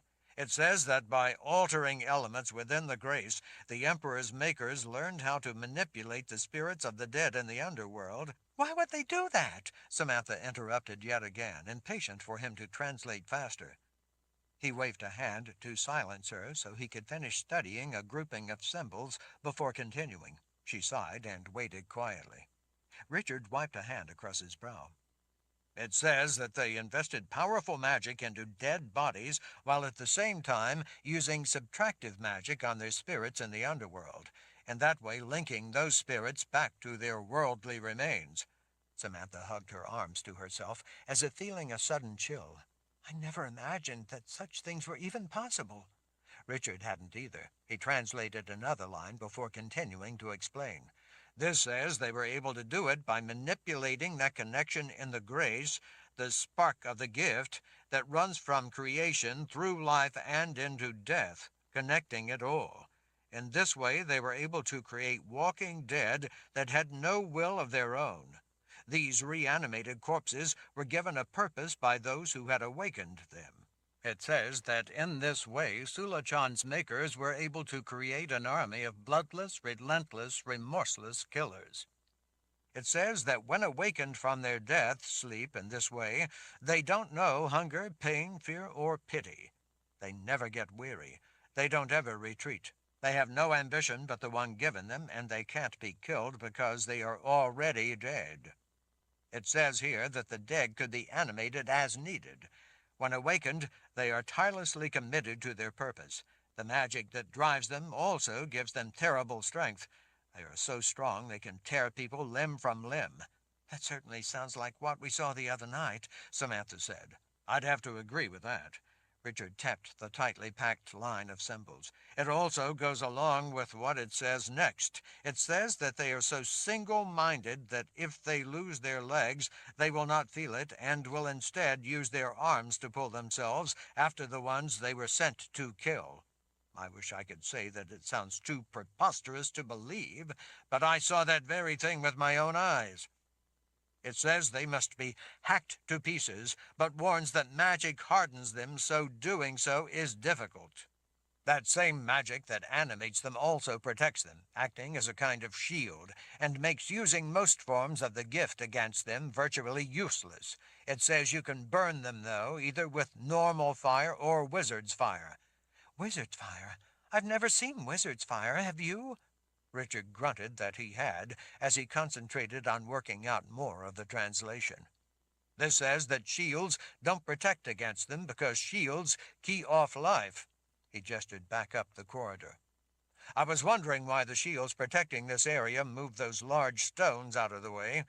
It struck me as out of the ordinary for shields. Really? In what way? With all the shields I've seen before, touching the metal plate allows those with the right gifted ability to pass through the shield without being harmed.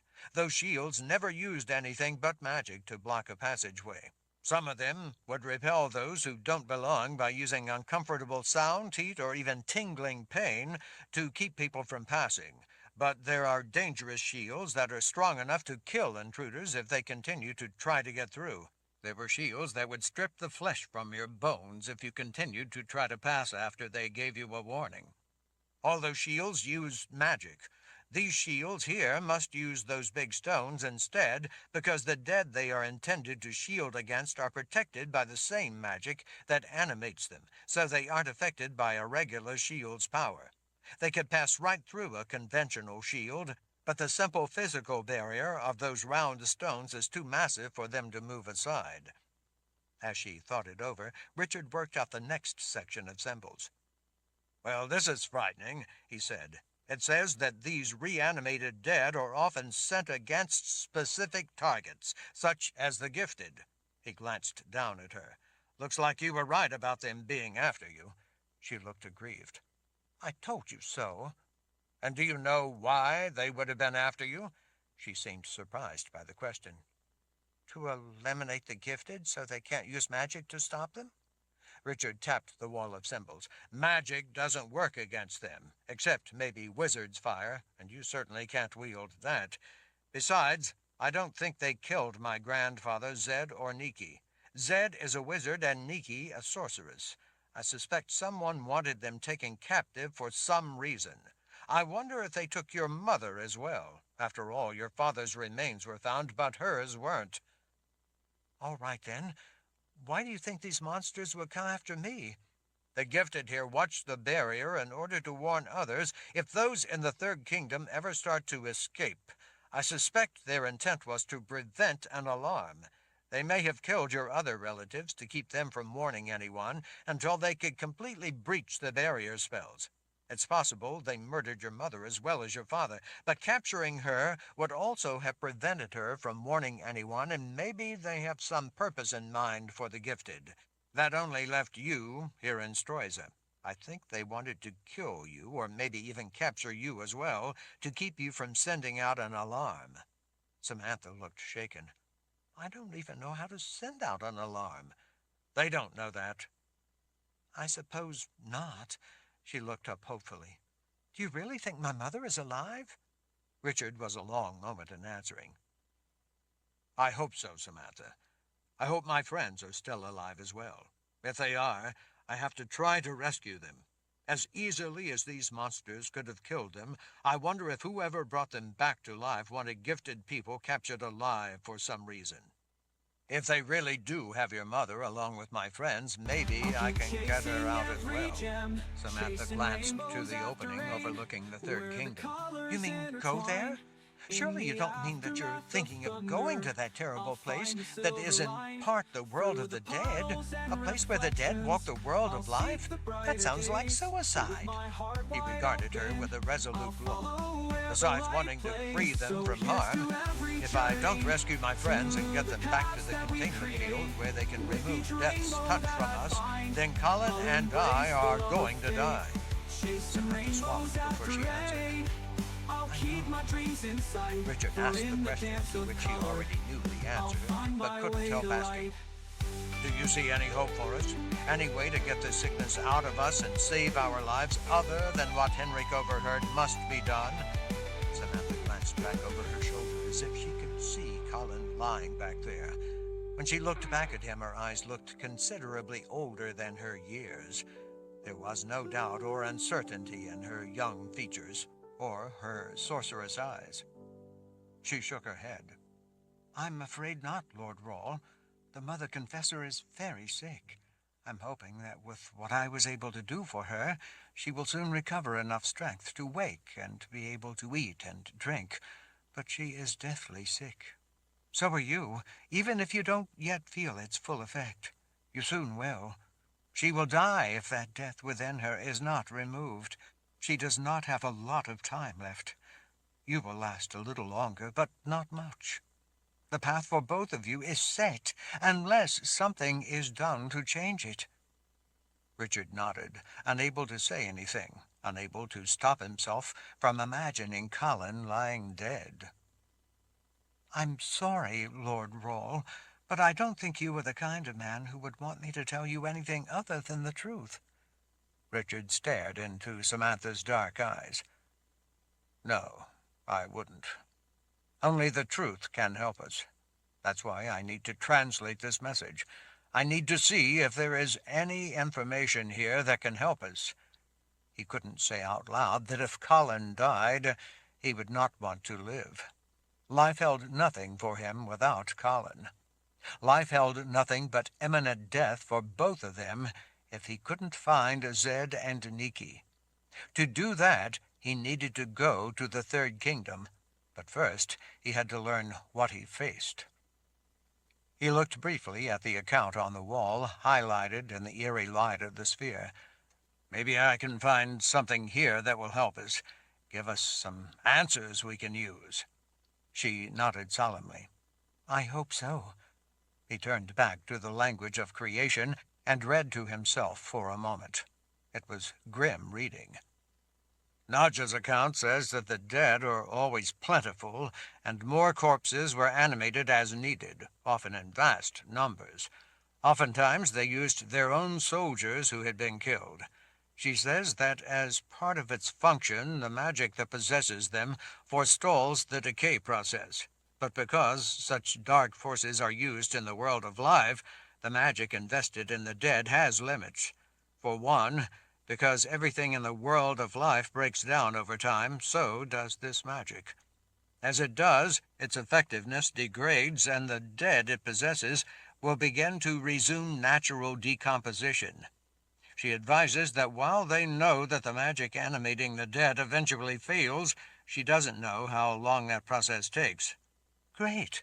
So these killers, these walking dead who don't rot for ages, are plentiful, and now they're escaping the Third Kingdom to walk among us." "It would seem so," Richard said in desolate agreement. Samantha shook her head in dismay. "Even Jet stayed in her lair. As dangerous as the rest of the Dark Lands can be, we've never before had to face anything as terrifying as these walking dead. I can't imagine anything worse." Richard, still reading ahead in Nadja's account, lightly skimmed his fingers over the next line, written in the language of creation inscribed in the wall. "It says here that the half-people are far worse." Chapter 26. "Lord Rawle, your face just turned white. What's wrong? What in the world are half-people? Does it say what they are?" Samantha leaned in. "Lord Rawle, answer me. What's wrong?" Richard pressed his fingertips to his forehead a moment as he double-checked the translation. He ran it through his head again while trying to grapple with such an alien concept. "It says that the half-people are living people who have been stripped of their souls." "Stripped of their souls?" She cocked her head toward him. "Are you serious?" Richard couldn't help scanning it yet again before going on to read the following section of the sobering account. He finally backed away, staring at the writing on the wall. "I'm afraid so." He pointed out a complex symbol. "This is the part here where it warns that those beyond the barrier have no souls." "That doesn't make any sense. How can people not have a soul? Our souls are part of us all. They are us. It's like saying—" She cast about, trying to find the words. That living people aren't alive." "I'm afraid that in a way that's exactly what it's saying. Nadja says that the half-people aren't exactly human, but they almost are. She says they are somewhere in between human and not human." Samantha's nose wrinkled as she made a face. "How can that be?"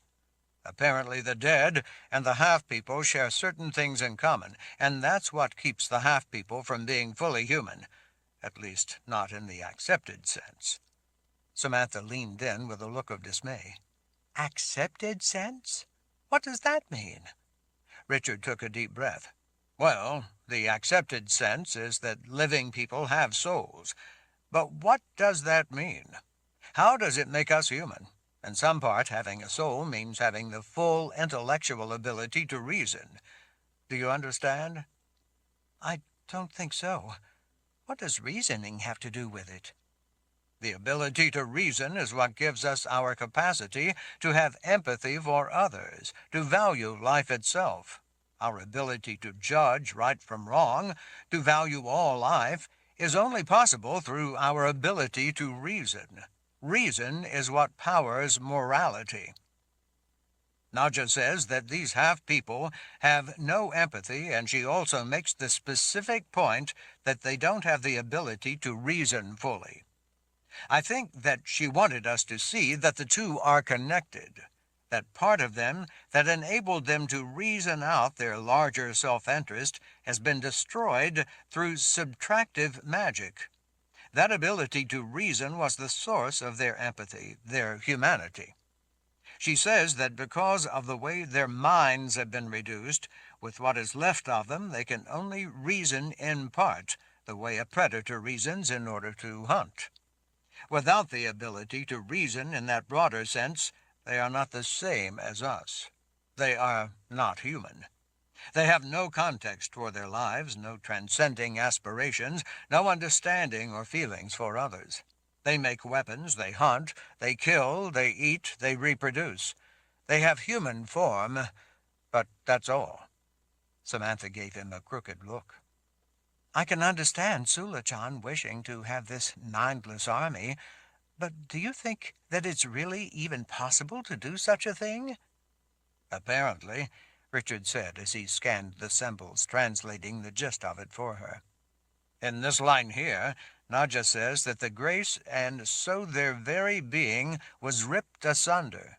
After that, they invested them with magic that is similar to that used to reanimate the dead. In this way, the Emperor's makers were able to create a race of half-people to serve him.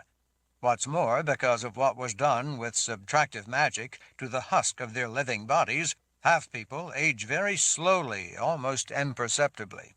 Samantha, looking more than a little skeptical, folded her arms. Magic can do a lot of things, but it can't slow people from aging. If it could, the gifted would all do that to keep themselves from getting old. It can be done, Richard said. I've seen it myself at the Palace of the Prophets. Ancient spells altered time there. The people living inside that spell seemed to age slowly compared to the rest of us. It was originally done when the palace was built in order to give the sorceresses there enough time to complete the task of training young wizards. I know people who once lived there who were hundreds of years old, at least by our measurement of time outside that spell, if not theirs from within it. I even know an ancestor of mine, Nathan Rawle, who lived there most of his life and is close to 1,000 years old. 1,000 years? Samantha stared for a long moment, finally shaking her head. I wish I could see such wonders that must exist out beyond the Darklands. I've always known that I'm doomed to stay here in this little isolated place, like all my ancestors, never to see the world beyond. But I've dreamed of seeing such wonders. I don't know if I would call them wonders. Oftentimes, like with what we're facing here, it's nothing more than a whole lot of trouble. After considering his words a moment, she finally returned to the issue at hand. But how was it possible to keep these half-people from aging? They're not living inside a spell like you described. It necessarily involves subtractive magic. But only those ancient wizards back when they created these half-people could wield subtractive magic, right? No one now has the ability to use subtractive magic. Even today, there are a very few who can still call upon that side of the gift. He didn't go into the fact that he was one of those, at least when his gift was working. Her eyes were wide again, so he simply continued with what he had been explaining. So in this case, since subtractive magic had been used to bring about such changes in the Greys, that would inescapably involve the underworld, and in that way their aging was slowed. The underworld? Why would involving the underworld slow their aging? Because our lives have limits. We are born, we live, and then we die. But we're dead forever, right? Right, she conceded with a confused nod. So? So, we live for a finite time. But since death is forever, there is no way to measure it. Life gives dimension to time. But our spirits begin their time in the underworld when we die, much the same as we begin our lives when we are born into the world of life. Except that our lives have an end, so we can say how long a person's life was. In the underworld, there is only that beginning when we die. Since there is no end to being dead, there is no way to measure time in the underworld. That's why the grace shows life with a beginning at creation and an end at death. But once our spirits go beyond into the underworld, it goes on forever. She still looked confused. But that is when the length of time there starts. You start measuring time from that point. Yes, but there is only that beginning point. It's like trying to determine how long a rope is when there is only one end. If you can't ever reach the other end because the rope goes on forever, then how could you measure how long it is? Life from beginning to end is a known quantity. Death has no end. Samantha squinted as she tried to imagine such a thing. Each day lived, Richard said, is one less of our limited number of days gone forever. Time, therefore, has relevance and meaning to us. Life is precious, so time is precious. Time is how we put value on things such as love. We give our most precious commodity, our time, a part of our lives, over to those we love. I never thought of it in that way. I know how much I treasure the time I spent with my parents, and how much I miss my time with them. What about time in the underworld? We're dead forever. So a spirit in the underworld has no sense of getting old because spirits don't get old. They have no sense of their time running out because it doesn't run out. They remain dead forever. So in the underworld, a day or 1,000 days or even 1,000,000 doesn't measure anything meaningful out of an infinite amount of time. You are still dead, and you always will be. As a consequence, because death is inalterable and the length of time you will be dead is limitless, there can be no value in being dead, and thus no value to time. But what does that have to do with these half-people living a long time? Richard arched an eyebrow. The half-people have no soul. That part of them is already dead. Time for the dead is limitless.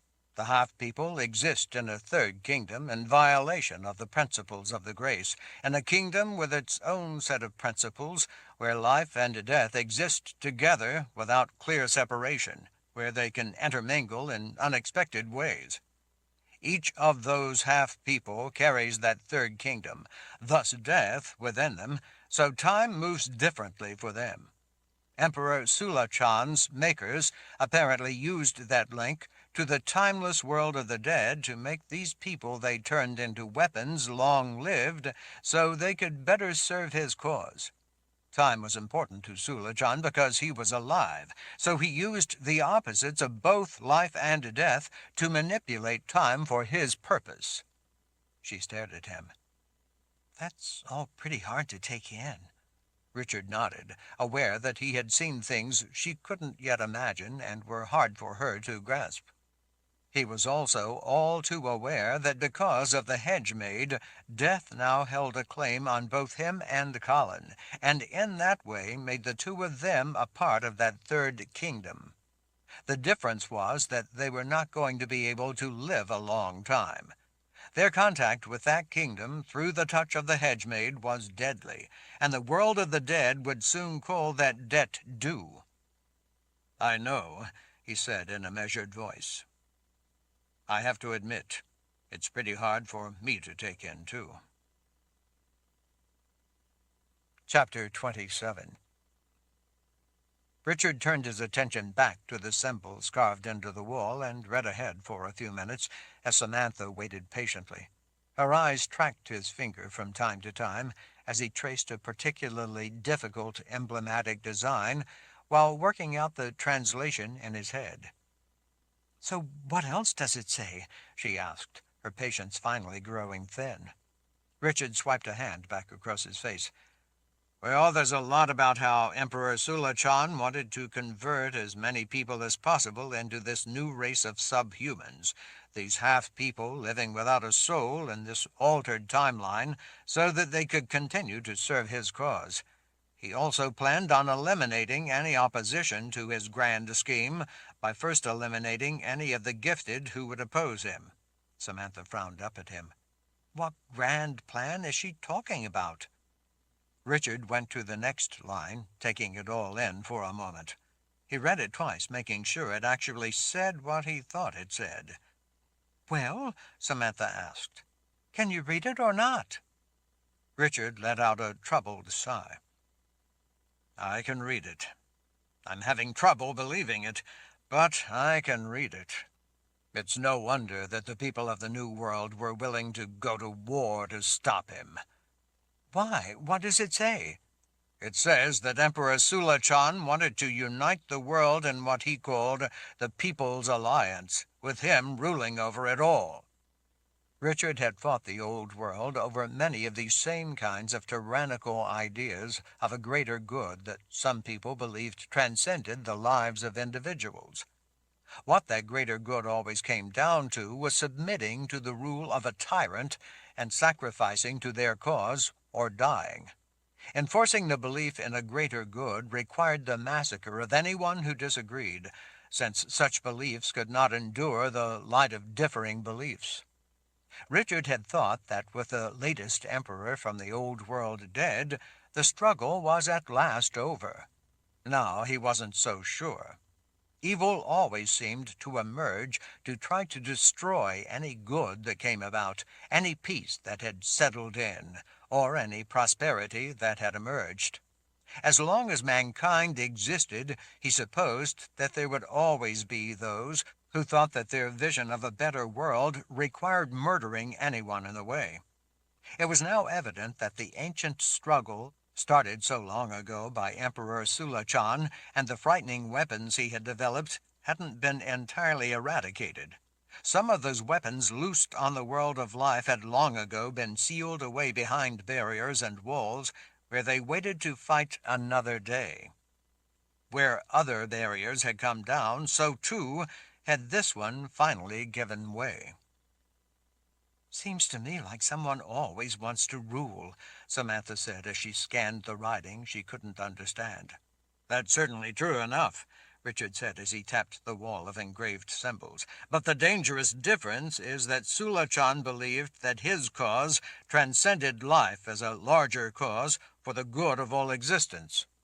Samantha's mouth twisted a bit. "I don't understand." "Sula-chan envisioned the world of life and the world of the dead as one grand interconnected entity, one whole, just as the grace is one whole interconnected concept. He wanted to unite the world of life and the world of the dead under his rule." Samantha shook her head as she watched him reading the language of creation. "That's madness." He looked over at her. "I don't disagree with you. But sometimes lunatics are so driven they can take the whole world into madness with them. I don't see how normal people could go along with such beliefs." Richard straightened with a sigh. "Oftentimes it's easier for lunatics to attract impassioned followers than it is for sensible people to get people to listen to reason. People are often more willing to believe lies than the truth. Lies can be made to sound pleasant. The truth, by its very nature, isn't always so attractive. That leaves peaceful people no choice but to fight for their lives or fall to the blades of madmen. In such a situation there is no middle ground. There is no such thing as compromise between civilization and savagery. Civilization must always defend itself against savagery or else fall to it." "I guess that's our part in this?" Richard nodded. "I've never wanted to fight. to be in a war, to see good people die, to have to kill. I just wanted to live my life in peace. But others wouldn't allow me that life of peace. The battles I fight have always been a fight to survive and live in peace, not to conquer. That's how I came to be here instead of back in Heartland, where I grew up." He swept his hand past the writing on the wall. "In this case here, with the people of the New World, it looks as if they had no stomach for fighting and kept out of the conflict as long as possible. But those of the Old World didn't care that these people wanted to live in peace. In such a case, the aggressor prevails unless those wanting peace are willing to fight back. According to Naja, Emperor Sulachan and his followers were determined to create whatever weapons they needed, no matter how terrifying or deadly, in order to conquer all those who opposed their plans. The reanimated dead and the half-people were two such weapons. She says here that Sulachan's plan was to eventually rule both the living and the dead from the world of the dead." Samantha paced off a few strides in agitation, then returned. Her mood was as black as her hair. "I can understand a madman starting a fight. I've seen such things happen on a very small scale among pig-headed people here in our village. But what you're describing sounds just plain crazy." She jabbed a finger at the side of her head. "Crazy, crazy." Naja says the same thing, but she also warns that even if his ideas were as deluded, impractical, or preposterous as many knowledgeable people believed them to be, and even if, in the end, they did indeed prove to be impossible to carry out, he was willing to slaughter untold numbers of innocent people in the attempt, and that was what mattered to those in his way. The people of the New World were in his way. She says that he had no intention of stopping the killing as long as life existed. He believed that in the end there would be only the reanimated dead and the legions of half-people here in the world of life, and he would control their souls forever from the underworld. "Are you sure that he wasn't the keeper himself, brought to life?" Samantha asked sarcastically as she folded her arms. "He was just a man," Richard said. "A man like so many others who in one way or another, whether they have been aware of it or not, have been devoted to death. I guess he was simply more shameless about it than most madmen. Naja says, in fact, that he believed the act of bringing death to so many, and on such a grand scale, was a transcendent experience." Samantha threw up her hands. "This sounds so deluded that I can't even fathom it. But the thing that really confuses me is why people would believe in such a madman and fight for his crazy cause. I mean, I'm not even grown up yet, and I can see that this is lunacy." Richard turned from the account on the wall. "There are plenty of people drawn to such a way of life. Following such a leader gives them license to be savages themselves, to be an anonymous thug, and to take what they have been told they are entitled to. Some people find it intoxicating to have the power and permission to destroy others. But that's really beside the point. The point is that Sulachan was powerful enough to bring about immense destruction and loss of life.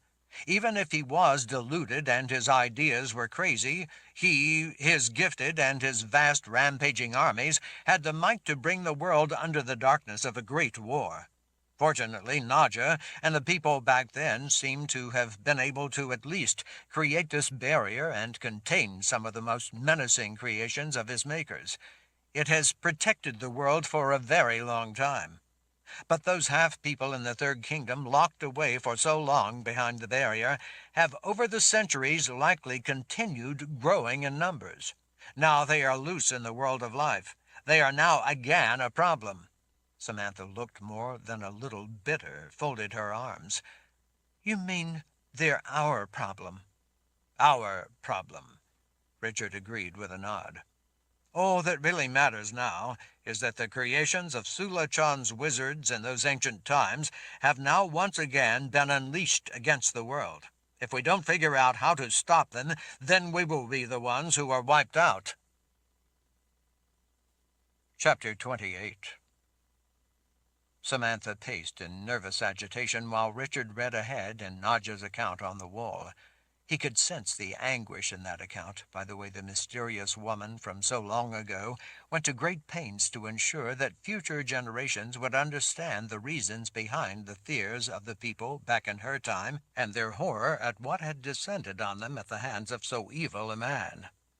They knew that life for the people of the New World would become one long dark night of terror if the half-people were not stopped or somehow contained. It was obvious that she wanted to make sure that all those who came after her would also appreciate the danger that was locked away behind the barrier. "Dear spirits," he murmured to himself. "What?" she asked, having heard the comment he hadn't realized he'd said aloud. Richard took a deep breath at the description of the grim specifics. "Well, Nadja says here that the half-people began hunting for souls to replace the one they no longer had." Samantha paused in her pacing and turned back to him. "Hunting for souls? What is she talking about?" Richard squinted in concentration, making sure of the translation before he went on with the account. "According to this, not having a soul drove the half-people into a form of insanity that compelled them to hunt those who did have a soul in the hopes of taking that soul for themselves." Richard abruptly paused in surprise. "And?" Samantha asked when he fell silent. "And they ate any living people they could catch in an attempt to take possession of their soul. Such an effort was futile, according to Nadja, but that didn't stop the half-people from continuing to try." Samantha rushed closer. "They eat living people? Are you sure that's what it says?" Richard nodded. It was an unintended consequence of the process used in creating the half-people. The unanticipated behavior developed suddenly, Nadja says, not long after they were stripped of their souls to make them into these living weapons for Sulachan. They unexpectedly became so compelled by a deranged need for a soul to replace the one they had lost that it overrode everything else. Although they had been created as weapons, they became uncontrollable. Despite all the efforts by the wizards who had been in charge, the half-people were driven by a frenzied need for a soul. Driven by this mad, single-minded lust to consume the living, they can't comprehend that this thirst for a soul is impossible to quench. She says they would hunt alone, but often they would congregate in order to coordinate a more effective attack on the living. "You mean they started hunting in numbers, like packs of wolves?" "So it would appear," Richard told her. "Nadja says that at first they rampaged out of control, in the beginning attacking those who had created them, and then the troops they had been assigned to serve with, before escaping out into the population at large. The half-people tore through the ranks of makers who had created them. The wizard makers who hadn't been eaten were terrified of their own creation. Many fled. For a time, they had no way of stopping them. For a time, the half-people owned the night. People quickly learned to lock themselves inside once the sun went down, and hope those without souls didn't come for them in large numbers. Fearful whispers called these demonic hunters of souls the unholy half-dead." "Unholy half-dead? That sounds like a pretty good description of them to me," Samantha said. Richard agreed. "Nadja says that Sulachan's makers were eventually able to come up with a solution. They modified the magic they had used to create them and directed this need to kill against their enemies, the people here in the New World." "Against us?" Samantha asked in alarm.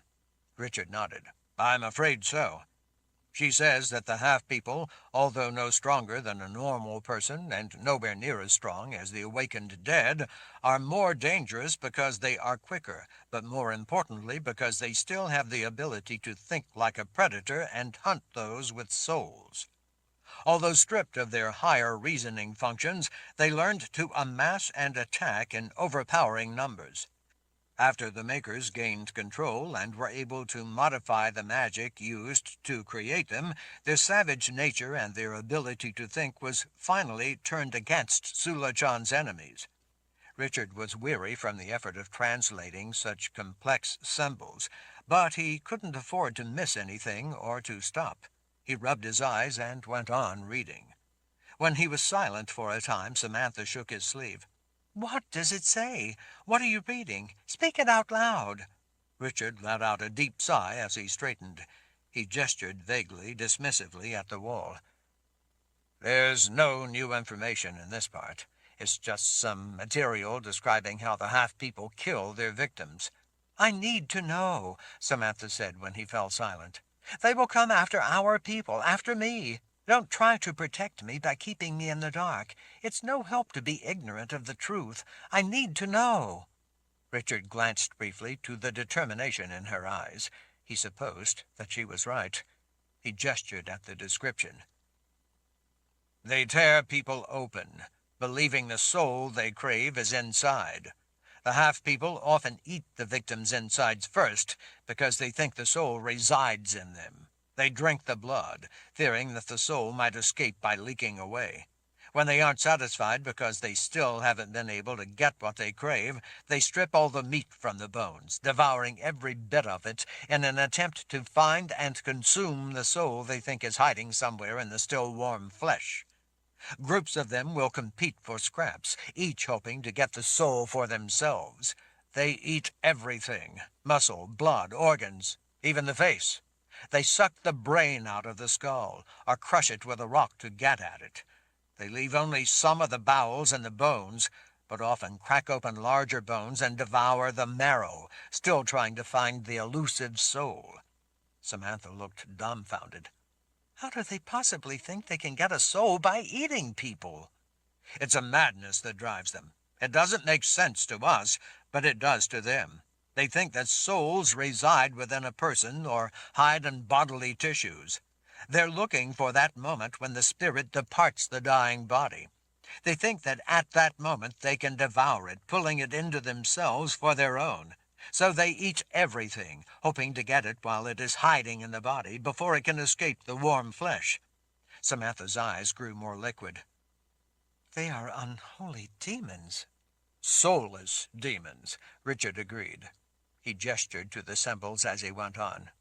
"Failure to gain the soul they seek only makes them more frantic, more enraged. The more they kill, the more they fail to be sated. The more obsessed they become to possess a soul. Nadja says that the half-people can sense the presence of a soul the way a predator can smell blood." Samantha grabbed his sleeve again and leaned in. "You mean they can use that ability to track and hunt people?" Richard nodded. "Nadja says that the half-people are death itself with teeth, coming for the living." He had to pause to take a breath. The account was graphic and making him sick. He had only given her the highlights so that she would understand what they faced. He judged it enough. Samantha, looking on the verge of tears, shook her head in horror. "Death with teeth, coming for the living," she said to herself. "That's what happened to my father then, and maybe my mother. If they hadn't already eaten her alive when they caught her, they would have by now." "We don't know that." Richard put a hand around the girl's small shoulders and hugged her against his side. "I'm sorry, Samantha, to have to read this to you." She wiped her tears on her sleeve. "A kind lie would hardly serve me well. I'm the only gifted person left here. I need to know the truth of what my people face. I may be too young to really defend them, but I'm all they have." Richard understood how she felt. He was terrified for Zed, Nikki, Kara, and the rest of them. He redoubled his focus on translating the account. Any time he might have left was quickly running out, but he needed to understand what they faced and then go find them. Richard knew that with his gift corrupted and not working because of the touch of death in him, that meant that his bond to the people of Dahara would not work. And if that bond didn't work, then Kara's Agil, like Zed's and Nikki's gift, would not work. Like the rest of them, she was virtually defenseless. "This is disturbing," Richard told Samantha. "Nadja says that when the Emperor's makers created the half-people, their spirits, once pulled from the victim, were not allowed to go to the spirit world. Because of how the spells to reanimate the dead worked, the spirits of those dead are pulled from their place in the underworld. Those spirits, both of the dead and of the half-people, are thus kept trapped between realms. Unable to get to either the person they were pulled from or go through the veil into the underworld, these lost spirits sometimes drift back in this direction and end up haunting this plane of existence. Richard looked over at Samantha. Nadja says that not all of them who drift back into the world of life are friendly. She made a sour face. Great. Richard could only imagine the vengeful anger of such lost spirits. The account became more complex, with some terms involving magic, both subtractive and additive, that Richard didn't understand. While there were elements describing conjuring that he had never seen before, he was able to grasp the general meaning of what Nadja was explaining, and what she was explaining was frightening. He scanned the next line of complex symbols twice before he was sure of what it said.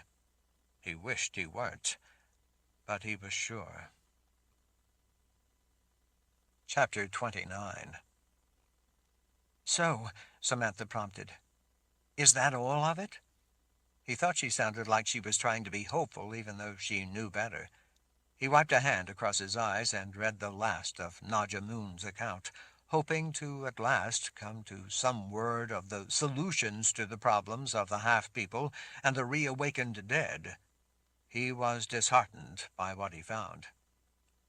She says that the best minds and most talented wizards of the New World were unable to come up with a way to eliminate the threat.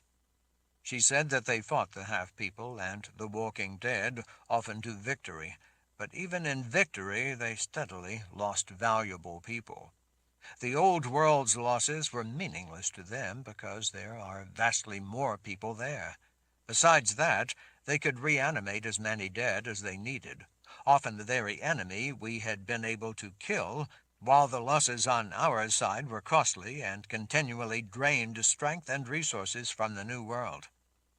She says they all knew that if something wasn't soon done to end the threat, or to at least somehow contain it, the New World and life itself was going to lose the war to Sula Chan's forces.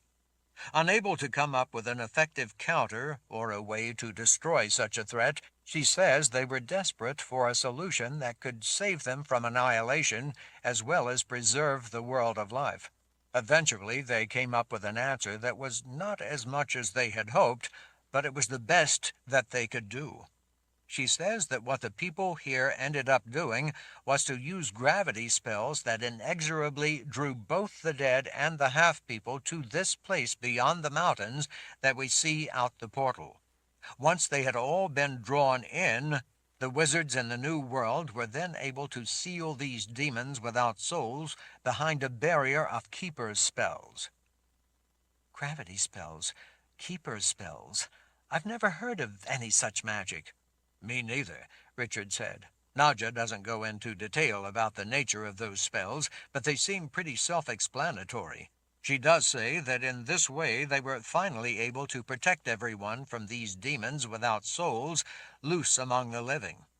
She then goes to great lengths to apologize on behalf of her people that they were forced to pass this terrible danger on to some unknown future generation. But there was nothing else they could do, because otherwise Sula Chan would have won the war, and then there would be no future generations. She says that the best they could do was place the barrier and create a sentry village to watch over it, and warn the Wizards' Council of the mortal danger if and when the barrier failed. Richard tapped the next symbols. This is alarming. She says that hopefully by then the Wizards' Council will have come up with a way to eliminate the threat once and for all. Well, we pretty much know that never happened, Samantha said. And now there is no longer even a Wizards' Council. I'm afraid you're right. She implores people here to keep watch, for when that barrier finally fails, those without souls will come for the living, and the world of life itself will again be at risk. Richard leaned in a bit, studying the next symbol. She says that it's important to know that the half-people will seek those with the gift. The gifted? Samantha asked with a frown. She said before that the gift doesn't work against these walking dead and the unholy half-dead, so why would they bother to come after the gifted? Richard shook his head. I don't know. She doesn't explain. His anger boiled just beneath the surface, thinking about what had happened to the first-file troops and to his friends. He couldn't afford to wait any longer. He needed to know what he could learn from Nadja's account, but time was running out. Samantha was still frowning in thought. Why would the half-people want the gifted? I can see that in their madness they would want to steal a soul, crazy as that notion is, but why would they seek out the gifted? Richard sighed in frustration as he scanned the rows of symbols. It doesn't say. Maybe they think the gifted have some way to give them souls.